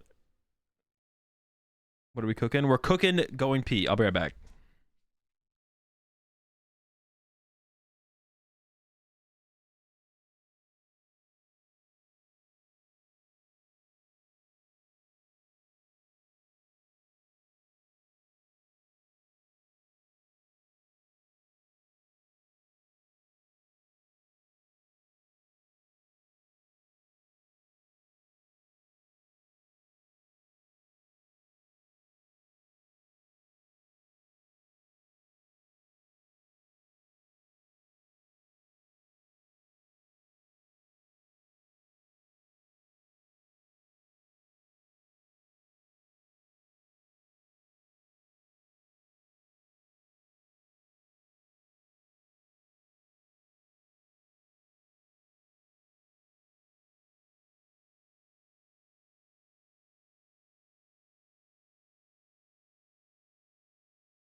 All right, chat, I'm back.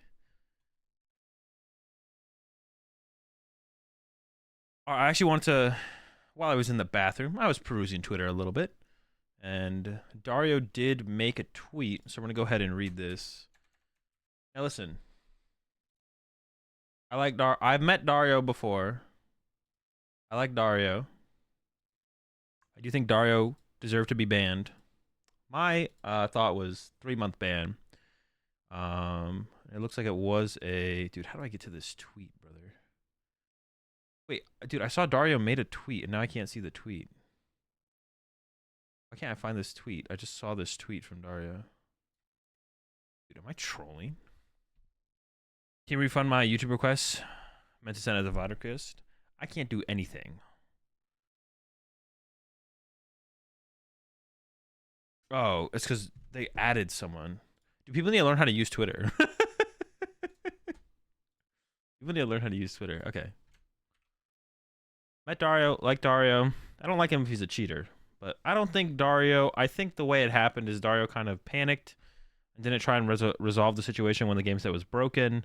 I do think Dario should have still received a ban. Like I said, I think it should have been a 3-month ban, and then obviously if anything ever happens again, it's like a perma ban from there. But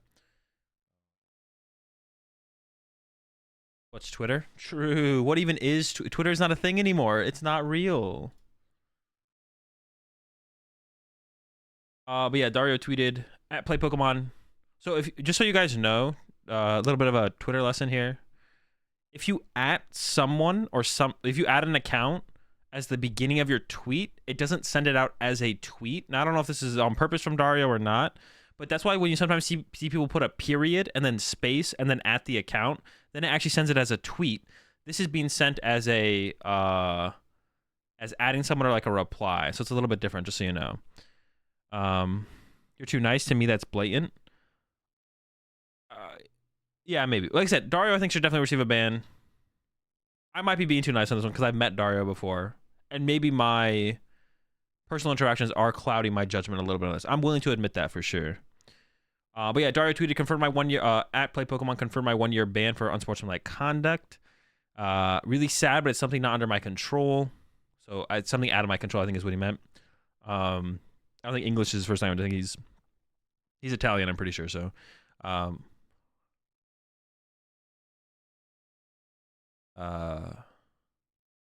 thanks for all the love and support I received in this bad week. 24 of 25 will be my season. Oh, so wait, but if he gets a year ban, oh, so he's talking. So the 25, the 25 season will be his season, is what he's saying. Best of luck. I thought he was saying that's how he ended up placing in Europe at the end of it all. It's like, what does that even mean? Best of luck to all and see you there, not in the venue. I was just like looking. I want to look at the replies. I like Julian, but Julian's reply was, I really wish players would take a stand at Worlds. They would be banned without justification too, though. That's a bad tweet from Julian. I like Julian. Julian does some cool stuff for the Pokemon community with the sites that he makes, but a bad tweet. Like, how does Julian know for sure that Dario didn't do something with malicious intent, right? I don't think you do know, right? So saying that other players should like protest in against Dario's ban is like a pretty bad take here. Like you can't, like, after seeing what Dario did on stream, like you can't. That's undefensible from Dario's side, right? Like you can't defend that, right? I think Dario should just be fortunate to have not gone to permaban, and then should work with that moving forward. What did Dario do? Everything. Name something. Dario on stream at a League Cup switched his hand with his Lost Zone, and it looks fairly intentional. So, what happened that they banned you for? I see the reply sympathizing with you, so I assume it was a wrong ban. Either way, so yeah, trying to like justify this as being like a wrong ban is like a really bad take. Like I hope Dario didn't cheat on purpose and it was kind of a panic moment, and then I hope he comes back and is a contributing member to the community as far as just being like an upstanding player. But like it's hard to like be against banning him there. Sorry to hear that. Did they give you a reason why you received a ban? Seems like they are just picking and choosing at this point, with many others escaping scotch-free with allegations against them. That's also a pretty bad take as well. Now it like the two people that always come to mind when people bring up stuff like this is Zach Cooper and Eder, who are two players that people feel like should definitely be banned. But to say that because some people who should be banned aren't banned, that no one should be banned is also like a pretty bad take. Like what Dario did on stream. Like I said, I like Dario. I've met Dario before. Seems like a pretty cool person, and I wouldn't have suspected them to do anything malicious. But like, I also think Dario should have got banned. Like, I also think Dario should have received a ban. So like, that connection is also pretty bad. I really don't believe he's yours, man. And also, I'm like not one of Dario's like friends or anything like that, but you'll be stronger than ever. But yeah, that's it. So ban confirmed for Dario, 1 year. But I think a couple of the takes on that tweet were pretty bad as far as like Dario should receive a ban for sure. I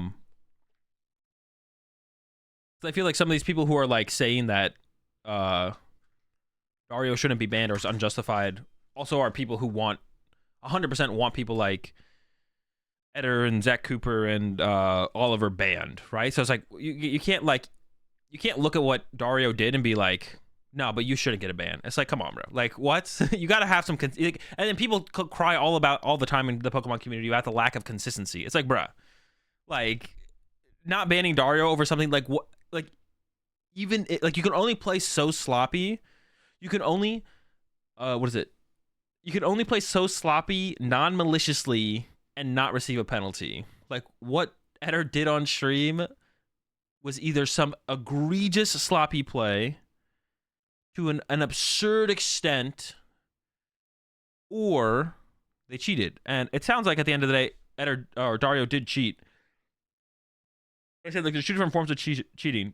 There could be the premeditated cheating where Dario went into that turn and was like, I'm gonna switch my hand with my Lost Zone.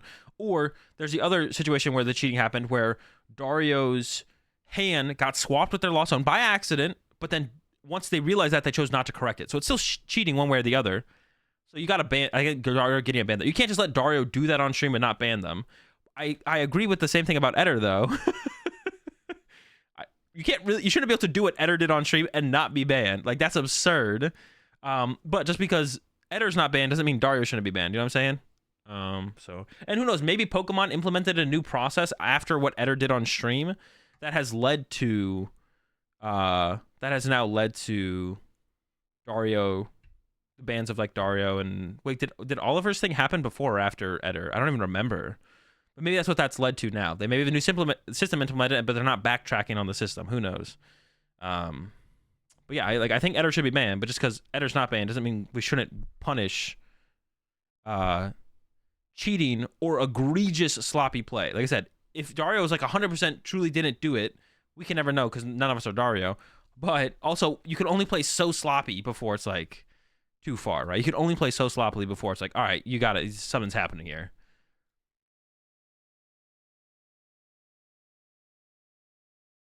Even if none of it's intentional. It is now Nubly. I think Azul should be banned. Only after if you go down, Soda, then I'll go down with you. That's the trade. I'll take that trade. Share the link to the Eder one. It's on my YouTube channel. I didn't put the Dario one on my YouTube channel, but I feel like I probably should have. Or I could have. I don't know. Probably should have. But you can find the Eder one on my YouTube channel. Won the giveaway? Good question, Echo. Got so caught up in the Dario tweet. Close giveaway. Draw a winner. It is Nance HQ. If you're in the chat and you want to send me a message on Discord, Twitch, or Twitter with your name and your address, dope. If not, I'll be messaging you later to get the information from you to send you your Rat Pack V-Star marker.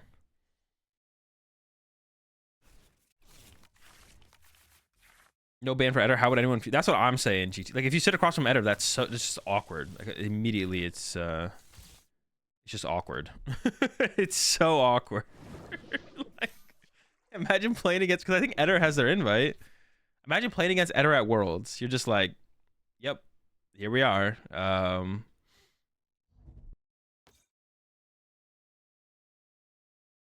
Azul watching and analyzing cheating makes people banned because of all the views. I don't know if it has any influence, but I'm not against it having influence, to be honest.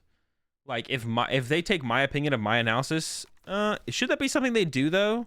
Should TPCI ever look at any of my videos and take my analysis of a potential cheating scenario into account as to why they would or wouldn't ban someone? I don't know if they should do that, to be honest. I'm actually not sure about that. Doesn't seem like a terrible thing for them to do. Doesn't seem like a terrible thing for them to do. But I'm not sure it makes sense to do.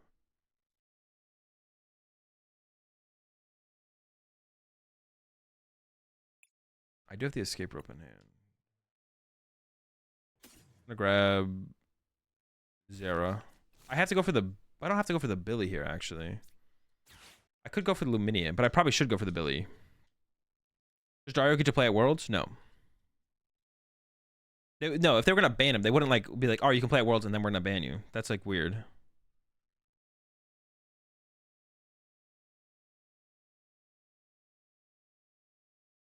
Pretty sure they added the Worlds invite from regional/IC winners from your YouTube video from your YouTube as well. I mean, I don't know. That's something that like a lot. Whoa, what the heck? They just sent up the. Well, that's an interesting choice. Okay, so I'm gonna be a little bit less aggressive with this tandem unit. Just gonna get one cheaper tin.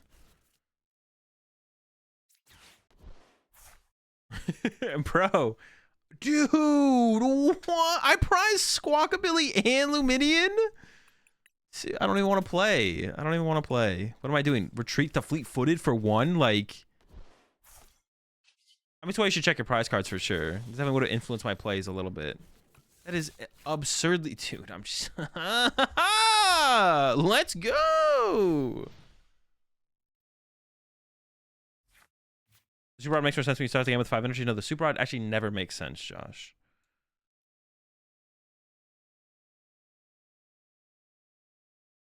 They maybe... If they did Benji, that's like a good thing, right? I guess like taking feedback from the community. That'd be cool. But, I don't know if I should be able to influence their... Well, I mean, I don't think it's a bad thing. I'm someone who's been playing the game for a while at a pretty high level. Taking my analysis and breakdown of a potential cheating scenario wouldn't be like a bad thing, I don't think. Or can I just publish day 2 list for NAIC? Oh shoot, you know what that means? We got access to the Ross Darkrai list, the guaranteed. We know the exact 60. Wait, no, they didn't. Ross's list isn't there. You're trolling. Oh, maybe it's not on Limitless yet. If only you'd appreciate best of 2 more. Bro, best of 2 is just so deflating, bro. Like, the amount, like, all the games that are going to end up in a tie is just not... And also, watching it on stream is not fun either. And they win game 1, and the opponent wins game 2, and that's a tie! Both players get 1 point. Let's go to the next round. Like, it's not exciting. I want to see a winner, man. I want to see someone playing for the win, for the dub. I'm not saying that we can't improve best 2 out of 3. I'm just saying I think best 2 out of 3 is optimal. It just is the best way to do it. Yeah, best 2 out of 3 can be improved. My particular, I think... I think the best way to improve best 2 out of 3 would be to remove the +3. So it should be best 2 out of 3, 60 minutes, no +3. I think that would be a massive improvement, to be honest. I think we'd play way more turns of Pokemon if we did that. Because I think the +3 is already taking about like 10 minutes anyways. So if you just remove the +3 and just add 10 minutes, I think we're playing more turns of Pokemon. Then equal turns? Nah, that's just cringe, Danny. Get out of here with that. That's cringe. Get him out of here. Dude, how do I win this, man? It's looking tough.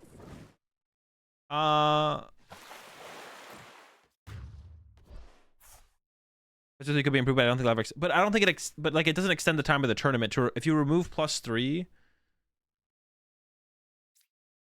if you remove the +3 and then you add the what's it called, I don't think it actually increases the amount of time in the tournament. You know.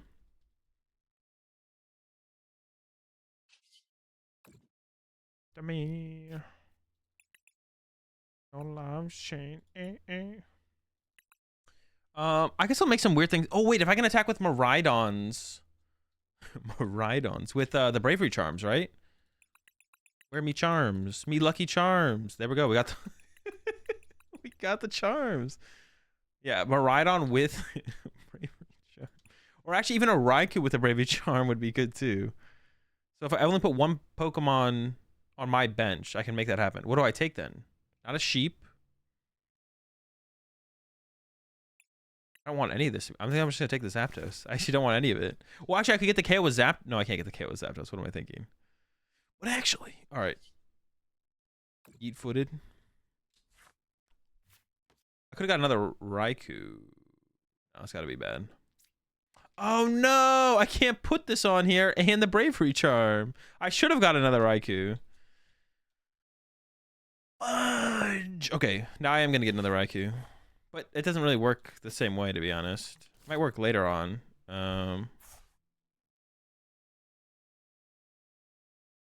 Yeah, what won't is this, please? That's what I'm saying. Exactly. Most definitely. Bro, what did you say?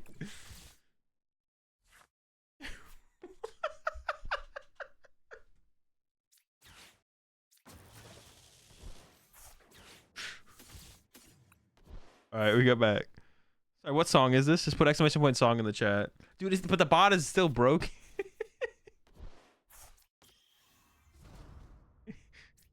Yeah, exclamation point. Dude, I could have played it. Dude, I'm like, I don't even like, I'm like tired. I'm not tired. I'm just playing this really bad. I'm playing, how can I play Miraidon so poorly, bro? What?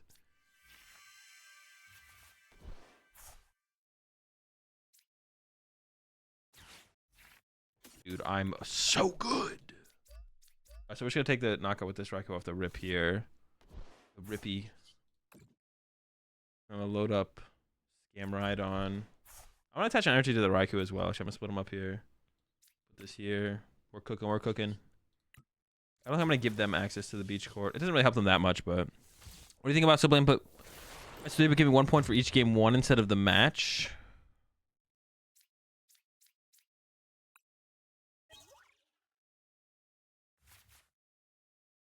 So there's like, well, no, but then you can never acquire 3. So you just get a point if you win a game, but if you still lose. What happens if it's 1-1? Then you each get 1 point. So appreciate that raid there, Mahone. That just sounds weird. I don't know. I don't think I like that. I don't know if I don't. I don't know if I don't like that though. What do you think about still playing best of 3, but giving 1 point for each game won instead of match? I gives 1-1. Winning 2 gives 2. I guess winning games in general. I guess I don't hate that.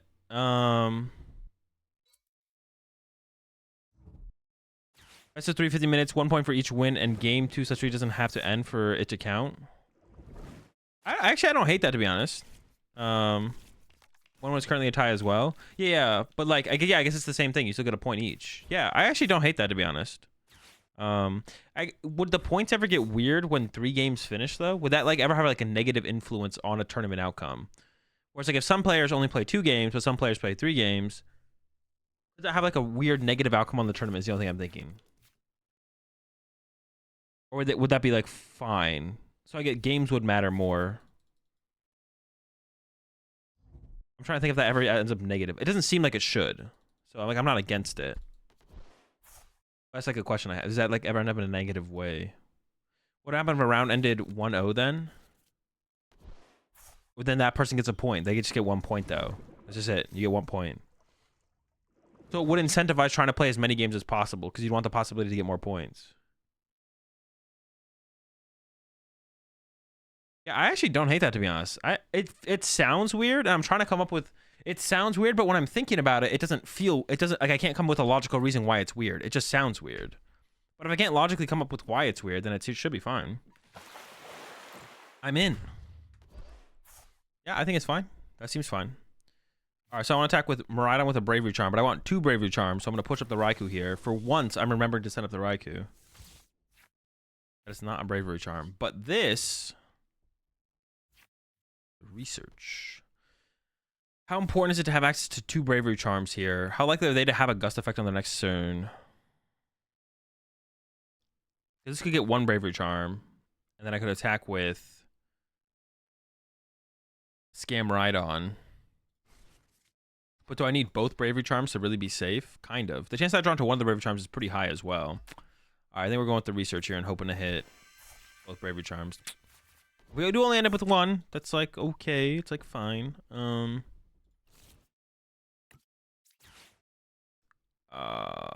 Ultra Ball isn't doing, but I need to find like a gust effect or disrupting them is probably better. So I could actually search out the other Raichu out of the deck as well, right? That wouldn't hurt. If I go tandem unit to search out the Raichu, they can't KO this anyways with this. But would having the Raichu on my bench ever be a negative? I guess I could Bravery Charm this next turn and then keep that out of block if they just like kind of pass or something. Sure. Okay, this dude, I keep almost forgetting. I actually forgot that one time to do the Dynamotor first.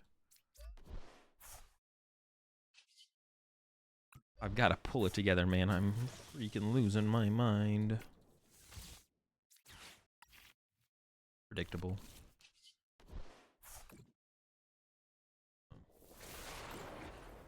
Oh yeah, I would totally fuck control decks. But if only, to be honest, I don't like the idea of I don't love the idea of chess clocks because I think that might cut too much into deck creativity.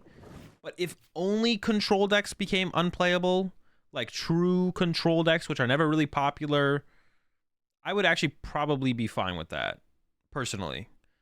But like, I feel like there are some decks outside of control decks, something like a Stone Journer deck. Like, I don't want that kind of deck to get screwed over. You know what I'm saying? Like Stone Journer VMAX, I want that kind of deck to be playable. And it feels like eventually at some point you're taking way more actions with the Stone Journer deck than your opponent is, right? So I don't want you to get bodied by playing Stone Journer. But I would be fine with pure control decks not existing anymore, to be honest. So that's why I don't like chess clocks. I don't want to cut too much into deck creativity and potentials for decks to exist. But if only control decks are getting bodied over, I think I would be fine with that overall. From like a best out of 3, each win gets a thing. Someone could go undefeated at 9-0, but only have 9 points. Oh, that is kind of weird. Yeah, someone could go undefeated at 9-0, but only have 9 points. Huh. That is weird, actually. Does that make it a bad system? Kind of. See, I don't like the way that feels or looks. I want you to be able to go, because going 9-0, like, I want you to be able to go 9-0. True controls are often the most creative decks. Yeah, that's true. Dude, if I got both Bravery Charms, that we were cooking.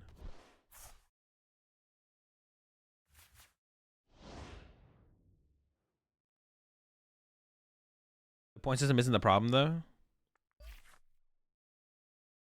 But that system would incentivize more games to be finished, though, Danny. Like, that would incentivize that.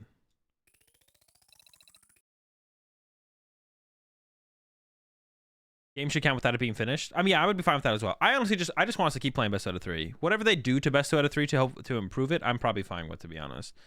Even if I don't think it's an improvement initially, if they think it's an improvement and makes more Pokemon be played, then I would be fine with them trying out things that even if I look at it initially, if I don't like love the idea of it, I'd be fine with that. But yeah, I gotta stop throwing first of all. Yeah, first things first, I gotta stop throwing. I gotta focus up. But second, yeah, I'd be fine with that. I just want them to keep it best out of 3. I just want them to keep it best out of 3.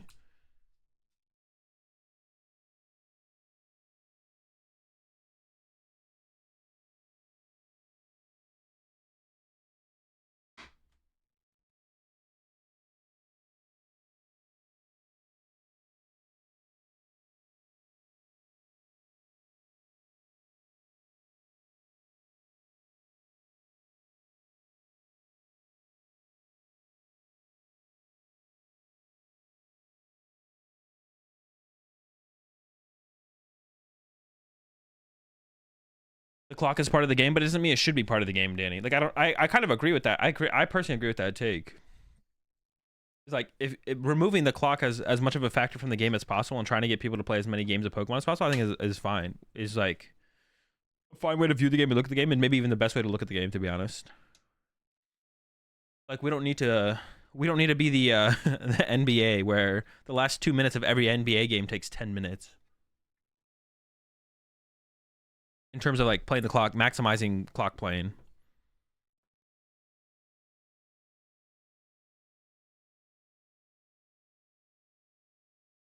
What if you had turn-based clock but not capped? Nah. That'd be way too hard to manage. This clocks already would be bring up a bunch of other like new he said she said issues to begin with, on top of just like potentially cutting into deck creativity. I mean, I think the one of the main issues that one of the main issues that one of the things with current best out of 3 that everyone can remedy is literally just play faster. I actually think that's like there's like so much room in the game for people to just play faster. Like for most people, like just playing faster is like a good start and like knowing when to concede and learning when to concede in the best out of 3. But not everyone should have to go like super try hard to be able to enjoy playing at a regional Pokemon, which I definitely understand as well. So a little bit of both. A little bit of both. I'm not sure about top taking Flaffy here, but I think I am going first. Let's get it. Oh, me first? Don't mind if I do. I kind of like my Flaffy. I am thinking about using...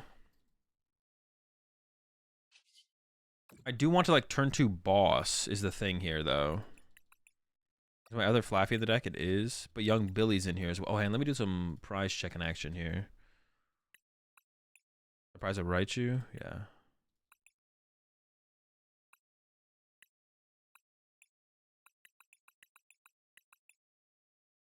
And 11, 12. So I prize 2 lightning, 2 charms are here, 4 seal stones are here. So I think I do Billy here because I am trying to turn 2 boss KO chump. I grab like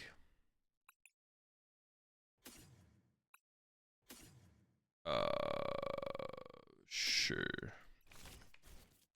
Because this plays around escape rope, but they can't like turn 1 attack me or anything, so I don't know if I'm even worried about that. If I get Billy, I want to leave a bench space open for...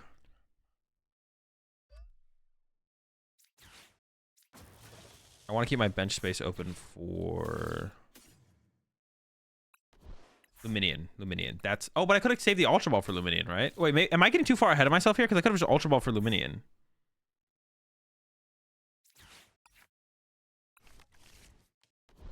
So, yeah, I think I am getting a little bit ahead of myself here. I could have played this differently, right? Because I could have just like saved the Ultra Ball in the hand and then got Luminion next turn and then cooking.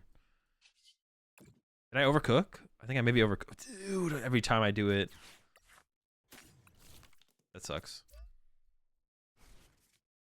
They could play Iono next turn. I don't want to use the escape rope because the escape rope could force a 2 prizer into the active. But if they have 1 for back in the active, I'd rather carry that anyway. So maybe I should just play the escape rope now. It's like the same thing here, so. Alright, well this hand sucks to be honest. No, but maybe I just wanted the Raikou in the active anyways to be able to draw a card. I don't know actually. Judges need to monitor it more strongly with harsher penalties. Yeah, I think that'd be fair.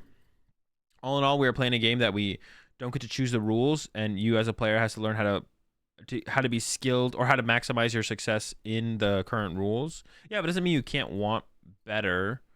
I agree with you, Danny, that you should try and definitely maximize the situation you're in, but it doesn't mean you can't want better as well. So I think it's both. I think there can be both, right? Both can exist. Because would you really be playing the game of Pokemon, Danny, if it was 1 minute? If the game's you got 60 seconds to play the game of Pokemon? I don't think so, right? I think you'd quit. I'd quit. We go play something else. We can go cube with soda or something. But so you can understand that there is room to maximize maximize your outcomes in the situation you're put into, but you can also still want better from the situation.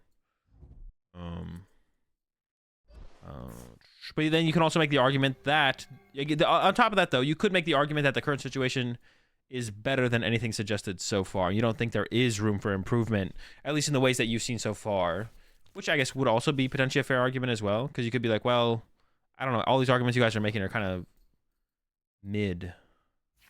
The trash arguments you guys are coming up with here. Dude, why did I whiff? Hold up, we haven't whiffed yet. I didn't even get the boss, but my hand had the boss in it previously, which... Poggers! Pretty good top deck. Dude, I have... Oh, I'm kind of assuming they're going to get a knockout next turn. I need to attack with another... I'm just going to go search out another Miraidon here, to be honest. I don't think I'd take anything if there was not another Miraidon. The Miraidon's in my hand. Well, I could bench the Miraidon. Sure. I'm fine with that. You appreciate that Prime sub there. Zero Wolf. Welcome to the right pack. Fresh out of Skittles, but we got plenty of chocolate milk. Ooh, let's go. Dude, I've been my generators have been pretty mid, to be honest. Do I need to increase the lighting? I really do not want to increase the lighting energy count in this deck. I really don't. I really don't, to be honest. That does not sound like the 14. I feel like 14 should be hitting a little bit harder. You know what I'm saying? We'll see. We got the Iono off the prize cards. No, but that wouldn't be on me to change. I choose a game I like and play it for what it is, and not think about the hundreds of different solutions to a situation, no matter the change. Yeah, but that's such a bad. But then that's such a bad way to look at it, Danny. Because if everyone in the Pokemon community didn't complain and never said anything about the format, even if it was bad, then they would never change it. So you can choose not to say anything, but thinking nobody should say anything means that nothing would ever change or improve. It would just be like, well, no one's saying anything. Everyone's still playing Pokemon. I guess we should just keep the system the same. That's like a terrible way to look at it. If you think change is a reasonable thing that people should try and seek after, just kind of in the world in general. But if you think no one should ever seek change, then I guess that's fine. Yeah, if no one complains about something, then why would anything ever change? There's no reason to change it. If no one complains about it, it's like, all right, I guess we're in a good spot. Everyone seems to like it.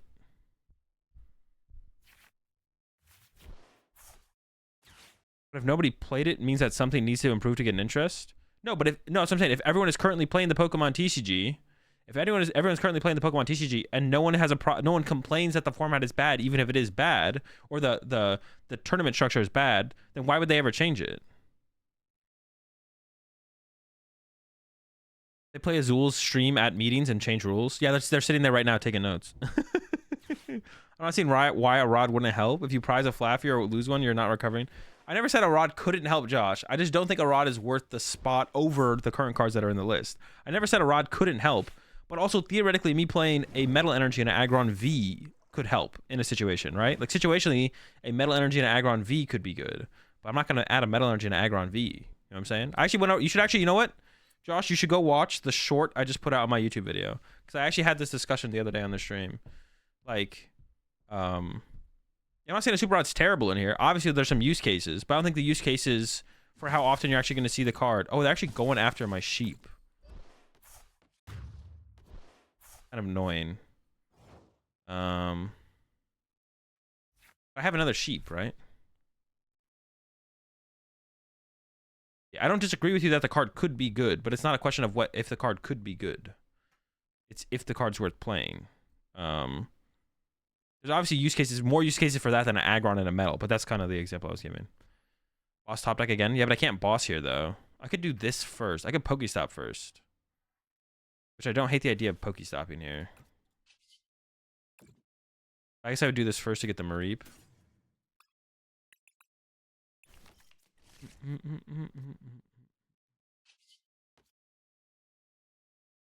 The stop? Dude, that stop. It's calling my name, bro. Oh.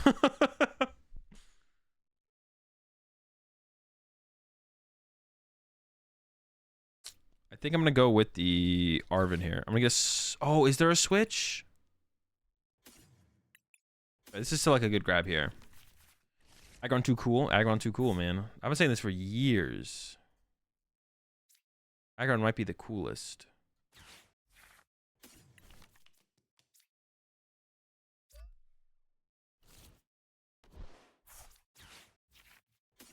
Okay, we're chilling. I don't want to lose my Miraidon if I could just lose my Raikou. Ooh, okay. Should I put that Bravery Charm here? I think so. Make them work harder for that, because I can put this on the next Raikou. Splitting energy here was questionable, to be honest. I could have put 3 on the Miraidon, to be honest. That might have been fine. Just squat set on your deck and working on your 60, or are you still not? Are you still undecided? I am always undecided on my deck before a major tournament until probably 2 days before the tournament. I give myself 2 days. Sometimes I know what I'm playing 2 days before a tournament, but most of the time it's the day before the tournament. Although I would ideally like to know about it sooner. That's just kind of the way process usually works out to the point where me and my team actually come up with what we're playing. Usually ends up being like the day before tournament, unfortunately. It'd be nice if it was sooner, but that's how it usually works out. Once again, the Zora's... Well, the Zora didn't do too much this game, to be honest. It's still cool, though. It's chill.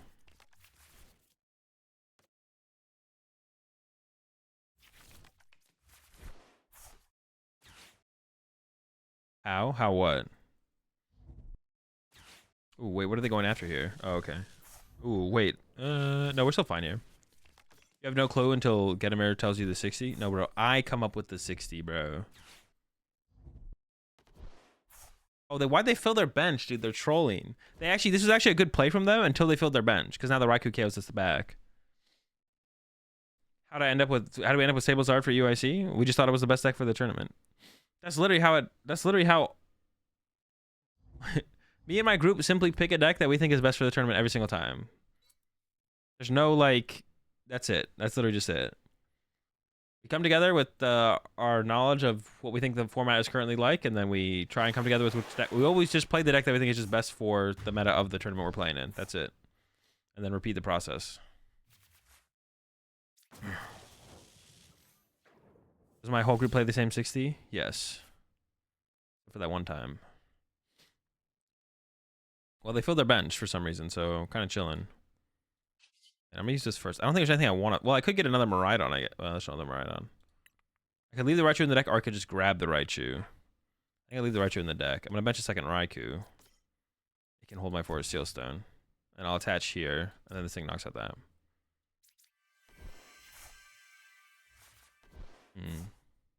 Have any Ultra Ball left? I have a lot of Ultra Ball left. I would like to set up my sheep to accelerate more energy into play here if I can. Let's get it! Oh, but a boss? Is that worth the trade-off?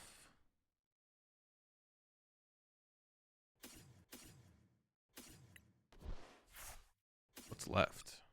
Oh, I still have a boss left. I didn't think about losing my boss, to be honest. Oh, I still have this too, though. Sheesh. Maybe I didn't need to use the Dynamotor here. Maybe I didn't need to get the Flaffy. Maybe I'd have been chilling without it. I probably would have been chilling without it. Oh, I had Fleet-Footed left too. I probably should have Fleet-Footed before. Definitely throwing that out. Yeah, we definitely cooked them this time. Optimal testing group size? I don't think it's really an optimal size. It just depends on what you're trying to accomplish. I think the most important thing is just to get people on the... That's why I think I can and I'll go on a little bit of a rant of a testing group after this game. If Azul ever says he made a deck, I will play his top trainer video and remind myself he let somebody else find the answer. Wait, what do I say in my top trainer video, Danny? Well, what happens when two people think a deck is a best and two people think deck B is best? Well, we just discuss it until we get to the point where we all are on the same deck. We all just have an understanding of the process. We have actually come to a determination to do like a voting system now. We do a voting. We vote. If it comes down to it, we just do a vote. Have a formula, so no opinions. No, we still have opinions. We don't always play. So we do a spreadsheet, but we don't always play a deck that wins the spreadsheet. For certain reasons. Like for LAIC, Lugia won the spreadsheet for us, but we're like, there's no way we're playing Lugia. We're playing like a billion mirror matches. I vote for or against Regis? What time? The time where we all got top 8? Dude, I had to convince them to play Regis though. I got them. I got us all on Regis, and then I had to like pull teeth to get 4 trekking shoes in the deck. But we eventually got there. Why is it always that you... All right, so... The size of a testing group shouldn't matter too much. The reason I think it's important for us all to play the same deck is so that there's more... That way no one is like... Everyone would be... If everyone's playing different decks, everyone would be inherently greedy about trying to optimize their deck, right? So if you... Let's just say you have 6 people in a testing group. You all show up with 6 different decks. You all want to do different things to try and optimize your deck, right? And sure, there will probably be some back and forth of like, let's say you're playing the Mew deck, but one of the people in the group is playing a Miraidon deck and they want to test against Lugia to test out like a tech. You'll play the Lugia deck against them, but then after that, you want to play your Mew deck against, I don't know, maybe Chi and Pao, right? But if you're all trying to like work towards Yeah, I feel like there'll be some inherent, and it's not like selfish in like a bad way, but you all inherently want to work on your deck, right? But if you're all trying to play the exact same deck, you'll eventually like whittle it down to like 2 or 3 decks, and then you'll be focused on trying to figure out a specific things about those decks, whether it be text for matchups, a certain matchup with the deck, or maybe learn more about the deck in general, to come down to the point where you're all just kind of working on the same thing. At the end of it all, you're all working on the same thing. Before a tournament or leading up to a tournament, we might all have different ideas of decks that we think are best in the format or best in the meta. But as we've all gone through the process together, we usually come to the same determination, and we all kind of think similarly in terms of what decks we want to play, right? So like going to NAIC, we all thought Lugia was pretty good, but then we tested the Guardy matchup a lot more, and then once we saw that Guardy just beat it, we're like, okay, we just get rid of that. As like an idea. And we all, so like we do have like some similar opinions on decks that we all think are like bad or good, or decks that we just don't want to play. And we all understand together those reasons why we all don't want to play those decks. So having people who are like-minded is important. I think the number one most important thing is to be open to growing as a player and finding people who are open to be growing as a player. But the number one most important thing for you both to have is a drive and a want to get better at the game and win tournaments. Like that should be like your number one goal. Or maybe not win tournaments, but day 2 a regional, top 16, top 8, whatever it might be. Like a drive to get better and improve and seek out better placements than what you've had prior. So just finding people who have that same mindset is important. Then another thing on top of that is also working with people who go to enough tournaments as well. Like if you plan to go, there's 12 regionals next season. If you plan to go to like 6 regionals and one of the people you test with normally is only going to like 2 regionals, they're probably not going to care as much about testing consistently throughout the year if they're not going to more regionals. So you need to find people who want to get better, want to improve, have a similar mindset in that, and then also are going to a decent amount of tournaments, right? And like play competitively consistently throughout the year if that's something you want to do and that's people you want to work with. You don't have to work with the same people every single time, but it definitely is it's good, and definitely there's an advantage to playing with the same people consistently. And then the last thing to that like my group does is we always play the exact same 60 cards, which I think is a benefit, but getting a testing group of like 4 to 6 people to think like that and have that mindset is really difficult. I think it's really hard to find like 6 people and then all play under that mindset of trying to play the exact same 60 cards every tournament. I do think it is a benefit when done correctly, but I think it's really hard to it's hard for it to be a benefit because it's really hard to have it done correctly. So most players don't want to play with that restriction, which I think is fine, and most groups don't want to play with that restriction either. And there's not that many hardcore testing groups in the Pokemon TCG. A lot of them are kind of in and out, test with these people for this tournament, these people for that tournament, so on and so forth. So a lot of people don't take it as seriously in terms of that as far as the testing group goes, but that's fine as well. But yeah. Don't worry about it, Dream. Off to work, dudes. Later. All right, have a good one, GT. How do you get so many credits in PTCG Live? I bought 400 codes of celebrations or whatever the pack is. Have I done this yet? No, but I will.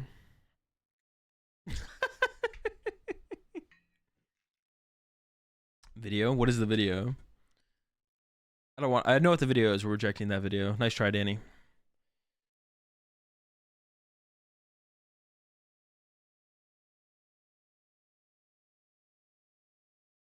Oh, it's not fine? Wait, what's not fine? Yeah, we'll do this, Mershawn, for sure. The fantasy. I don't know what I'm gonna pick for the video game. We might get a little bit wild with that, to be honest, but. Wait, what happened to the thing?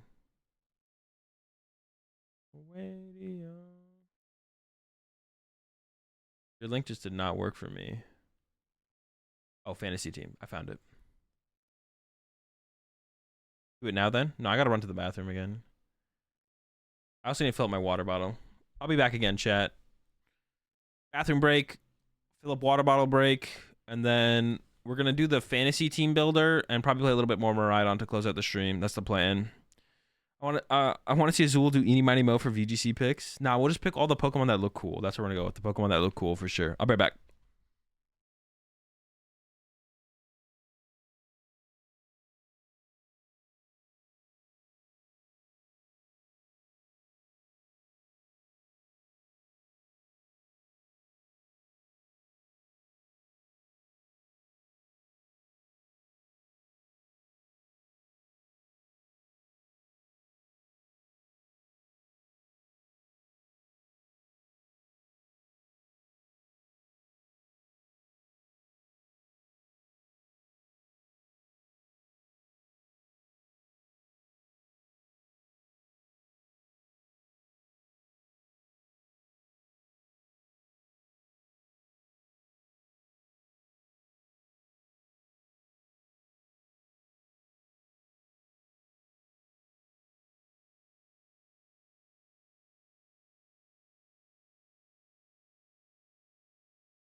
All right. Dude, I'm taking your point, Soda. Consider your points mine. All right, back to some. All right, dude, I'm focusing up now. We're playing optimally with the Miraidon.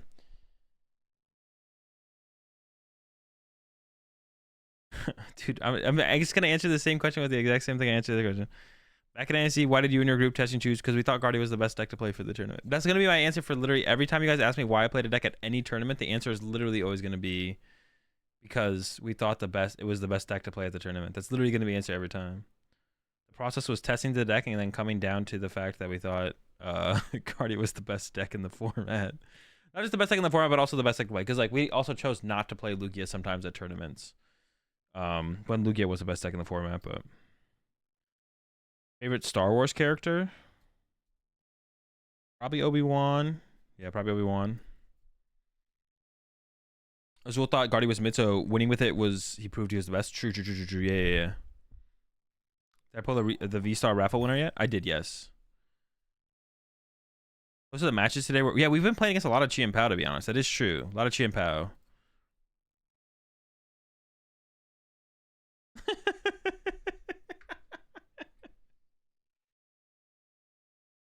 Yeah, exactly, H2, exactly. Optimal shirt for the format, to be honest. Will you smile?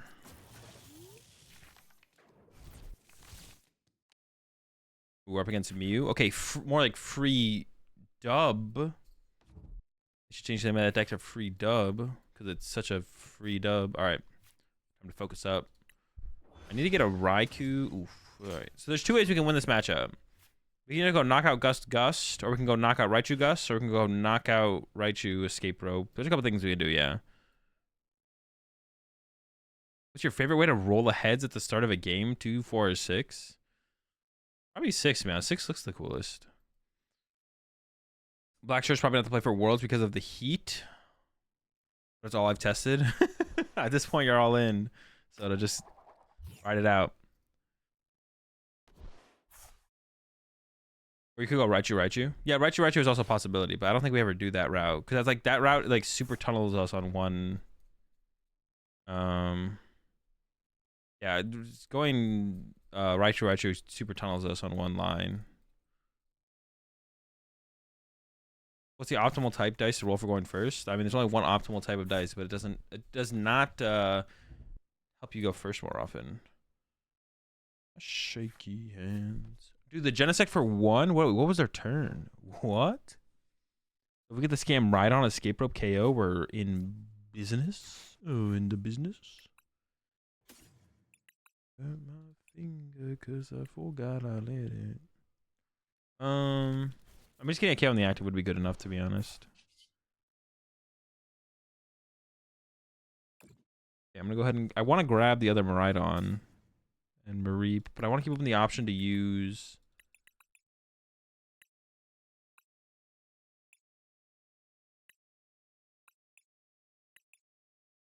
Squawkabill.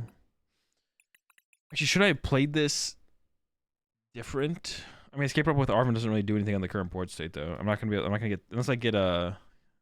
Yeah, it's not really good. This is not gonna work.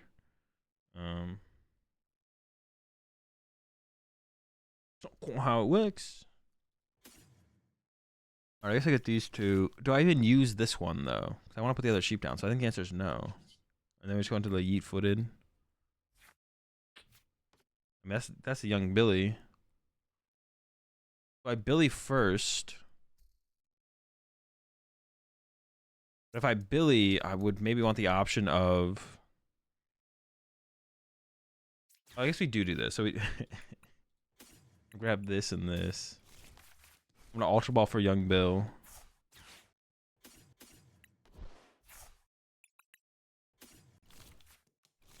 Then I'm gonna play the generator and see what it gets us. Unlucky every time.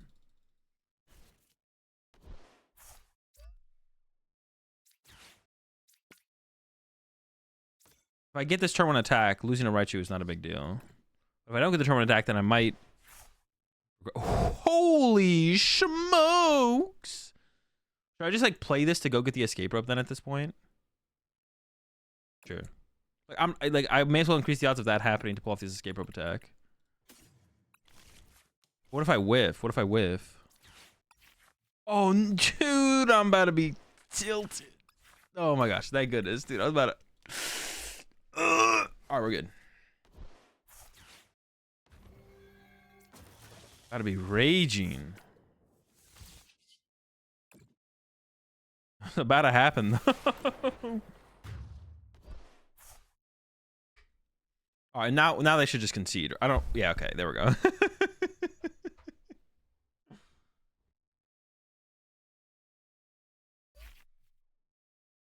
What the heck, dude? PokemonTCG is out here posting deck lists on Twitter, bro. Chill out. Dog. They have 2 Delphox V in here, bro.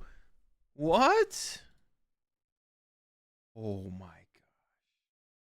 All right, let's look at this tweet that they just. That was pretty loud though.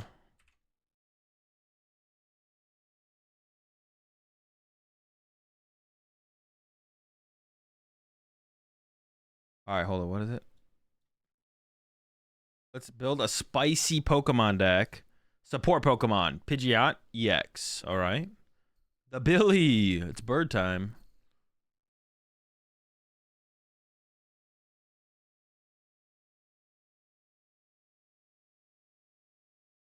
Video's going too hard.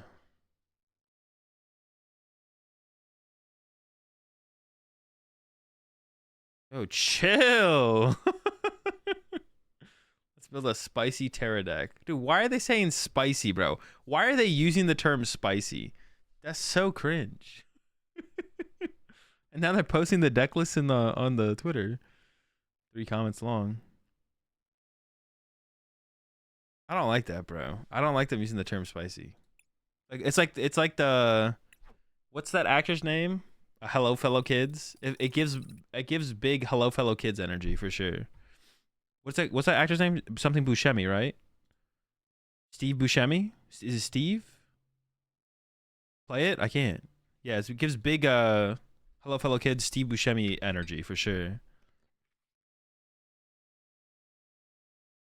Look at our spicy Charizard deck coming out from Obsidian Flames. All right, at PokemonTCG, I see you. I see you.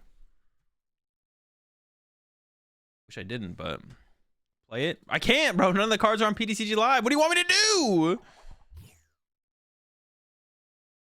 Draft after using the bathroom. Yeah, I'm still in the bathroom though. So as soon as I get back from the bathroom, I got you.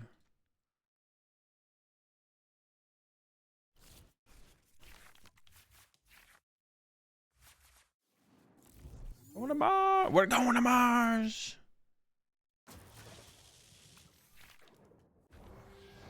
Reported for shitting on stream.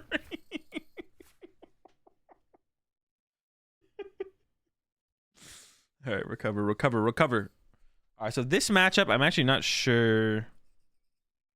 We definitely care about Bravery Charm, but we can already get that from this, to be honest.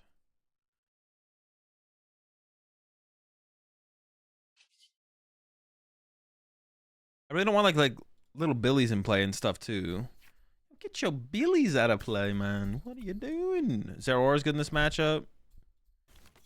Hello. But I have the Force Seal Stone that I won't be able to use if I go. I won't be able to put the thing on that. I could just go double Raikou here, I guess. Maybe I don't want 3/2 prizes in play for them to be able to just like gust around on though, right? Maybe that's something I don't want to give them. Yeah, maybe I don't want to give them 3/2 prizers here. Maybe I should have just gone 1 Miraidon and then set up the Raikou and then have the Zeraora as an option as well. Okay, that'd be right. That might be actually correct here. That might have been a mistake to actually. I just shouldn't have put the second Miraidon in play. I just should have opened up with Raikou as an attacker.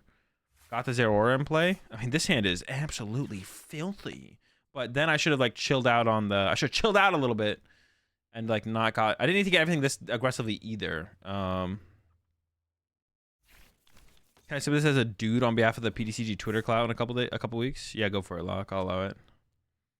Oh, the deck might be too good to be honest. Maybe I won't allow it. We'll have to probably do a vote to be honest.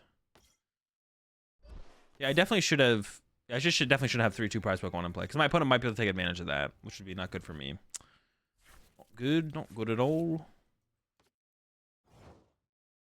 I think actually KOing their active here is gonna more likely prevent them from getting a turn 2 candy play. I'll like leave the Ralts as Ralts. Also playing an Avery in this deck for this matchup could be cool as well, to be honest. I'm just gonna go with the generator here. Hit a couple energy. You know how it is. You know, just a couple, just a few. Or maybe I should have put one on the... Should probably be building up the Zero Aura a little bit here. And they do have an Ultra Ball in hand, which gets them closer to the candy combo. So maybe I should Iono to disrupt the hand. Yeah, sure. I'm actually not sure about this Iono play versus the research. I don't really care about holding the escape rope, so like I wouldn't have minded researching there. Wait, how many cards did I put to the bottom of the deck? What I'm trying to find is... I'm trying to find a Bravery Charm here for my active, ideally. Darn it. Alright. Go ahead and get me that McSheep. Start to build up the Zeraora. And then I'm hoping they don't have like turn 2 candy KO my active. I think that's pretty unlikely for them to have, though. I still have 2 Ionos left. Like, I do want to be like disruptive as the game goes on. I do have 2 Iono left to like disrupt them later in the game. But yeah, I should have avoided, like I said, once again, reiterating it, I should have avoided the 3/2 prize Pokemon in play. And I do think knocking out the Mew there does... If I escape up KO to Ralts, KOing the Mew definitely decreases, I think, their odds a little bit higher of getting the turn 2 Candy Guardy, so he's probably correct. So you need to dodge the the Poo Gate allegations, or I'll force you to do a twit longer. I don't make the rules. All right, I'll do my best. Little Billy, the one who asked for more soup. What are you talking about in reference to? Little Billy? What the heck is Little Billy? Oh, they actually might go after my sheep here. They might go after my Mareep here. They also might just be retreating to Cresselia and passing as well. Which, in that case, I might boss KO Curlia. Are we gonna call them X longers now? I think if we just keep calling it everything, if we keep keeping everything Twitter based, like twit longers, Twitter, all that stuff, I think they might eventually switch it back. So we should just keep up. We should we should just keep calling them. Keep calling everything Twitter. Tweets, Twitter, twit longers, and maybe they'll switch it back. We'll see. Please, sir, could I have some more from the old movie? Please, sir, could I have some more? I don't think it's Little Billy. His name's not Little Billy. What the heck? Isn't that Huckleberry Finn? Is that Huckleberry Finn? No, is it? Actually, it might be. I don't know. I don't remember. Yeah, who's the orphan who asked for some more? Annie? No, it's not Annie. Tiny Tim? No, it's not Tiny Tim. Tiny Tim's in Scrooge, right? Oh, it's Oliver? Oliver Twist? Is that it? Yeah. Oh, it is Oliver Twist, yeah. Yeah, Tiny Tim is in the Scrooge movie.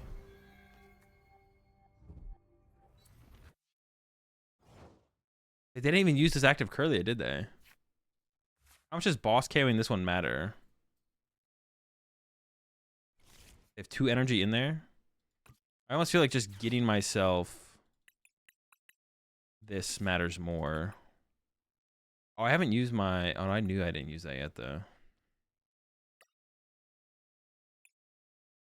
I kind of want to attack with Zeraora here, though. Oh, I should have used Fleet-Footed first, dude. I'm trolling. I'm trolling. Yeah, I should have just like started my turn with Fleet-Footed for sure, like 100% of the time. Dude, I am just... This is absolutely disgusting. I should KO with Zeraora here. Do I ever want to put the big charm on it, though?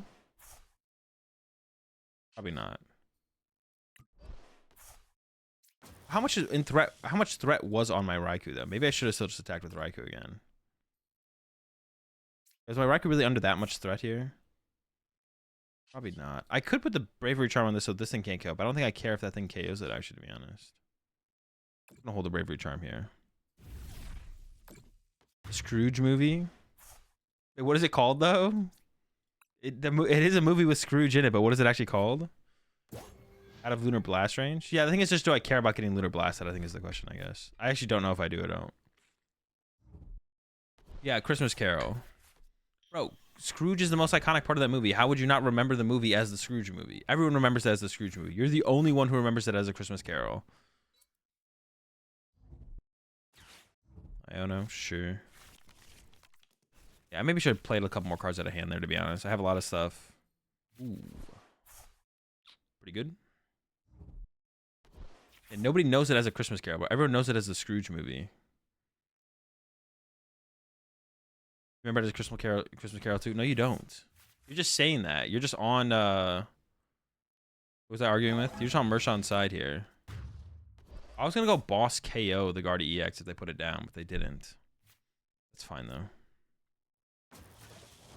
Is this list in Discord? Yeah, it should be, yeah. I don't mind. I wouldn't mind playing Iono here, but I kind of want to keep the boss around. Wait, for some reason I thought I could shuffle the deck. Oh, I can. I can use this. I was like, I know there's a way I can shuffle the deck. I just forget what it is.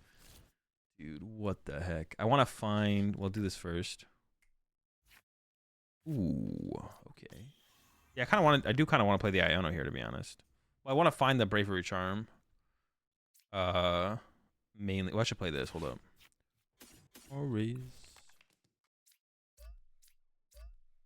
Dude, we have so much energy. I don't think I've ever had this much energy set up with this deck before. This actually goes kind of crazy. How many switch cards do I have left? I have my escape rope left. Oh, join to the escape rope. Okay, okay. I don't have a boss right now. I'm actually going to put one on each of my sheep so like my sheep can't get stuck. No stuck sheep. That could be like annoying. So yeah, we just need a boss to KO the Guardi EX when it comes out. We don't have the boss in hand now, but I really wanted the Bravery Charm here as well, to be honest. But if we get the boss... If we get the boss at... We don't need this turn, but if we get it next turn, then we're chilling. Then we're chilling if we get the boss on the next turn. We just need, like, chill. Once again, having a one prize or attacking with a one prize with the Zeraora, pretty clutch. Pretty clutch, man. I don't know. It's pretty good. That's really what this deck has been missing, to be honest, is like a good one prize attacker. And the Zeraora does like a lot more than just... It's got the free retreat. You know, it kind of does it all. Definitely a big fan. Who's the main attacker in this deck? Raikou and Miraidon are the main attackers for sure. Just kind of depends on the matchup and the situation, but those are the main ones for sure. Is Miraidon the secret BDIF? Is Guardi mid now? No, Guardi's still the best deck in the format. It's just more decks are adapting to like beating it, and people are learning how to play the matchups with their other decks against it a little bit better than they did before, so... That's really just like the big difference here. So like people are adapting to it being the BDIF, but it definitely is the BDIF, you know. So this next turn, if I boss KO Guardi EX, I just win. So I want to play for that. Currently, I can't get it, but how come everyone stopped using Magnezone V-Star? Because it wasn't ever that good against Lost Box anyways. Your Turbo Lost Box matchup is literally just terrible to begin with. There's no point in like teching for it. You should just like hope to get lucky if you play against it. Yeah, your Turbo Lost Box matchup is just awful. So you shouldn't even be trying to beat it. You should just like give up on it, which is the better way to view it probably. Oh, also like it did get worse because now we have Super Rod. Before they had to Clara to recover the Mana Fee, so that it was a little bit harder. But now with Super Rod, it's just like they always have it. So yeah, now I'm playing the Magnezone makes no sense. And even when they had to use Clara to recover it, it was still a bad matchup. So, can you see Miraidon sweeping a big tournament against good players on good decks? I mean, I don't know. I mean, the question is like, could I see Miraidon winning a major tournament? No, probably not. Although I don't know if I count. I don't know if I discount actually what I should say. I don't know if I don't count the like Sajin did win with it, but I don't know if I count that as a major tournament. I have no idea how like developed their TCG scene is, and I don't know how many players their tournament has. So I don't know if I count that as a major tournament or not, to be honest. Because I just don't know that actual. If I get the boss here, I literally get the chaos. So I think I should dig for it. I should go for it right now. Ooh, I whiffed. Yeah, I don't know how developed their TCG scene is, and I don't know how many players they have in their tournament. So I don't know if that would consider that a major tournament win or not from Sajin. Oh, but I can't research the Raichu because then I can't KO this. Dude, why is this Raichu in my hand here? Wait, actually, how do I play this? What's in the deck? I could just use 2 Raikous. Maybe this will just draw me into the out to it, to be honest. This might be enough. Or get me close enough. Like, just draw cards through fleet-footed. Oh, but now I can't do it. Not that no, this is still fine. This is still fine. It's just funny. Maybe that's the truth.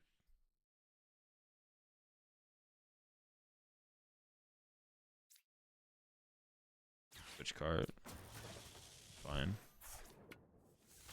Or should I put these on the... I don't know what this actually makes the biggest difference, to be honest. What can this hit for? 240?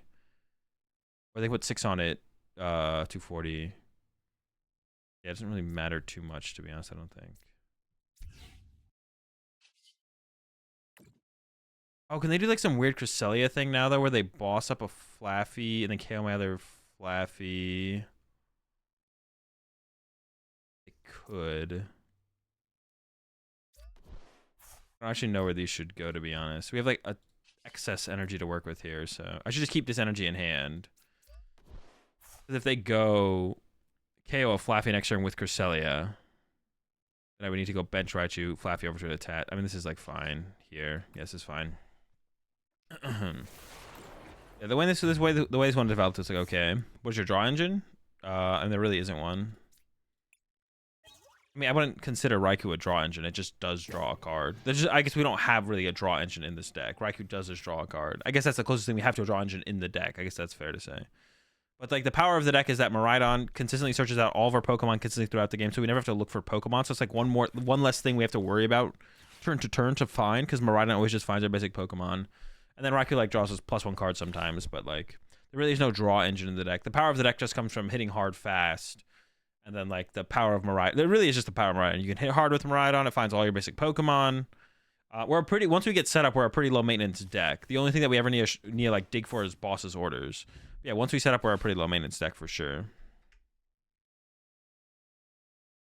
Oh, although I guess having 2 Raikou, actually maybe I did mess up actually.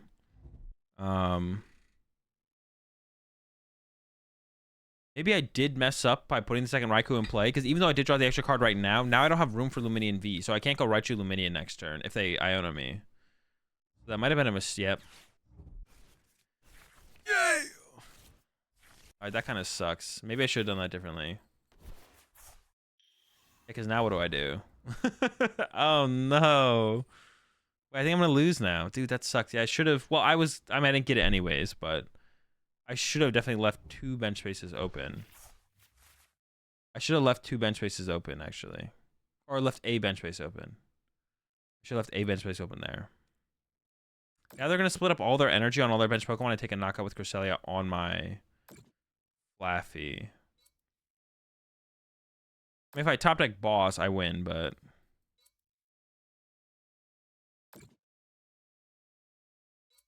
I maybe should have taken a knockout with Raikou this turn, to be honest. Could they even KO me with Curlia next? They have 4 energy in there. Yeah, or 3. 4, 5, 6. They can't KO this or this, I guess. So they would need a boss. Oh, this is actually pretty tough. I attack. I mean, I could Electro Ball this. Doesn't make any sense, though. I mean, it's the boss. But I don't have the Pokemon. I can't get both. How do I play this then?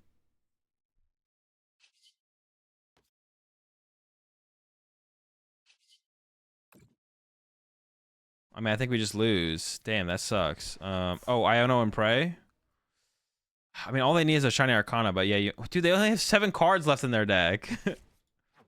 A big Prey. Yeah, Iono and Prey might be the way. That sucks. What if I... Nah, Luminion for boss doesn't really work. Luminion boss KO, this would be interesting. How many candy are there down? Only 1? Dude. Use Raikou to grab a card? Yeah, but then I can't get the Raikou out of the active. I'm trying to think if there's like a way to play this that I'm not seeing. I need to save a bench space. All I had to do was not bench a second Raikou, and I would have had Luminium plus this gets the Raichu. Damn it. Alright, so it just comes down to me misplaying. Yeah, it just comes down to me misplaying. What else could I do? How many boss are there? Maybe they're out of boss? They're not 2 boss and Palpad.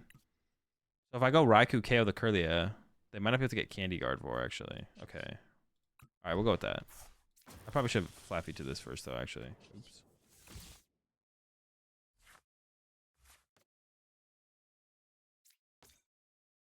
This is awkward now, too, because I need back-to-back boss, right? Yeah, okay.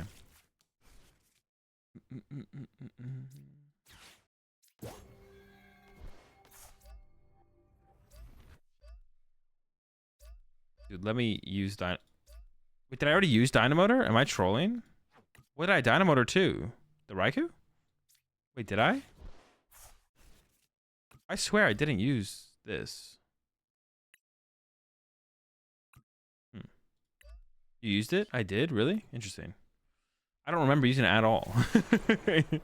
How many energy I have? Because I stalled the ninja? I don't... Ooh, maybe. Actually, I maybe could have stalled the ninja, to be honest. 3, 6, 7. Uh-oh, I think I could have. 6, 10. Well, yeah, because they probably... What do they play? 11 and the... Yeah, I got the candy. The question would be, do they play 11? Yeah, maybe I could have stalled the Greninja. It depends if they play 11. Or they could also have Penny or Switch left, right? But was that gone? Dude, let me just look at their discard pile. Jesus. They weren't on Penny or Switch. Yeah, I maybe could have. I was using it when I was thinking of what to do. Yeah, I could have actually maybe bought their Greninja. I didn't really count their energy there. They are down 10 plus the reversal, though. So, yeah, 10 plus reversal gone. That could have been... If they only play the 11, would have worked. Man. Yeah, I just need to leave a bench race open, though. Does Flappy hit for 60 or 50? It hits for 50. Not quite good enough. Yeah, I could have played that differently for sure. I just need to leave a bench race open. I keep like over benching a little bit with this deck. I haven't gotten punished every time, but that time I definitely got punished. I keep over benching by a little bit too much. Little bit over bench. Gotta reel it in just a tiny amount. All right, let's do this team draft thing. Am I already logged in?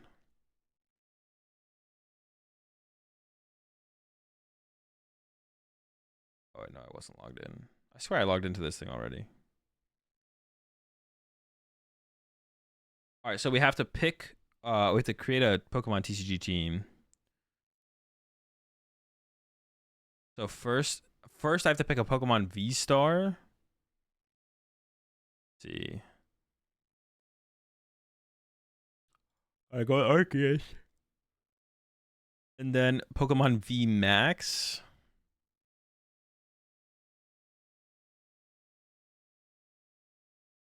I honestly kind of want to go Inteleon. Maybe it wouldn't be Mew. It's not gonna be Mew, bro. I'm not gonna let Mew's not scamming another World Championships, bro. No Mew and cut. I'm going Inteleon. I'd be down with Inteleon though.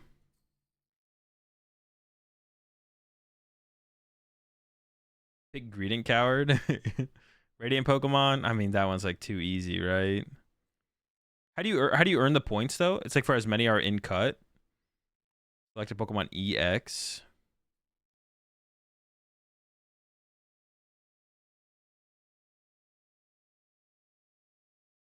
Wait, did you actually get something if you win this? Pokemon V? It's just gonna be Arceus, right? If I picked Arceus V-Star. Yeah, top 8. Okay. Ooh. Raikou? Miraidon?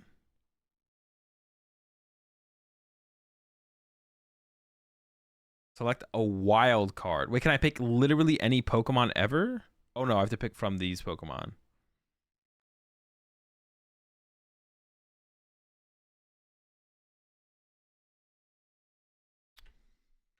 Select a wild card.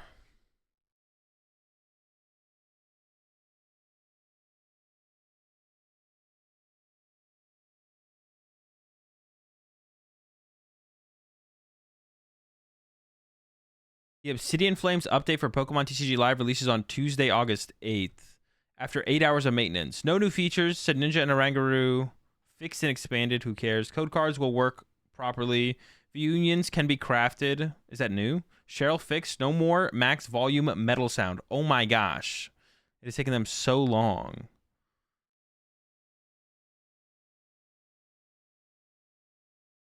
And then they just updated the article. Mac and PC players will have to re-download PTCG Live from PokemonTCG or Pokemon.com/TCG Live rather than it being straight update through the client. Dude, what? I can't even remember the last time I had to do that. Have a good one at Worlds. Appreciate the 7 months there, Chris. Oh, so I got to pick a wild card here. What's this? Why is Comfy select a wild card? What the heck is it? Yeah, it's just Comfy, right? That's as wild as it gets, bro. I'm trying to get this big seal plush here, so we're going hard on this thing. There we go. Broken lineup. What will be the kind number of cards in both players' discard piles at the end of the final game of the Masters Division Finals? What will be the combined number of cards in both players' discard piles at the end of the final game of Masters Division Finals?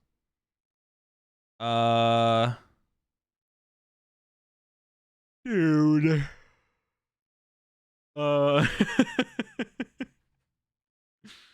63? That's a good enough number, bro. I'm not gonna overthink this. I have no clue. I've never like thought about that before. Let's go 63.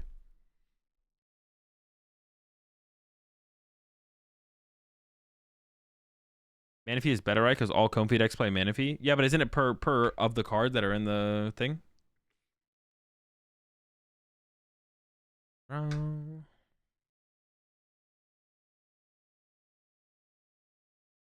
Oh no, it's not. Oh,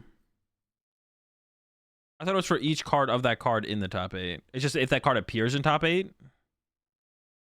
Oh well, unlucky. Pokemon. I mean, we're creating a video game team. It's not gonna be very good, obviously. I'm just gonna pick the cool Pokemon.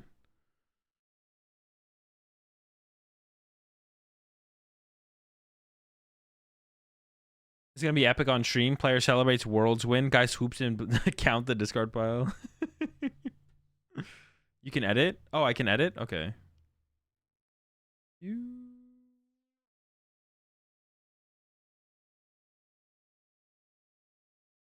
So we just said Manaphy's gonna be the best one? Yeah, probably, right? That makes sense.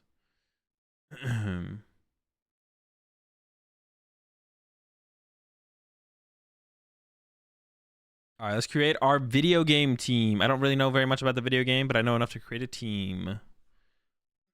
Pick Fluttermane. That shit is OP.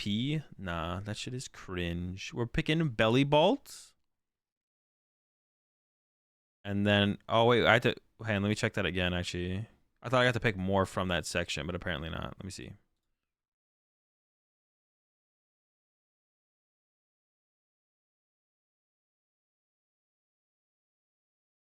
Dude, why is my boss stiff look so sad?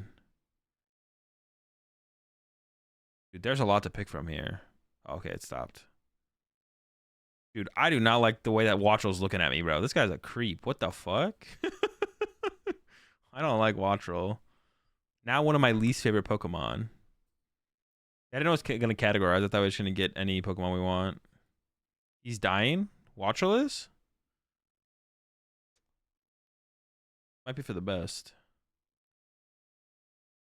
Shroodle? Dude, look at the Frigibax, bro. He is a compact looking...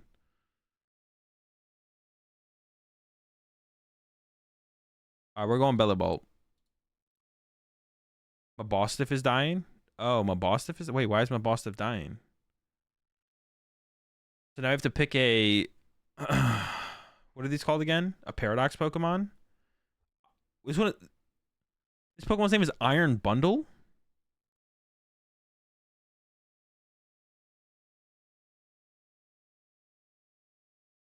Watcher wants to know your location. Dude, what? That really is the plot, though. Wait, actually, my Bostiff is just dying. Iron Thorns, Iron Treads, Iron Valiant, Iron Hands. Those hands, though. Iron Bundle. Sandy Shocks, Screamtail, Slitherwing, Roaring Moon. Roaring Moon is probably the coolest, but I think we go with the Iron Bundle here. Sandy Shocks. Oh, we gotta pick our pick a Treasure of Rune. GM Power's the coolest of them, but I think we gotta go with that Wu Chien. Pick 2 Pokemon newly available in Regulation D. Newly available in Regulation D.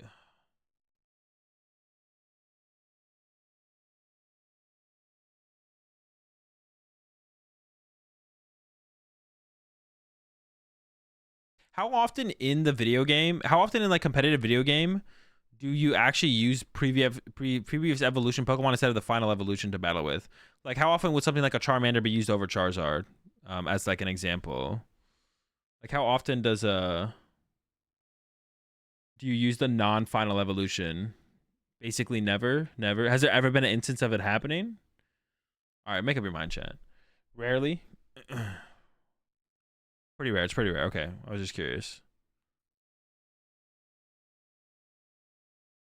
All right, we're gonna get Sexy Garfield in there, and I have to pick one more here.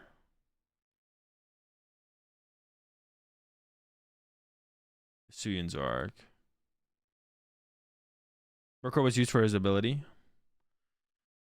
Dusclops, Girder, Murkrow, Porygon 2. So that sometimes, but not very often. Sometimes, but not very often. So I pick one here. Select a returning Pokemon. Oh, so these are just like previous gen Pokemon. Dude, I mean, there's so many. Dude, is this just all of them? They just put all the Pokemon here? All right, I'm just going to pick one of the ones, a Pokemon that I like. We're going to go with Luxray. That's it. Insane team. Lock it in. What will be the HP of the Pokemon who delivers the last knockout of the final game of the Masters Division Finals at the time that delivers that KO? How much HP do Pokemon generally give me? Like a what about this? 45. Is 45 good? 24. 63, 63, 69, 107, 1. It's not gonna be 1. Let's go with a 30. 36. 36. I'm locking it in. All right, my TCG team: Arceus, Inteleon VMAX, Greninja, Guardi EX, Arceus. Man, to be honest, if this was like an Arceus Inteleon VMAX deck, this would be like a pretty good deck. This would be like a fine deck, to be honest. Like, this would be fine. The Gardevoir in there is probably just for moral support, but we're not probably playing like Ralts or Curly. It's just one Gardevoir in there. If this is like an actual deck, but. And then for the video game, we got Belly Ball, we got the Iron Bundle, Wu Chien, Sexy Garfield, Hisuian and Luxray. 0 to 150 HP. All right, so 36 is pretty good. One is a good guess because of Focus Sash. True.